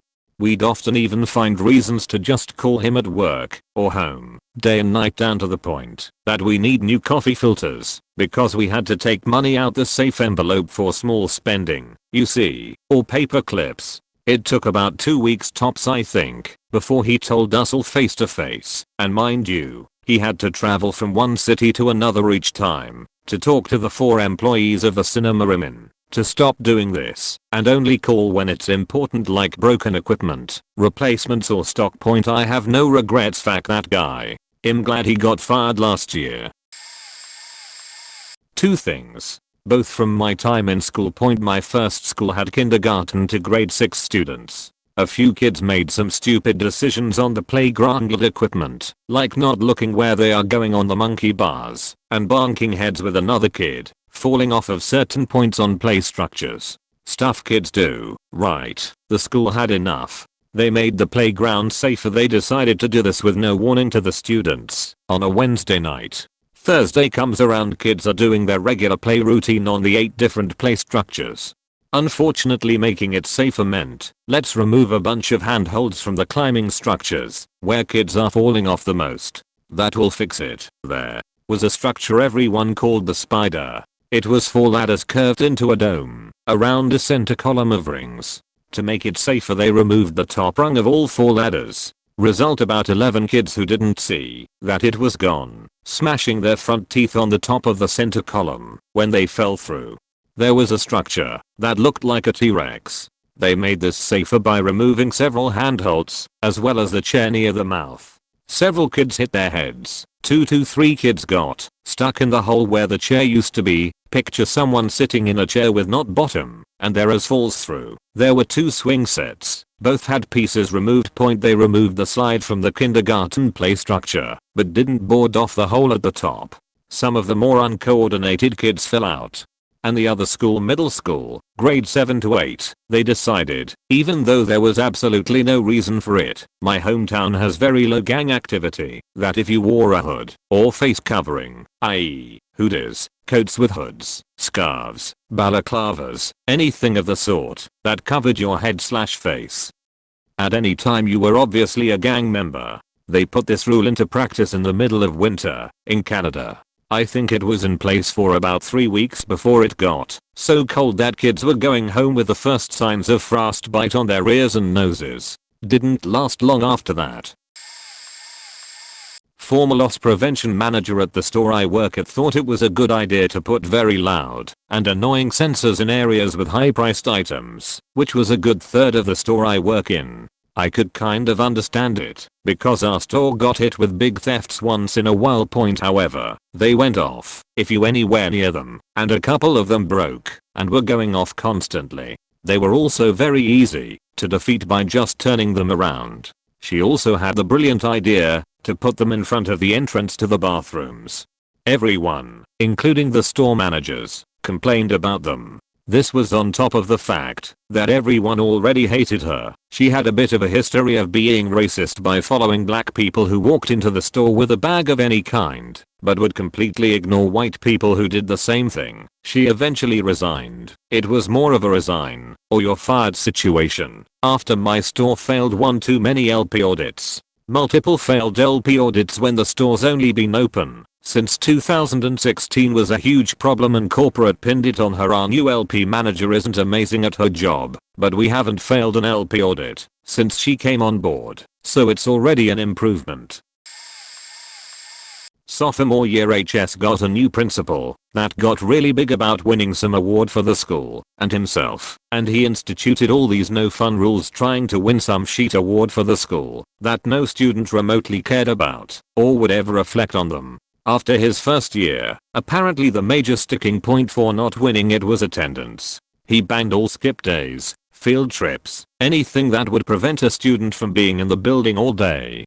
Off-campus lunch was cancelled. Some teams couldn't even go to some of the tournaments they had done in the past. My JROTC unit wasn't even allowed to go march in any of the parades, which meant an overnight trip, just to ensure we would be back in school on Monday. He even got with the local constables to start a pilot program to go hunt down students who didn't show up for first period and drag them back before the official state census cut off state paid schools based on attendance too.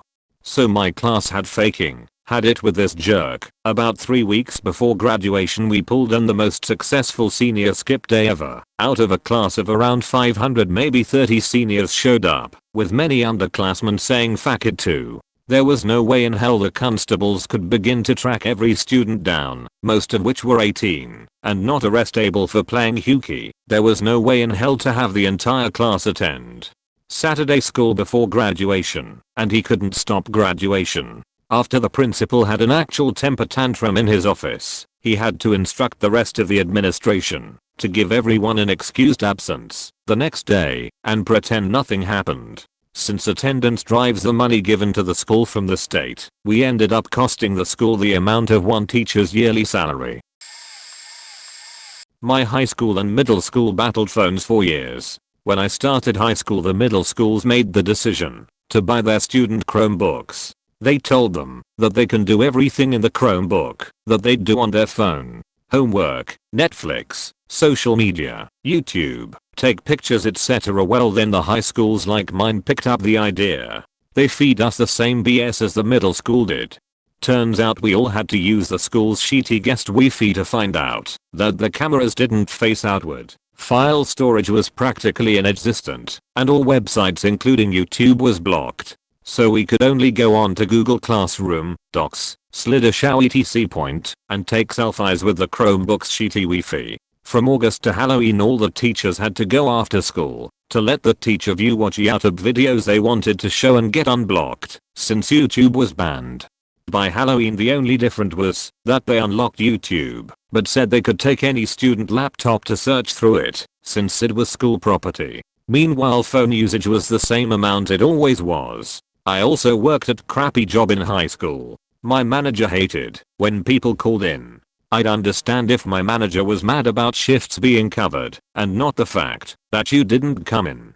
Halloween week I was told of the 6-strike rule. You get 6 write-ups you're fired, like you did a no call no show or no cover. I typically would find this reasonable if you didn't get written up for when you both didn't get a cover and when you did get a cover. My manager wasn't writing you about covers. You got writing up for having an emergency and not coming in. The majority of the time the reason was understandable, like you were sick or most likely the manager screwed up the schedule by not looking at people's availability and scheduled them when they weren't available. Also you had to wait like your anniversary of starting to work there to get a refill. They started this in October in the middle of sports season, and by mid-November people were down to like 2 to 3 strikes. This will be buried, but what the heck point I used to work at a place that sold mailing lists for direct marketing. Actually, at the time it was the biggest seller of mailing lists. If you got junk mail in the 1990s and 2000s, you can blame me for it. Point in 2003 or so, we upgraded to a web-based interface and a supercomputer backend. Mailing lists that used to take weeks or months to model now took minutes, at most hours, if you're being pokey. The system was actually pretty simple. You build up segments of population based on demographic or other discriminators, and you could do Venn diagram types of things like make 2 segments. For instance, the first being the people who own a Ford F-150 and the second being people who like reggae music. You could then create the intersection of the two as a third segment, people who own F-150s and like reggae music. It's a lot more complex than that, but hopefully you get the idea. Something that they had in the past and insisted they implement in the new system was a thing called exclusion segments, which let you exclude a certain population. Again, this is kind of a Venn diagram type of thing. Essentially, you would do the same as the above, but subtract a segment from another segment. For instance, people who own F-150s, but not any who like reggae music. Point the pricing model was per segment, per name. Name being an industry term for a person with a mailing address you can send junk mail to. The reason for that was because the more targeted and precise the list was, the more valuable it was to the customer. It saved them money on postage, and it increased the likelihood that whatever crap they were selling got bought. Point, and it wasn't cheap. Lists started at something like $15,000, and they were one-time use. We had ways of finding out if you used them more than once, but here's the thing, you didn't get charged for exclusion segments. Why? Because, management's exact words, nobody is going to pay for names they don't get. I fought this tooth and nail. I presented at a board meeting. I showed charts and graphs and set theory math equations. No use. People weren't going to pay for names they didn't get, so even if exclusion segments made the list more precise and targeted, they couldn't see how it would be possible to charge for them. Doesn't make sense. Cannot compute. Blue screen of death. Divide by 0 error.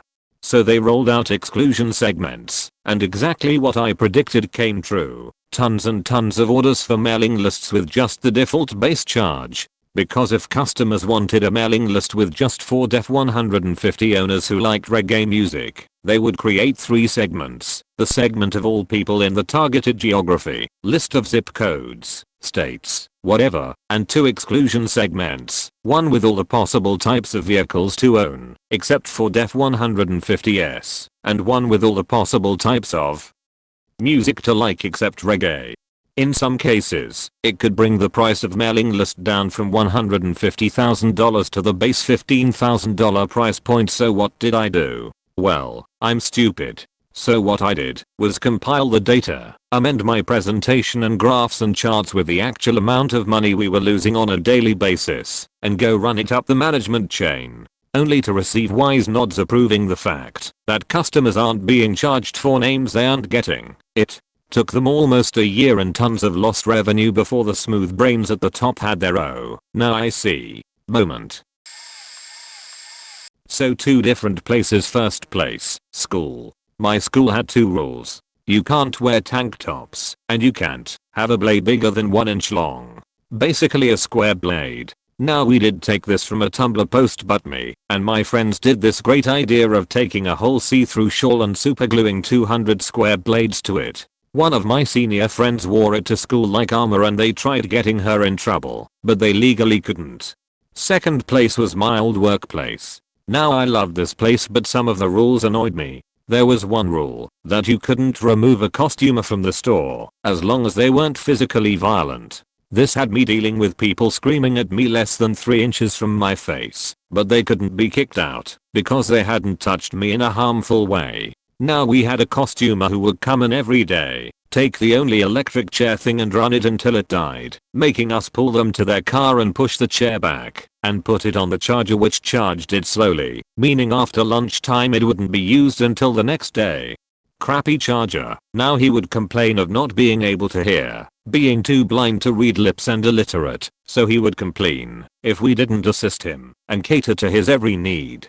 3 people would walk the floor and 3 would work in the back. 2 cashiers and 1 person to go around cleaning things up and helping costumers. I was stuck helping costumers, so I always had to deal with him for 5 to 6 hours. Would get there around 9 and wouldn't leave until 2 or 3.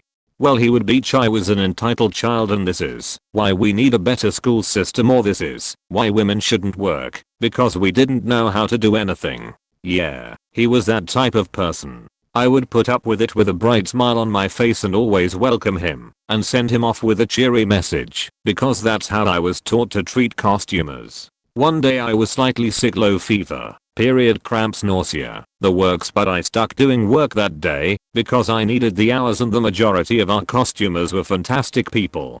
He came in and demanded this lady be removed from his chair, even though this lady came in once a month and just had hip surgery, so she couldn't walk. I slowly explained to him for 10 minutes that she was almost done shopping and I would be happy to start shopping for things he needed while he waited. He simply said no because, and I quote, "woman can't choose anything, right?" So I would have to re-get the things anyways, so I left him sitting by the front door.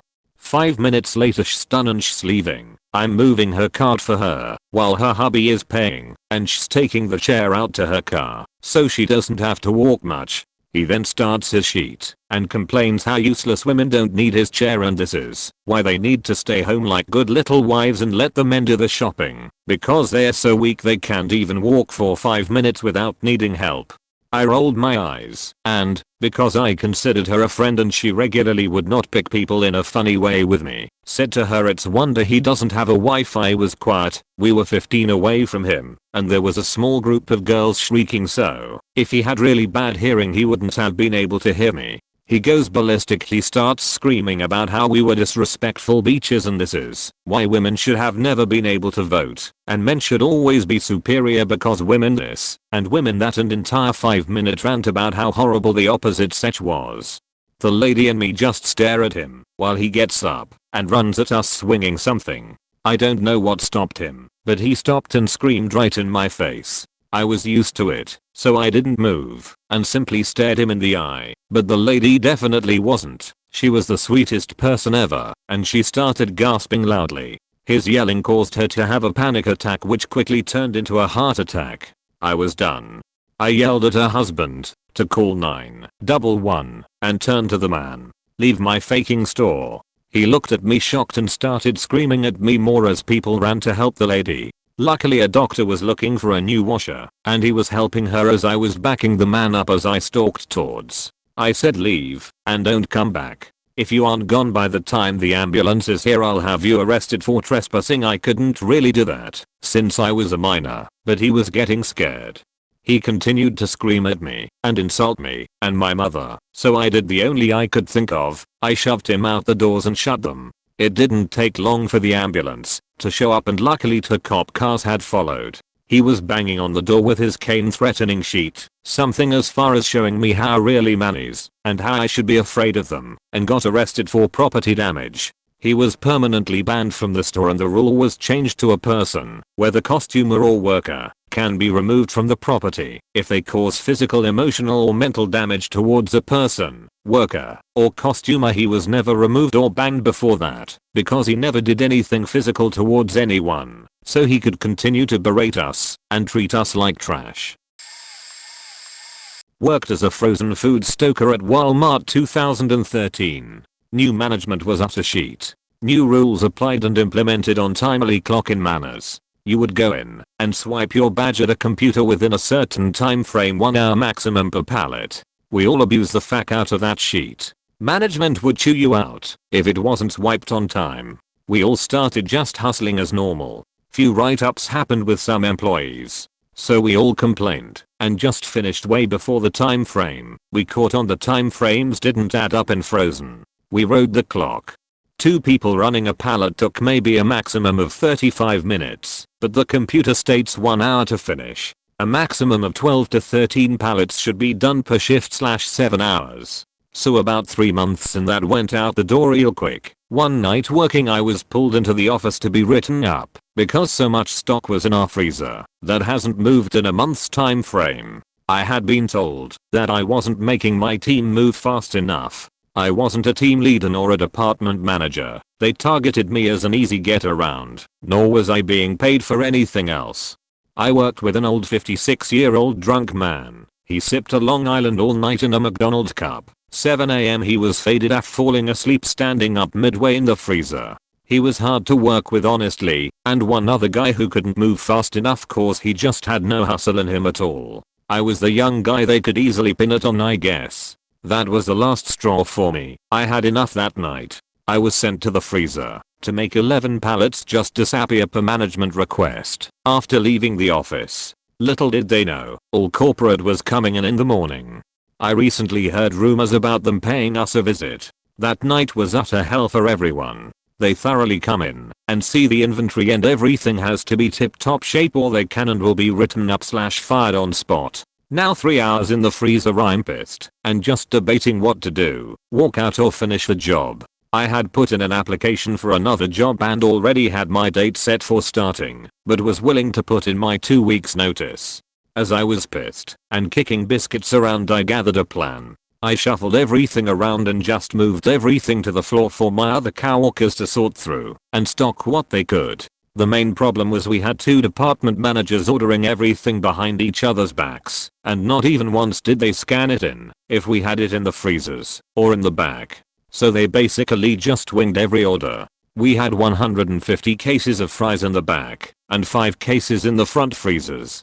Everything was basically just not logged in correctly. So my job was to rid of it and make 11 pallets fully disappear. My plan was to put in the tell zone what bin and number, what was on the floor, and how much is in each bin. Oh boy did I have fun. My plan struck me, and I knew what to do. Management seen me moving it all around and putting it in the system. They finally stopped snooping around while I was working, and I faked everything up. Wrong bin, wrong numbers, just completely faked everything all up lol. So my shift ends, and as I walk out the door, that same bitch that had written me up stopped me after clocking out down the hallway. She said, "So did you get those 11 pallets taken care of and off the floor, and can you walk in the big freezer?" She jerked her arm up with a thumb up gesture. I said I got rid of 10.5 pallets and everything in the bins off the floor. I gave her a sheet-eating grin and winked at her. She said alright. As I'm walking off, here come the bigwigs, all with notepads and tablets. Well, needless to say, Rachel no longer works for Walmart as an assistant manager. Moral of the story: treat your employees like people and the system of write them up to get more work out of them doesn't work, cause it will bite you in the ass. If I just could have been a fly on the wall when they opened the freezer to see a full inventory stacked to the tip top and nowhere to walk, and soon as you move a pallet it will fall onto the floor. My school tried to implement a policy that would punish YIU for taking videos of fights even if you weren't fighting yourself. You'd still get in trouble. The worst thing was the school would literally confiscate your phone, make you unlock it, and then geo through it. Like, a member of staff would go through your photos to make sure you deleted it. They also go through you faking texts as well, along with your search history for some reason. This happened with or without your permission. This happened to a girl I know. She videoed two girls fighting during lunch. School took her phone, went through it, and didn't give it back.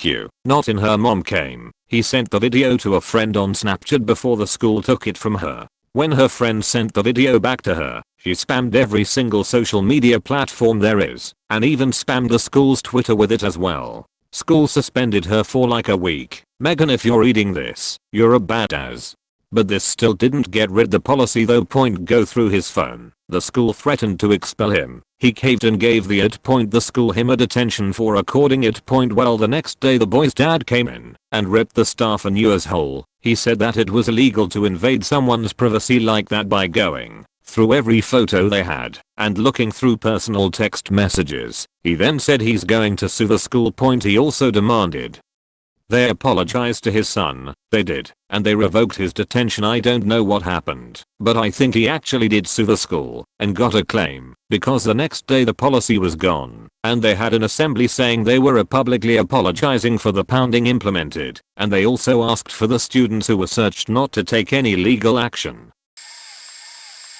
In short, by following the rules of my old employer, they lost a lot of clients and are now scrounging to stay afloat. I followed the rules and lost more clients than my colleagues that didn't, so I became a less valuable employee as a result of following these rules at my old job. Software company developing software for enrolling insurance. I did implementation, not development. We had a rule that we had to use the functionality of our software to provide the client with what they are requesting. Beyond that, it would be billable work or something they would have to take care of on their own. The problem was that our software lacked a lot of the kind of functionality that clients generally need or very much want, mostly reporting, and despite me repeatedly passing this feedback on over the course of 7 years, most of those issues were never addressed through programming. It's a fairly small company, so I was passing it along directly to the president, CTO, COO, business analyst, project manager, as well as my direct supervisor. I watched some of our best clients walk away over and over again because we didn't lay off that business process and didn't develop solutions. Fortunately for me, I got offered a job by one of our former clients. The new job has the opposite approach, where we don't bill for almost any of our work, particularly not for things that are expected by our clients. It's strange for me, a lazy fuck, to say that I'm happy doing the extra work, not only because it keeps clients happy and increases my job security, but because I don't have to listen to clients bitch at me about things I totally agree with them on, and then just reciting our policy.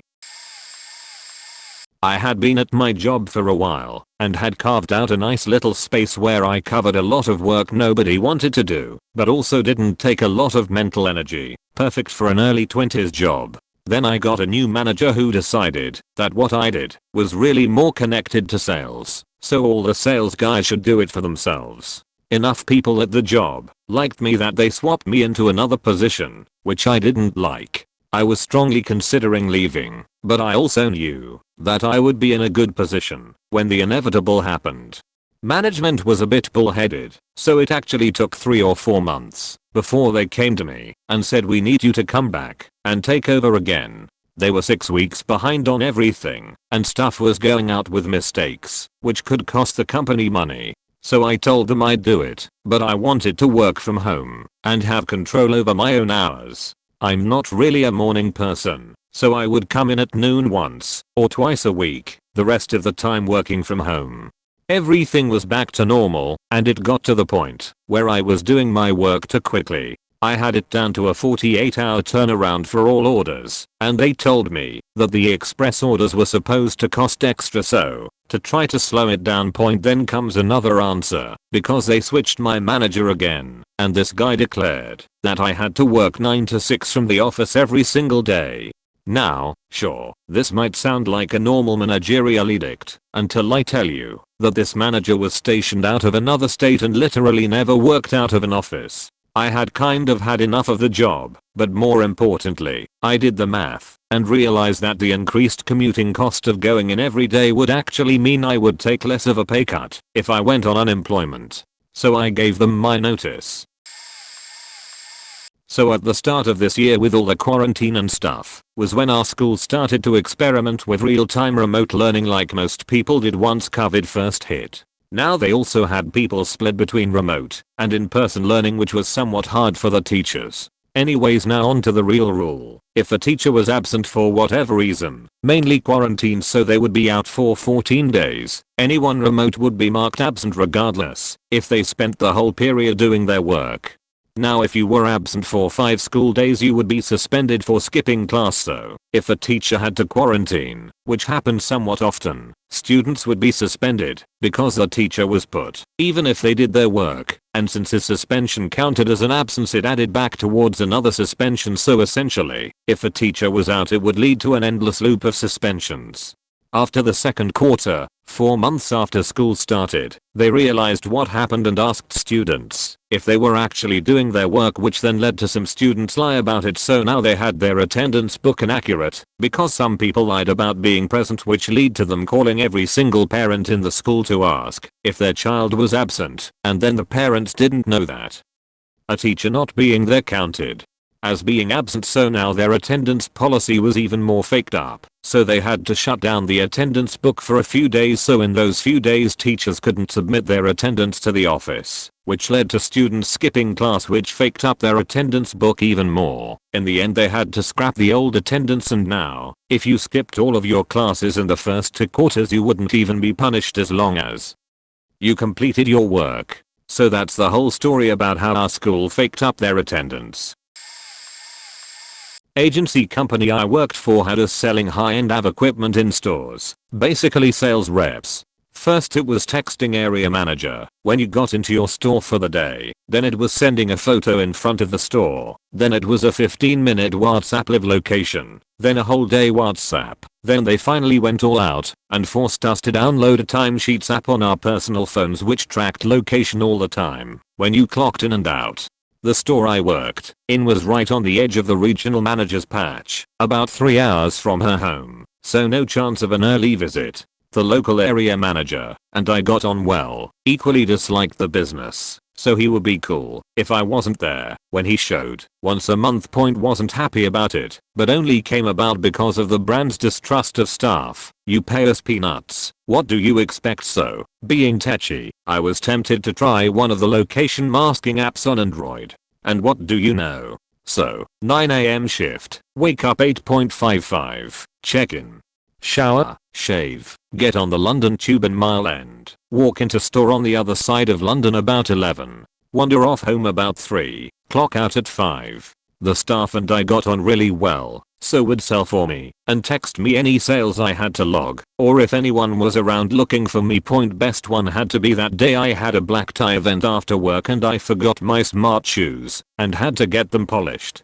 Turned up late, had to go back home, get the shoes, stop off in Piccadilly to get them polished, head out for a haircut and shave, drop out early. Of the day I apparently work 9 hours. I worked 35 minutes. Beautiful.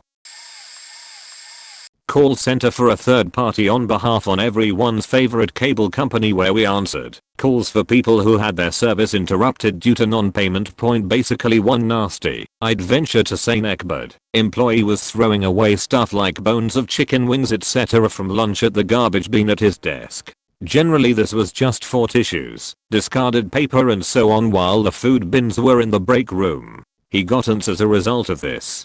If you've ever worked in a place like that where the whole building is just full of cubicles, where all they want you to do is take calls, you know how in all they are about always being on the phone. Think The Office, where Michael was working his second job, but way more strict. Anyways, instead of reprimanding the nasty employee, what did they do? They removed every trash can from the floor and said if you needed to use a bin you had to go to the break room.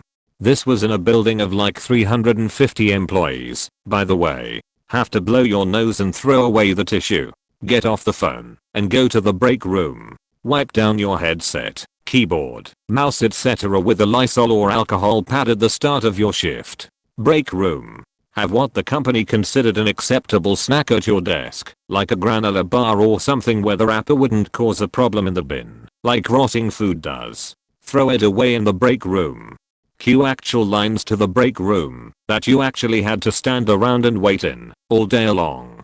Got to the point that there was so many people in there all day that you couldn't even use it for an actual lunch break and would need to go to your car or something. Productivity and time on calls tanked immediately. The policy lasted all of 2 days and the bins were back. Neckbet was fired like 2 weeks later for continuing to eat non-approved food items at his desk.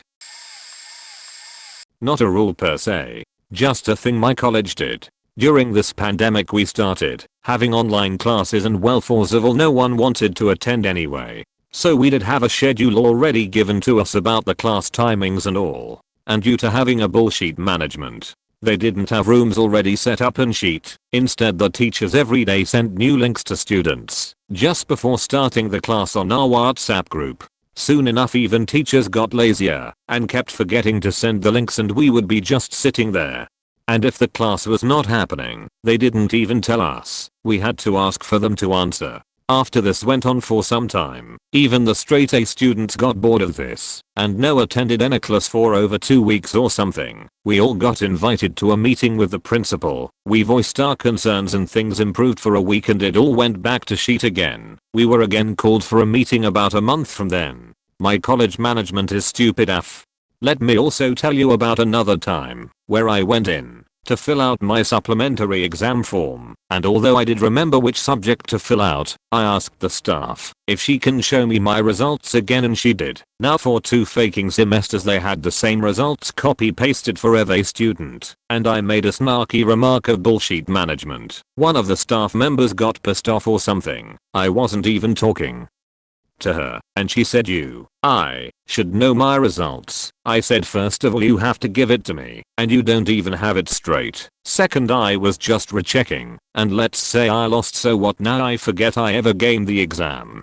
You will have to give it to me again. She's starting to boil again, and at that moment, another staff member came in to give us. I was there with couple of friends. Our results. I had asked for it before all this drama, and the guy went to get it. So the story here is that we hadn't received results for last 2 semester cause they kept making excuses, and I jumped on this and immediately said, nice, you keep telling me I should know my results and here you guys haven't given them to me for almost a year now. Nice.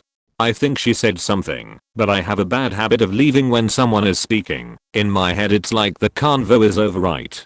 So I leave, and this backfires a lot as sometime the conversation isn't over, and this was a time when the conversation wasn't over, and she did reply to me, but I was already halfway out the door, so as to not look foolish, I left. Next time I saw her she was a bit beachy. The place I work at had spent 2018 and 2019 transitioning to high capacity seating. They were throwing out all the cubicles, and in their place, were putting in these stretches of tables, where there's like a thin client, a monitor and a keyboard would be. You'd then remote into a VM that you work off. You're not really guaranteed the same desk every day and you're not supposed to leave your stuff there. They built lockers to store items in. Each floor that had been transformed also had a trendy like cafe with free Starbucks as well as a library in place of the bland break rooms we had before. They claimed it was to have more of a startup feel. Also I think they were trying to be more trendy and cool, kind of like the WeWork offices were /are. They also were in the process of eliminating all work from home. They felt that teams needed to be close together as much as possible. But now COVID has hit, and social distancing is the way to go. They spent millions on redoing several buildings as well as on new buildings built in this pattern during the time frame. Now those buildings sit empty as all of us work from home. They are amazed that we hit the same deadlines whether we are there or not. I think eventually they'll vaccinate us, pull us back in, and stuff us all together with no room for a fatch to go unnoticed. But whatever, I'll figure out a way to deal, I'm sure. As of now my team and I had managed to retain our cubes, so hopefully they won't keep transitioning people and I can avoid ever having to sit in mass seating at this place. A woman notorious for being a Karen in the office complained to the very new to the job higher ups that my vegan food was stinking up the office in the microwave and makes her coffee taste like whatever I'm eating when she microwaves it. Rice and beans, curry, fish, popcorn, and beyond. There was never any complaints until I began microwaving my tofu scramble. So the newly appointed higher ups pull me aside and inform me that I can no longer make or heat food in the office anymore. I asked if there was a particular type of food that was causing the problem I could simply avoid. She said vegan food, all of it. So I basically said that sounds like something the union would want to know about if it's a rule imposed only on me, or that. She picks up the phone and asks me to leave and close the door. Turns out she called the union before I could, and then my union contacted me. Anyway, the union agreed that it had to be either everybody or nobody when creating and enforcing policies. And my office was so stubborn that they took out the microwave and toaster oven from the break room. Everyone was pissed and complained, and the lady that reported it in the first place couldn't microwave her coffee at all now, lol. That only lasted a week before everything was out back by popular demand and everyone was allowed to use it once again, including myself. After the whole ordeal, what's funny is they pulled me aside and go, next time why can't we settle it person to person? You didn't have to call the union, which is a laughable statement that borders on crazy sounding, but you really don't know these people, so I informed them that I hadn't called the union. They did. When they asked me to leave their office, they tried getting the one up on me by calling them first. The oh shit is right look on their face was priceless. I worked at a small bookstore for 4 years in the 90s. Beside our magazine rack, we had a garbage can. It often got used as every time people opened a magazine, 2 to 3 of those subscription cards fell to the floor. Plus there was a coffee shop down the hall, so people often threw out coffee cups there. No one had an issue with the garbage can until we got a new district manager who was a douchebag. He saw it one day and said that garbage can is unsightly, put it in the back room. We don't need it. So we take it away, and for the next month, there are cards littered all over the floor, empty coffee cups shoved in our magazine rack. I mean, really, what reasoning is there to remove a garbage can that is actually getting used frequently? We eventually just put it back and waited for him to complain again, but he never did. I suspect now that he just want to give us an order for order's sake. He one time complained about how we had our bestseller books displayed. We spent well over an hour rearranging it. 2 weeks later he visits again and says, why would you arrange your bestsellers this way? Fix it so it's this other way. So we spent another hour plus taking all the books down and returning it to its former self. I studied in a public high school. Our principal, which coincidentally the husband of our neighborhood leader, implemented a rule that was also present in our local grade school, a uniform and tardiness policy. This was implemented in all sections of all grades, but this was strictly imposed on higher sections and prioritized courses like STEM and ABM. The rule meant that if you don't have any proper uniform when going to school, they won't let you in, mark you as absent, and send you home for improper dress code. But if you have a proper uniform, yet you're late going to school, you're made to stand still in front of the flag and sing the national anthem plus the oath, and a scolding from your department head. Some STEM students are scholars, which meant some of them aren't privileged enough to buy enough uniforms for 5 days of school. This policy caused so many problems for the regional superintendent and headmaster. Many complaints from parents started to come. Students started to pile up the entrance waiting for a chance to get in, because some school guards were considerate and thought the policy was bullshit. And out of the estimated 1,500 students enrolled, you can barely see 100 roaming the campus, because most students went home. And one student filmed a video posted on his story which caught the attention of our mayor and his advisors. 2 weeks later the policy was reformed, and the principal made an apology to all affected families, plus he gave all of our missing work from those 2 weeks an A+.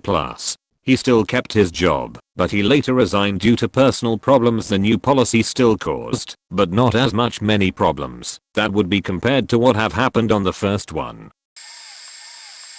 I worked as an usher in a cinema. Part of my job was to close the doors to the halls when the movie started and check that everything was okay in there. One day our manager started insisting that we were supposed to wait there for the first 5 minutes of every movie. I think this was actually an official corporate policy even back when I started, but it was basically impossible as often multiple halls started at the same time, other halls were ending, someone had to check tickets in the lobby, etc. Even with this, we sometimes, 2 to 3 times a day, had to ask the manager to cover the lobby for a couple minutes when we had very little time to clean up a very large hall or something like that. Usually most of us would just take a peek to make sure that the pictures on the screen were running, nobody was recording that the people on the screen were talking, and that the people in the seats weren't talking. Instead of 5 minutes, you could be done in like 20 seconds. As a senior usher, I tried to argue with the manager that it will be just impossible, that we would need to at least double the number of ushers to make this possible, but she just said to ask her anytime we need any help. After just one, although very busy, weekend of this policy, when she had to spend most of the day checking tickets in the lobby, instead of doing her actual work, or helping at other stations, mainly the concession stand where the cinema makes the most money, she pretty much said to go back to the way things were before. When I was in 6th form, we had to wear business dress. This meant a bunch of 16 to 18-year-old wandering around dressed exactly like the teachers, but unlike the teachers we didn't need to wear lanyards with our ID cards in them. Well, school management decided that this was bad because at that anyone could just put on a suit and wander into the school, even though you could only get in and out of school grounds during the day by showing your ID card, and on a morning the 6th form director would stand at the gate anyway and he knew everyone's faces, but because of this, they leaked it to make it mandatory for students to wear lanyards with their IDs at all times while on site, and you got a warning if you didn't have it on. 7 warnings in 6 weeks and you were kicked out and lose off-site privileges. The problem was that it meant that if you lost off-site privileges and you didn't start classes till after the first period some days, or had say the last couple of periods and a day off, then you couldn't come in late or leave early, which obviously sucked if you finished at 12 but were stuck there till 2:30 with nothing to do. But the problem with the policy was really highlighted when it got to exam season. Because we were expected to be wearing the lanyards at all time even in class, it meant that we were also expected to be wearing them in exams. And because of the cards being in a holder, it meant that people could write answers and hints on the back of their student IDs or slot pieces of paper between the student ID and card holders on the lanyard. So there was a week of proper national exams with people doing this till someone got caught, and then it went to lanyards had to be on desks, and people still kept doing it, so they had to be in pockets. And after all of that, and just how many students didn't stick to the policy, they decided that they couldn't be bothered with having the policy anymore, and it was just suddenly gone the next year. One day when I was in high school, I went with black shorts. They were school code, but they had a LGBT flag imprinted on the sides. I wore it for the whole school year. Turns out last week of school one of the assistant to the manager was in a bad mood and told me I was not supposed to use them, so she was going to send me to detention. This all happened at the morning. School did not started yet, and I told her, look, I've worn this the whole school year, passed by you many times, spoke with you, and now you want to tell me they are not school code? No. I'm not going to detention. I came here to study, not to be detained wasting my time. She was furious that I actually talked back. She refused. But I told her this is not whether you want it or not. If it's so much trouble, I'll go back home, change, and go to class. I will not waste my time. In those times I was already driving. She liked the idea even less. But to make sure nothing happened to me, I went to the principal, spoke with her, explained her what happened, and told her I wanted to study, and because it's not time yet, I'll go home, which is less than 5 minutes away, come back and be on time for class. Obviously only if she approved. She did. I went home, changed, came back to only find the assistant talking with the principal of the occurrence. Ended up not in detention, but in a whole other school for troubled kids. She said I overrided power, didn't follow rules as instructed, and broke school dress code. And it was not even during school time. Just to find out, before the week passed, in the school for troubled kids, that the school year ended due to COVID. Lol, biggest L. Not necessarily stupid, seeing as I don't condone underage smoking, but still points to a little context. The high school in my town, I didn't attend. I went to a secondary school in the same county, different story, was built next to a wooden fence that divides the student parking from a row of homes parallel to the student lot for its entirety, about 200 yards long. There are 2 small breaks in the fencing along the way leading to people's backyards. Obviously you can't smoke cigarettes on high school campuses, but a friend of mine and myself in junior year had just gotten dropped off at the high to wait for the bus that would take us home. We used to just walk off campus, down the road that passed in front of the school, and smoke on the sidewalk, and walk back to wait. Faculty caught on and hated it, so we ended up wandering down the fence to one of the breaks to pop in for a smoke, and found a house with a dog in the backyard pool. Dog flips sheet and we start sweating, and the owner comes out, hand up, just waving. We didn't run, because he didn't seem mad. When he came out, says, "Hey, what's up, heard you found my dog." I go, "Yee. Sorry about smoking back here, we can leave right now." Dude really isn't mad at all, and says we can totally smoke in his backyard, just not to leave the butts. There's like a shit ton of buds in the pool the dog's pissing on, but we couldn't care less. Spent the rest of the year smoking cigs in this guy's yard, occasionally seeing him, just to ask how we were, and about school. Super dope guy. Doing retail displays, and our work for an 8.5-hour day includes 2 15 minutes paid breaks, technically 5 minutes for walking to / from the break room and 10-minute break, and 1 30-minute unpaid lunch. Had to clock out. 2 major issues that came up were we had to take the breaks at set hours. Before that, we'd take the 2 15s together once the store opened, so we could get more work done before customers came in. Well, we were told we couldn't do this, so 2 separate 15 minutes breaks meant less productivity. When we had to take our afternoon 15, you need to spend time stopping your work, securing everything to make sure it's cautioned off, so it's customer safe, and putting all your tools away. Then walk from wherever you were in the building to the break room, which was usually more than 2.5 minutes one way, especially when customers stopped you.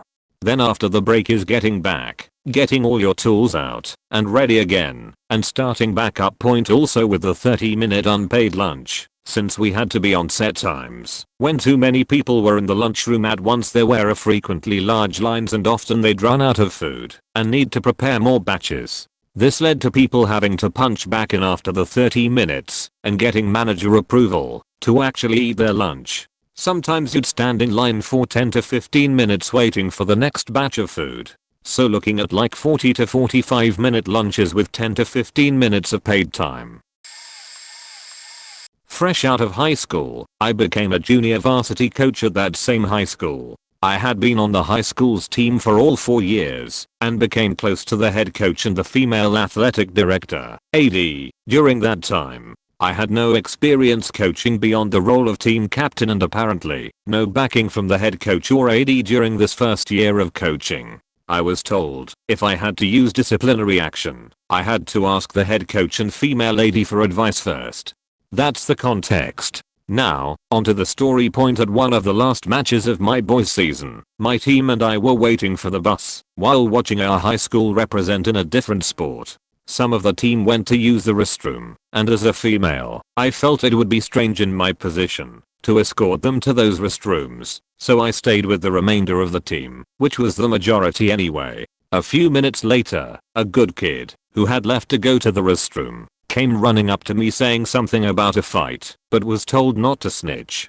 I jumped up, rushed outside, and found one kid seething with anger, one kid laughing, and 2 others complaining that it's not what it looks like.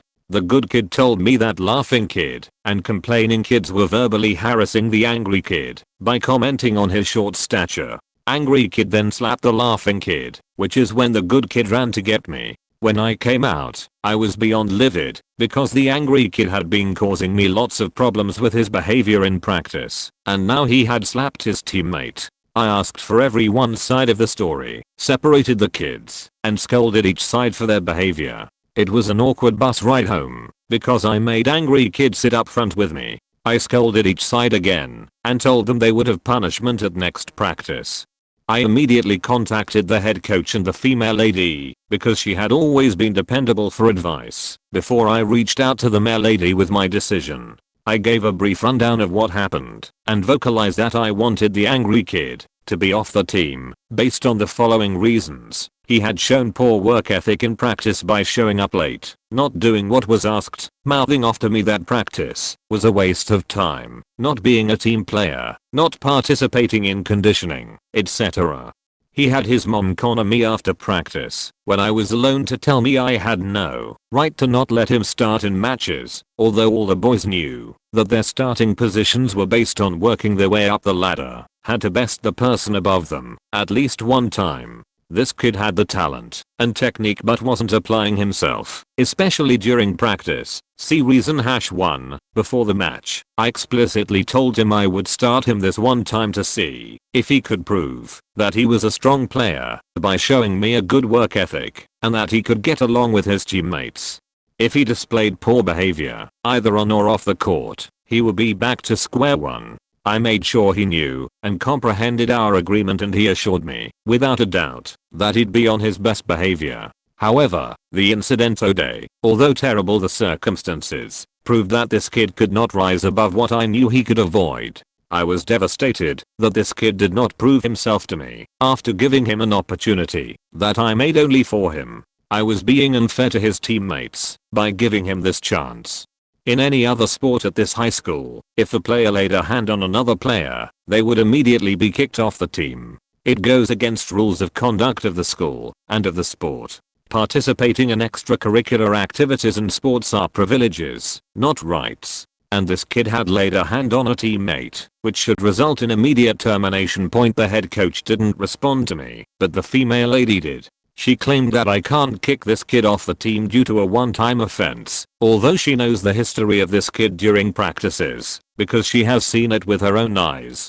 She also mentioned I can't kick this kid off because his parents are on the district board and his dad is the superintendent. Later on, I received the same news from the male lady, who would be the one to enforce any action. So, basically, I wasn't allowed to discipline this kid at all because of his parents. Great. My belief that this female lady could do no wrong instantly evaporated. The head coach was no help when I told him in person too. So because I wasn't allowed to kick this kid off the team, I put this kid back in his place at square one. His attitude never improved, and he never moved up in ranks because he didn't apply himself. If there was a complaint, I told both mom and kid that they could counsel with female AD because she always has wonderful advice. A season later, the kid quit, and I no longer asked advice from the head coach nor female AD because they never showed me backing when I needed it most. Worked at a metal polishing shop, and we would regularly do an assembly line style gig where one person would polish the same portion of different metal parts, pass it to the guy next to him who'd polish a different portion, and so on until the whole part was finished. Even though we hadn't gotten complaints, management was always hyper focused on catching us faking up, so they decided we absolutely had to start signing off on the part we worked on, so they'd know who messed up if something came back wonky. We were like 4 guys, mind you, so it wasn't hard to just fess up and ask for pointers from the other guys on the line. One day they set up this clipboard with a whole sheet of paperwork they said we had to fill out every time we finished working on a piece. We tried to tell them that the way we're pumping out so many pieces so quickly was because each person was doing a small portion of a piece at a time, but they said we had to fill it out every time a piece left our desk. So we decided that we were going to do exactly what they told us. We would polish a portion of our piece, maybe 5 to 10 minutes, stop working, walk over to the other end of the room, and spend about 45 seconds filling out paperwork, then walk back across the room and start on a new piece. It completely destroyed any rhythm or flow we had, because one person might be filling out the sheet while the other person is trying to hand him a piece. Output tanked and the clipboard was mysteriously gone after a week. My school last semester thought I was unprofessional last year for literally asking for my grade because no one would update them and my professor never was available. Long story short, they made my life hell. This year, they're asking me for information about 99 plus cheaters, academic dishonesty, but not the doctor. Dr. Orta. I reported to them since Monday, now that they need these screenshots and transcript, and multiple things from me. I learned so much about my professionalism. I decided that they are able to have a conversation with me only after clearing my record. They then said, well, how can we help you? I don't know. How about getting 99 plus people cheating on a graduate class? Talking to the doctor that's supposed to be professional? Or the tar that's been sitting on this info on her ass for 3 days? Or the 90 whatever students that are actually guilty? Or the admin of the group? There's so many questions as to why me. LMAO jokes on them. Because I still have more info on more students, but why give up all the information now when I know how the convo will end and this will only be more of a point for my next school? I withdrew. I refuse to be part of a circus. Not even a fun or smart one. LMAO point I say quack, and they all go crazy just cause I don't cluck like a chicken. Like, bruh, do I need to go into further detail how ridiculous this is? LMAO point first time in trouble because of my tone. Now they need me and I'm still in trouble. TF. LMAO. Worked at a power sports dealership. Boss was an uber prick about dress code. Demanded cleaner, more prim uniforms than the military, and would get an evil sneer while he berated you for your attire, just to let you know he was enjoying your pain. One year he said jokingly, while belittling an employee, that we could wear anything that we sold at the dealership. Dealership didn't sell any apparel, so he was being a dick. The next day, I found this company that makes the most incredible socks meant to be worn under super tall motocross boots, so they are about knee high. They come in all sorts of super bright, lurid colorful patterns in humorous patterns like pizza and beer or popular cartoon characters that were often quite vulgar. I was the parts manager, so I brought in a big shipment of these socks and threw them out onto a showroom floor display and started selling them. Day after that, every single employee was walking around wearing atrocious knee-high socks. Boss was pissed, but his wife was working that day and she was cool. She hated the way he treated employees and thought it was hysterical and made him honor his word. Boss was pissed at me and tried to get sideways with me for setting him up, but I had my distributor who was a friend of mine backdate the invoice for the socks by a few days, so I told the boss I was planning on selling those socks long before he said that, and to check his karma. It was nice seeing him sulk in his office for a week or so and not hearing from him. Ahem, when I went to a specific academy learning metalworking and welding, we had a few rules. I was one out of 18 students. We had 3 teachers, one in particular was beyond stupid. If there wasn't any teachers nearby, we weren't allowed to use the metal cutter, which was a 3-meter wide machine with a blade pushing down with 4.5 tons of force point anyway. In this academy, we frequently got work from customers. In order to learn about customer service and how to meet the client's needs and expectations. Now, with that out of the way, the moment I still remember fondly. One day, while we were working in the workshop, a client came into the workshop. He wanted us to build a dozer blade for his tractor. We already had blueprints for a few designs and gave him different options. He decided on a blade with hydraulic turning, which was more difficult, but that was fine. We wrote the contract and he went on his way. The kicker was that we needed large metal sheets in order to build it. And all of our teachers were on a meeting and wouldn't be back for a few hours. It was either 2 or 3 hours. I don't quite remember anyway. We needed 10mm thick steel for the body of the dozer blade. And there was no way in the whole entire laws of physics that would allow us to use angle grinders to get through it without spending like 10 or so hours. So all 18 of us just grabbed a chair, sat ours down, pulled out our phones, and waited for our teachers. They came back to see all of us just chilling. All machines were off, the welders were off, the spotlights were off. And the best part was that it was the end of the day. After we had explained why we spent the last few hours of the day just chilling, they just told us, you can use the cutter from now on, as long as there are at least 2 of you. Needless to say, the next day we had more than half the dozer blade laid out, and a good portion of it already welded. When I worked in produce as a assistant manager, I was supposed to do claims, since Manger was on vacation, but I was never shown how to. I asked so many times to be taught properly, was taught 5 different wrong ways somehow. Anyways, so my manager started to basically scream at me in the cooler, because I faked up the claim. I told him that, because literally no one would teach me properly, that I'm trying my best, and because they had to be done on the day I had no choice but to do it wrong so something was in. He screamed more then told me that I was to not ever do any claims again. Okay cool, I won't. So a week later a big fuck up happened and a lot of stuff was to be claimed. I took record of what there was and gave it to him saying, well, you told me not to do this. He wanted to get mad, but he knew that he couldn't due to me just following his orders. At the regional meeting for my department, I had the guy running the meeting get mad at me because the claim wasn't put in. I told him after the meeting that my store manager said that I'm not allowed to do it and he would do them. His words. The regional department manager got mad at the store manager for being an idiot. The store manager then did the claims when I was in charge for another 2 months before I was finally taught by the regional department manager. TLDR. Store manager gets mad at me for faking up task that no one will teach me properly. Has forced to do task because of his own rule/order he told me to follow. Then he gets yelled at by regional guy for faking up and not showing me. Then does that task for another 2 months before I get taught how to do it by regional guy. Okay, so we had to wear lanyards with ID cards from grade 10 to grade 12, and the lanyard program only lasted 4 years, those 3 years and a year after I graduated. It was a massive high school, so we had 3 vice principals and there was one of them who was very adamant about the lanyard program. If you forgot your lanyard, you'd have to wait in her office and purchase a new one. $3 for the lanyard, $3 for the ID card, and let me tell you, massive amounts of kids forgot them daily. I'm talking at least 20 a day, sometimes it would hit 100, not kidding.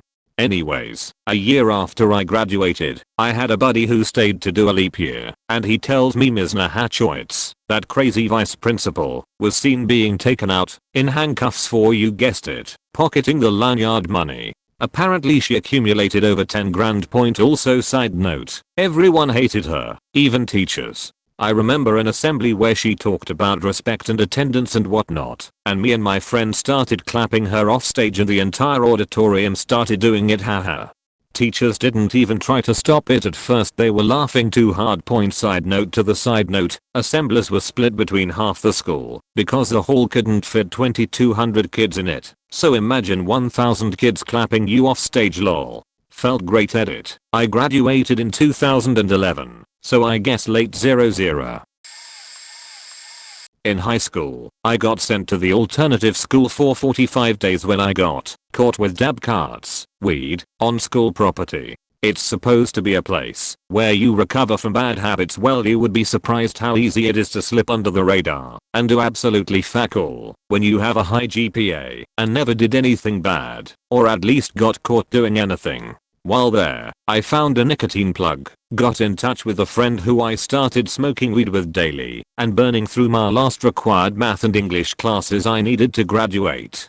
I was so good compared to the other kids there, they sent me back early and said, you don't belong here, and we know you will go back to school a changed man. Well, when I came back I finessed my way into having 3 band classes, band nerd since middle school, and 4 STLP worker classes, where I was supposed to fix Chroma books. Only problem was we either A, never had parts to fix them, or B, had no Chroma books to fix. The teacher of the class thought I was an upstanding citizen who went down the wrong path momentarily, so he let me go sit in the media center, library with a good computer lab, every day. I should note, the librarian had her days split between all schools in our district, so she was only in there 1 day of the week. My domain was peaceful until other kids started doing the same thing. It quickly filled up with other students and they all got caught in there by the VP. She also found me making beats in a room off to the side and demanded I go back to my class. Well, I told her to go talk to Mr. W and he would say I have permission to be there since I was a good kid. Which he did. From then until school was closed because of COVID, I constantly had friends in there with me hitting carts every day or skipping school to go smoke bud. I'm not joking when I say I didn't do any work after my 45 days were up. I still believe I had one of the easiest senior years out of anyone in my school's history, state, and possibly the country. Point came back to bite me in the ass though, as I dropped out of college this semester because of how poorly I did living on my own and being responsible for adult stuff. But in all honesty, I didn't even want to pursue college anymore, as I got no financial aid and had shitty scholarships and would have been drowning in debt the rest of my life. I work with kids in a sports setting. The head of the program went on leave after having a baby and the company hired a temporary replacement. His job was simple: take over while she was on leave and make sure the place doesn't burn down. The problem with this was that he had a vision of a better workplace. He introduced true laughter rule that just made no sense. Then one day one of my athletes needed to use the bathroom, so as usual I sent her to the bathroom on her own. Well, this seemed to anger the new manager. He comes up to me and says we have just implemented a new rule that says no athletes should go to the bathroom on their own. It's not like the bathrooms were far. I could see the athlete walk all of the way to the bathrooms and back, and would notify the athlete if they made a poor choice in pathway. He continued, if an athlete needs to use the bathroom, they need to either wait for the whole group to go at once, or the whole group must stop their activities and then sit outside the bathroom for the other athlete.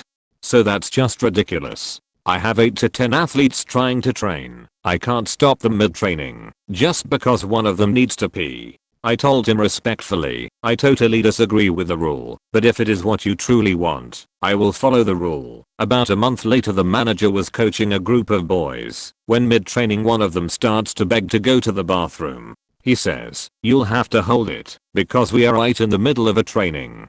Well, obviously the kid couldn't just tell his bowels to stop moving, and next thing you know the kid is running to the bathroom, leaving a trail of poop in his wake all the way from one side of the facility, across multiple stations already in use, and right into the bathroom. The rules were changed back following this instance and we were back to normal training. 7th grade, I was ganged up on by 5 kids in the baseball field at the school. Cops came, took my statement, but did nothing about it. School administrators assured me they would be getting in trouble and wouldn't be a problem for me, that they wouldn't be walking at graduation, and that they wouldn't be going on the trip to Washington the very next day they were in school. And I got attacked in the hallway again by the same kids, 3/5 of them at least. The school chose not to believe me and didn't follow up when we went to Washington. Not only did the kids get to go, but they put one of them in the hotel room next to mine. Meanwhile, I was still getting threats from them every time they saw me. They also walked at graduation.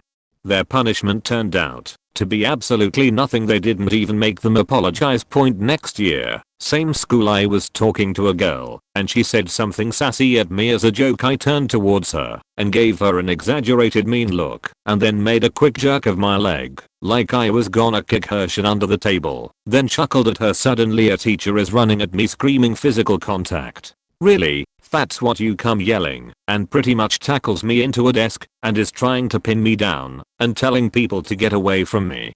I immediately got suspended for a week, then had to spend my recesses for about a month in the student support center, and they wanted me to see the school therapist over anger issues. All of this was despite the fact that the girl immediately cleared up the fact that I had not hit her and that we were friends. They decided that the look I gave her indicated some anger problems and went on to say that it was likely why I had instigated the fight that happened a year before. They decided to blame me getting gang beaten on imaginary anger problems because of a joke with a friend a year later, but didn't care one bit at the fact that I got beaten unconscious, then lifted up and beaten more by 5 people that I didn't know.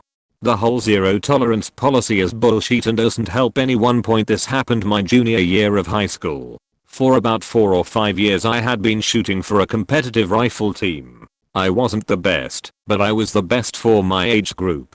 My entire school knew 2.0. I'm a few weeks into junior year and the team was closing down for the winter. We decided to go shooting together one last time. So we go to the gun range, and I set up my stuff, shoot, and clear the line. Well, as I'm cleaning my stuff up and storing it, borrow club gear, a police officer sits up next to me and has a misfire. At this point, my gear bag is completely empty, and I've double checked my bag. It was empty. The officer ejects his misfire while I'm out of the room. I come back in, grab my bag, and head home. Then I started using the bag for cross country, which the practices were right after school. A full week later, the school goes into a lockdown procedure. We all think that it's a drill and just wait. It lasted 45 minutes, as compared to the normal 15. That's when we knew something was wrong. Rumors started to circulate about a bullet being found in the locker room. Everyone starts to stare at me. Lockdown ends. School continues as normal. After XC practice, I went to the police station to ask what had actually happened. It had been a damaged bullet, and it had been found near my bag. It's good to be friends with the police chief. I tell him about the police officer who had been shooting near me. We figure out it had probably come from that. This is a Monday. Tuesday morning I go into school and go straight to the principal. I told what had happened, and he got into contact with the police chief. Then he sent me home with a promise of we'll be fair and look into this with your history in mind. I go home and get a call from him around noon. I got a 2-week suspension from school with expulsion if I came onto school property. Meanwhile, I was taking 3 app courses and 5 honors courses, and I wasn't allowed to contact the school in any way. I was also required to go and get a psychological evaluation to see if I was dangerous to anyone. And why was I suspended? For knowingly bringing a deadly and dangerous weapon into school.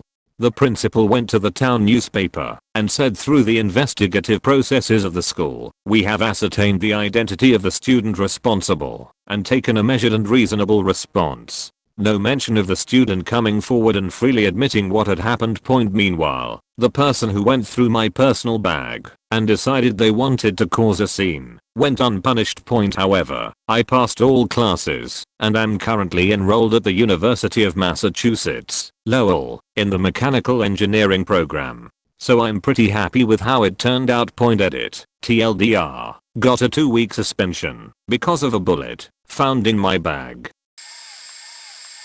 TLDR, my friend was caught riding my longboard in school and the principal suspended me for a week. A little backstory: I'm in 12th grade and I longboard to school, just as I have for the past year. I always leave my board in one of my classrooms during the day and grab it at the end of the day to skate home. One time I was riding around a bit on my board in the halls and a teacher came up to me and told me not to ride it inside school. I said okay and never rode in school after that. Forward a few weeks, I'm staying after school for a club, and my friend's little brother takes my board when I'm not looking and starts riding around in the halls. The principal, Dr. Baker, catches him and returns the board to me. Dr. Baker tells me not to let anyone ride it inside school anymore. I tell him I didn't know he had the board, but he didn't believe me. Later in the week I'm walking out of school, and I set my board down to grab my water from my backpack. A friend, let's call him Derek, grabs my board, runs out the front doors of the school, and starts riding out front. Of course, I can't stop him, since he's going so fast, so I make my way through the doors towards him. Out of the corner of my eye, I see Dr. Baker walking from afar, towards Derek, who is skating in my direction. I stop Derek and grab my board from him. Dr. Baker shows up, and demands the board from me. I respectfully refuse, because it wasn't me who was riding the board, and he had no right to take it from me.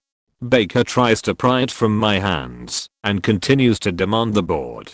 After an intense tug of war with Baker, he finally lets go. He is furious. He tells me, if I want to return to school tomorrow, I need to bring my parents with me, so they can talk. He storms away into the building, and I skate home. Baker is infuriated. Derek overheard him saying I want that ginger kid expelled. Derek told Dr. Baker that he knew he wasn't supposed to ride it, tells him that he will accept the punishment if there is any. The vice principal talked Baker out of expelling me and brought the punishment down to 5 days of suspension. Dr. Baker says I got off easy. I've posted this story before, but it needs to be said again, because zero tolerance is the dumbest thing ever. Only the Sith and high school principals deal in absolutes. My school instituted zero tolerance policy back when it was a new idea. Nobody stopped to think for 1 second about the ramifications of what they were doing before implementing it. It ended up increasing fights in the school by 1000%. Here's a policy. Both parties of a fight get 1 hour after school detention regardless of culpability. Point 3 detentions in a school year results in an all-day in-school suspension for each future infraction. Point 3 suspensions in a school year will result in expulsion. So it went like this: D/D/D/S/S/S/S/E, seventh strike being expulsion. Now this would only happen if someone got caught fighting/bullying. Bullies had been doing this for years. They know when a good time to strike is and how to avoid the eyes of teachers. Now upon reading this, the gears started turning. Myself and 2 friends had been tormented by a particularly nasty bully for the better part of 8 years by this point. We now had a means to remove this individual from the school at very little cost to ourselves. I walk up to the bully in the halls, directly in front of several teachers, and crack him with a book. He gets a good jaw shot on me before the teachers break it up. We both get detention that evening. The next day my friend walks up behind said bully at lunch and dumps a carton of milk on him. Detention for both of them. The prey had become the hunters. Within 2 weeks he was up for expulsion. The school board was obviously not happy with us. Threatened us with exclusion too, on the grounds that we were a gang. We told them it was a lazy and bad disciplinary policy. They told us if we do that again we'd all get expelled and they'd repeal it next year. It'd be too costly/time consuming/see lazy above to create a new policy and print handbooks. Fun addendum. Not more than a month later we got called back in over a similar incident and they wanted to blame us. Apparently another group of students saw what we did or got the same idea. At the time I remember remarking something along the lines of, "I can see the headlines now. School expels 3 honor students because that's our policy." Fuck that place. My boyfriend was a troublesome child before they got his meds figured out and diagnosed with ADHD. He was shipped around from school to school, wherever his program was hosted. That year he was only suspended once that I know of, and it's the most ridiculous story. I only believe it because I know him and this is absolutely something he would do. Point in 7th grade he got bored during school, as you do. So he got a hold of a copy of the school's floor plans, like the sheety little maps that came in our planners, and began writing up plans for how to take over the school. But this was no ordinary takeover plan. No, this plan involved a trained SWAT team made of squirrels. His teacher saw this and sent him to the vice principal. She already didn't like him, so she called his mother. She works 45 minutes away with traffic. It was midday, and she was busy. She was very irritated at having to come get him, but she did, because the VP wouldn't explain without her there. Point she had to come pick him up and take him home for a 3-day suspension because of a squirrel takeover plot written up by a bored, unstable, ADHD-riddled 12-year-old. She was not pleased with the VP's handling of the situation. Point he coincidentally started up at an alternative school the next year, by sheer luck of the program being moved again. He was not expelled over hypothetical squirrels, though the squirrels on our college campus are so tame he keeps threatening to bring back the takeover plans.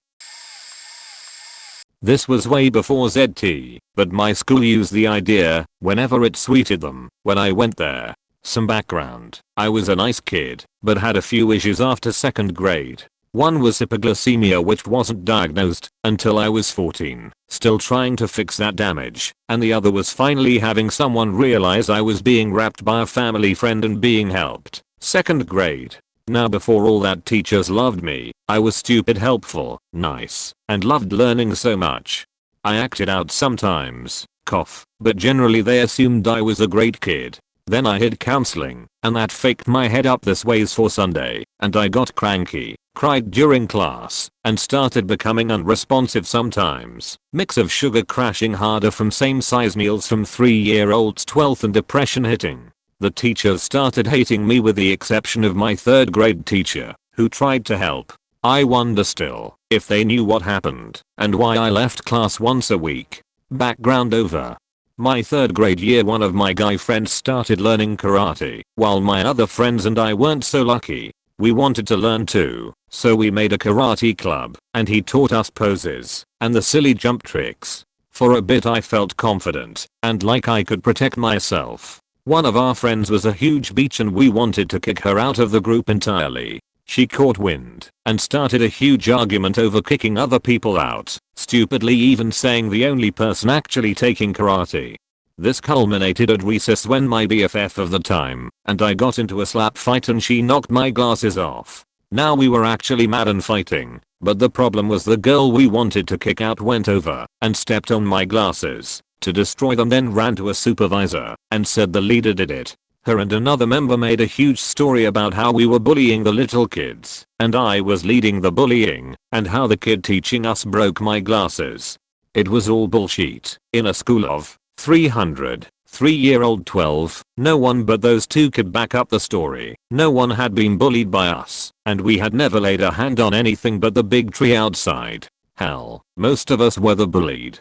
Didn't matter though, they labeled us a gang and sent me and 3 others to ICE. The rest were suspended. My dad beat the shit out of me repeatedly over it and I was grounded for a while, out track of the time but over a month. To this day I'm astounded that us playing karate lead to all of that BS. It sucked afterwards as the boys figured out teachers wouldn't listen to me, so I was open game for serial harassment for a bit with only "well don't encourage him / make him want you" as the only response. I was labeled as a bad kid until I left over it. When I was in high school, I had some skin problems, moderate acne on my face, eczema that was horrible in the winter. I went to a dermatologist who gave me an recipe gel for my face, used in the morning on a clean face, and before bed on a clean face. I had first period gym class and we took a required swimming class. Since it was my first period class, I didn't wear any makeup to school and brought my recipe to apply after swimming, so it didn't just get washed away in the pool. I also had a spot on my ribs where my eczema had gotten really nasty and I developed an infection known as intertrigonote. Images from Google search. Mine was quite similar. This spot was basically where my bra sat, so it was constantly being irritated by contact. It was wet and it smelled. As a 16-year-old girl, that shit was embarrassing and I was freaking out that people could smell me. I was given a tube of clotrimazole, which is an recipe strength topical antifungal with a small dosage of steroids to help reduce the spread of the infection. So we finish swim class and I shower, dry off, make sure my gross spot of smelly death infection is completely dry, and apply that medication before getting dressed. Then, I'd apply my first dose of acne gel while walking through the hall on the way to class. Since I didn't need a mirror to just rub something all over my face, I had both tubes in my hand as I was leaving the locker room, because I put them back in the glove box of my car during homeroom. My teacher was cool, let me do this during announcements, so I wouldn't forget to bring them back home. My gym teacher was a real hard-ass and loved to bust people for stupid shit. Saw me walking and asked what I was holding. I had no problem saying that it was 2 topicals that I needed for my face and an infection from my eczema.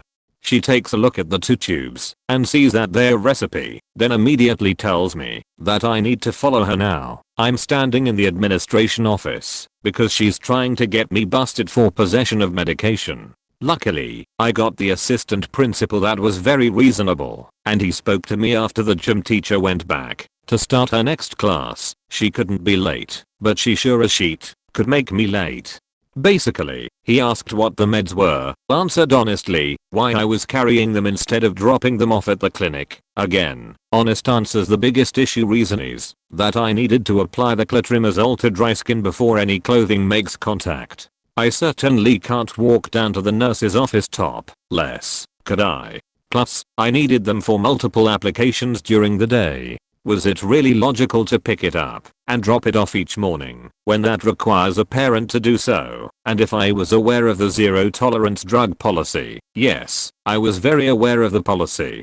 I didn't even carry aspirin or OTC cold medicine with me to school. However, the wording in our handbook was vague and led me to believe that it was limited to ingestible drugs, as those were the type that people were apt to abuse. I actually wound up not getting into any trouble because I was so confused over the whole thing. Plus, he did agree that the wording of the handbook was vague. I tried my hardest to be polite and respectful because I really was a good kid.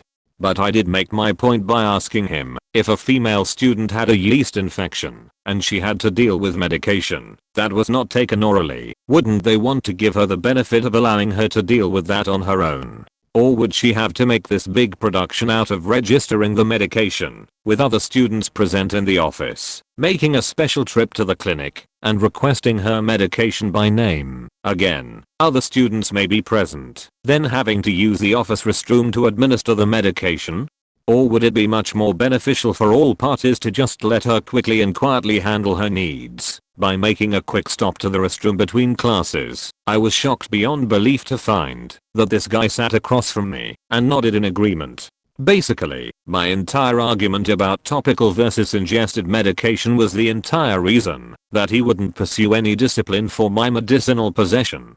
He actually said that he's glad to see that I didn't get caught with the same medicine, but in pill form, because it would have been harder to defend and cite the vagueness of the policy wording. I was allowed to leave with a pass to my car, then to class. No further issues came from that incident point. My biggest victory was the smug look I had on my face whenever I saw that damn gym teacher. She had some weird dislike for me, but I never figured out what the hell I did before this incident. I can't say she eased up afterwards though, but I still got an A in her class. Since it was a mandatory swimming class, and I was on swim team, she couldn't ding me on my grade, performance based, or effort plus PARTICIPATION for weak swimmers, without a provable reason.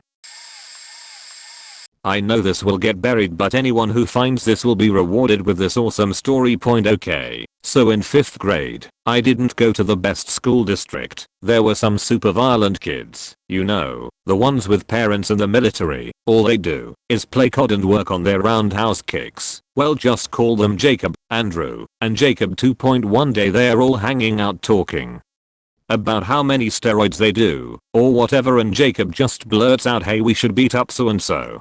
Yeah, Jacob 2 says, "And why not so and so?" To this carries on until they have a hit list of about half the school. Seriously, half the lunchroom was listening to them, and by the end of lunch almost everyone knew there was to be some sort of rave going on at recess. It was chaos.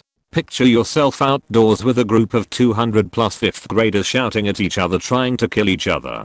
Seriously, it was so massive every adult in the whole school was called out to stop it. They had to even barricade the school doors to stop people from sneaking back inside. Avoid punishment. Only about 75% of the kids participated in the fight, but about 95% got sent to counseling for it because they didn't tell a teacher. The next few days everyone was having a counseling session in the cafeteria, while barely anyone went outside. This one really does not have to do with the zero tolerance policy, but it is still funny as hell. So my school is located right in the middle of the state, so drug trafficking is pretty big there. Name a drug, and you could probably ask someone on the football team and they would hook you up. Anyway, my local police station had some new K9s and they wanted to train them. So my school district let them train them at the middle, junior high, and high school. Right before second period ends, the principal comes over the speakers and tells everyone to stay in the room that they are in. No one batted an eye. Then our teacher told us to go sit near the wall, so we all did. My Spanish teacher did not care if we used our phones, so we took advantage of it. We heard faint barking sounds outside, and we all were confused. We could hear dogs going down the halls and barking at stuff. What the school was really not anticipating was that the dogs would sniff out people's drug stash on their lockers. The dogs started going absolutely crazy near a couple lockers, so they decided to open them up. Lo and behold, they find some weed, cocaine, and Advil in people's lockers. People got arrested that day. TLDR, K9 unit comes to my school for training, end up sniffing out people's drug caches in their lockers. 10 people got arrested. My own kids, the 2 older boys, were both the victims in school fights. Being a teacher myself, I know that the whole defending yourself clause doesn't always work, but I'd rather have them do that than take a full-on beating. So, yeah, they both were suspended for 2 days for fighting. I took my evidence to the appeals offices and got the suspensions removed from their records. On the other hand, as a teacher, I've been involved in some ridiculous shit that should have resulted in suspensions or even an expulsion. However, our school district is moving towards that touchy-feely mode called restorative justice, so ZT looks like this. 2 girls filed false sexual harassment charges against me. After much back and forth, with the crappy admin siding with the girls, I finally found a witness who disproved their entire story. Police chose not to press charges. Both girls given 3 days suspension. Wrote an apology. Student of mine plans my murder on social media. I shit you not. Parents blamed me for being a bad teacher. Investigation ensues. Result: student given 5-day suspension. Moved from my class, but allowed to stay at school. I filed a restraining order, basically forcing the school to schedule her classes well away from my room. Police and the DA declined to file formal charges because there was no way she would have been able to carry out the threat. After investigation closed, it was discovered that her father-owned 3-gun student brings knife to school, takes it out in my room and shows it to the other students. Hauled down to office. Parents called. According to the ZT, he should have had at least a 3-day suspension. Result: spent 1.5 days sitting in the office for on-site suspension. Returned to my classroom 2 days later. Zero tolerance, my shiny white ass. So, I went to an independent school in England, so straight away the rules are already stricter. Anyway, the boarding house I was in had a particularly brain-dead housemaster. He taught geography, of course, and was generally useless at most things, so he and I didn't get along for the 3 years I spent living around him. Had quite a few arguments with him, and such point anyway. Fast forward to one of my last nights in the house, before moving into a different house for upper 6th. Think last year of high school, I guess. We have a house football, soccer, matches. It's the end of the year. It's year 12, my year, with year 10s versus year 9 and 11s. The year 11s were cunts. So, the game starts, and I get an early goal after running through and beating a few players. The other team starts targeting me with some heavy tackles, so I start giving it back. This goes on for about 20 minutes, and we exchange some heated words. I then shoulder barge a kid off the ball and carry on my way and pass the ball. All of a sudden, I get punched in the back of the head. I'm fine these days, but back then it didn't take much to send me into a rage, so this did the trick. I chased after the kid, put him in a headlock and just smashed him in the face as hard as I could, and he ends up in the slump on the floor with a bloody nose. Point now, the detail I left out was my housemaster was in goal for one of the teams. The only part of this whole incident he saw was me chase the kid, put him in a headlock, and put him on the deck. I see him come charging over, screaming at me, and the game ends there. We get kept behind, while everyone else is sent back inside. The kid then tries to deny even touching me, which sends me through the roof, and I walk off without talking to the two cunts. Fast forward, and I'm in the head of discipline's office, who basically doesn't care, because it happened in a sporting environment. Boys'll be boys and all that. He tells us both off, and sends us on our way. My housemaster wasn't done though, being the cunt he was, and banished me to my room, while the rest of my housemates had beers on their last evening, a rare treat for 17-year-olds still in school. He threatened me with jail term on the basis that I'd hit a minor, who was faking taller than me, I should mention, and then when I said it was self-defense, he rubbished the idea. So, to keep my company, my friends came up to my room and smuggled me up a beer, but the king of cunts wasn't finished. He came up and asked why they were in my room, and when they said, because he's our friend, I could see the cunt die inside a little. Point never been more mad in my life. The other kid got off scot-free. Snaps the little collection of tiny crystals in a bit of paper you throw, and when they hit something they make a noise. You can make them go off by squeezing them between your fingers for the same effect. They are completely harmless. Brought him into school. This was the early 80s before the current insanity, but our principal was a forerunner of zero tolerance thinking. Possession of fireworks. Suspension. A scare story / lecture from Mrs. Brown, the white-haired clown, about how one boy had these in his back pocket while he was skateboarding and fell on his backside. They blew up so bad they blew his ears off. She screamed at my 9-year-old self. She tried to continue the story by telling me about the skin graft the boy needed and really lay on the horror, but I was laughing so hard she eventually stopped. When my parents showed up, I told about her blatantly made up story and the punishment, and my dad said, "Damn it son, I'm not mad about what you did, but now I have to go in and talk this idiot." Thank goodness for good parents. I missed a few days and tried harder not to get caught in the future. Later that year, Mrs. Brown held a school-wide vote for what would be our new mascot. Almost unanimously, Wolverine, the animal, not the Canadian one. She decided our mascot would be a teddy bear instead.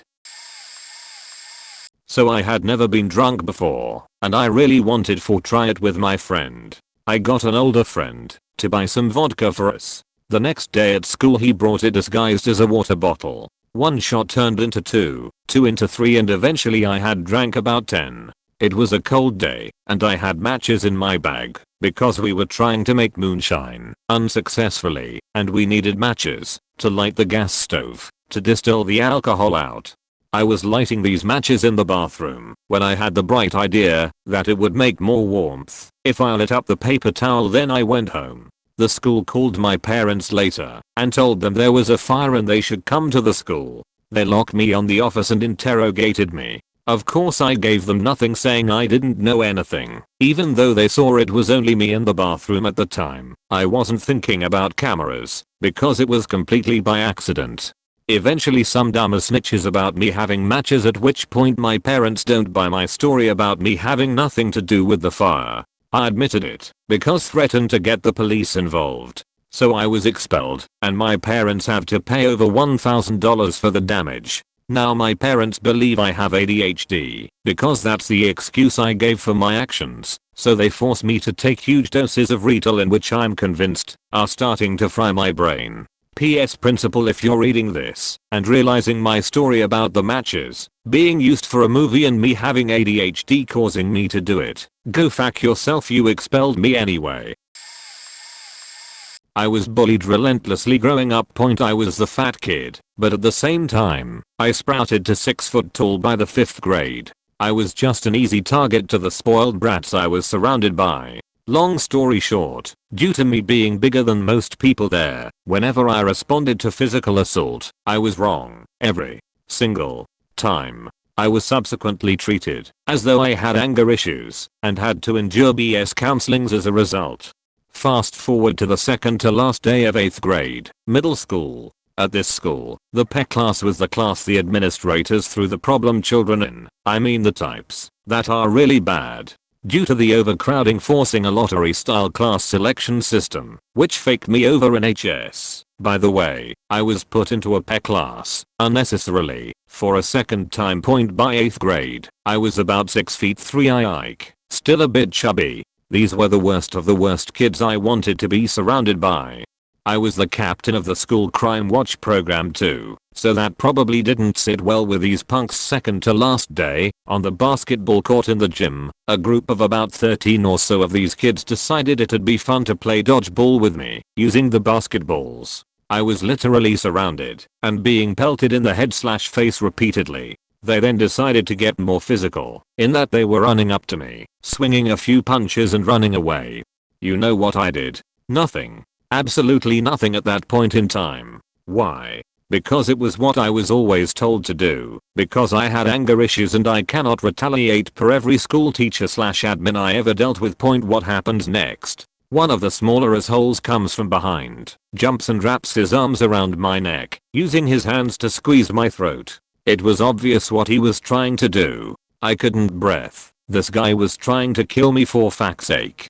I took one swing of my fist up to my right side, where his face was, and hit him directly in one of his eyes. That knocked his ass to the ground, where he ran away crying. For those wondering, where the fuck the gym teacher/coach is, he's sitting in the corner, arms folded, watching and laughing the entire time. Who stopped it? The head of security for the school, who happened to be walking by chance. My glasses were busted, and I was bruised for a while. So, here's only myself, and the kid I hit in the eye, in the assist principal's office, the asshole of the century. He didn't give a flying fuck. He came directly at me and demanded I tell him why I hit the kid in the face. I explained everything that had happened up to him trying to choke me out. He refused to believe any of it, despite the security lead stumbling upon it. Nope.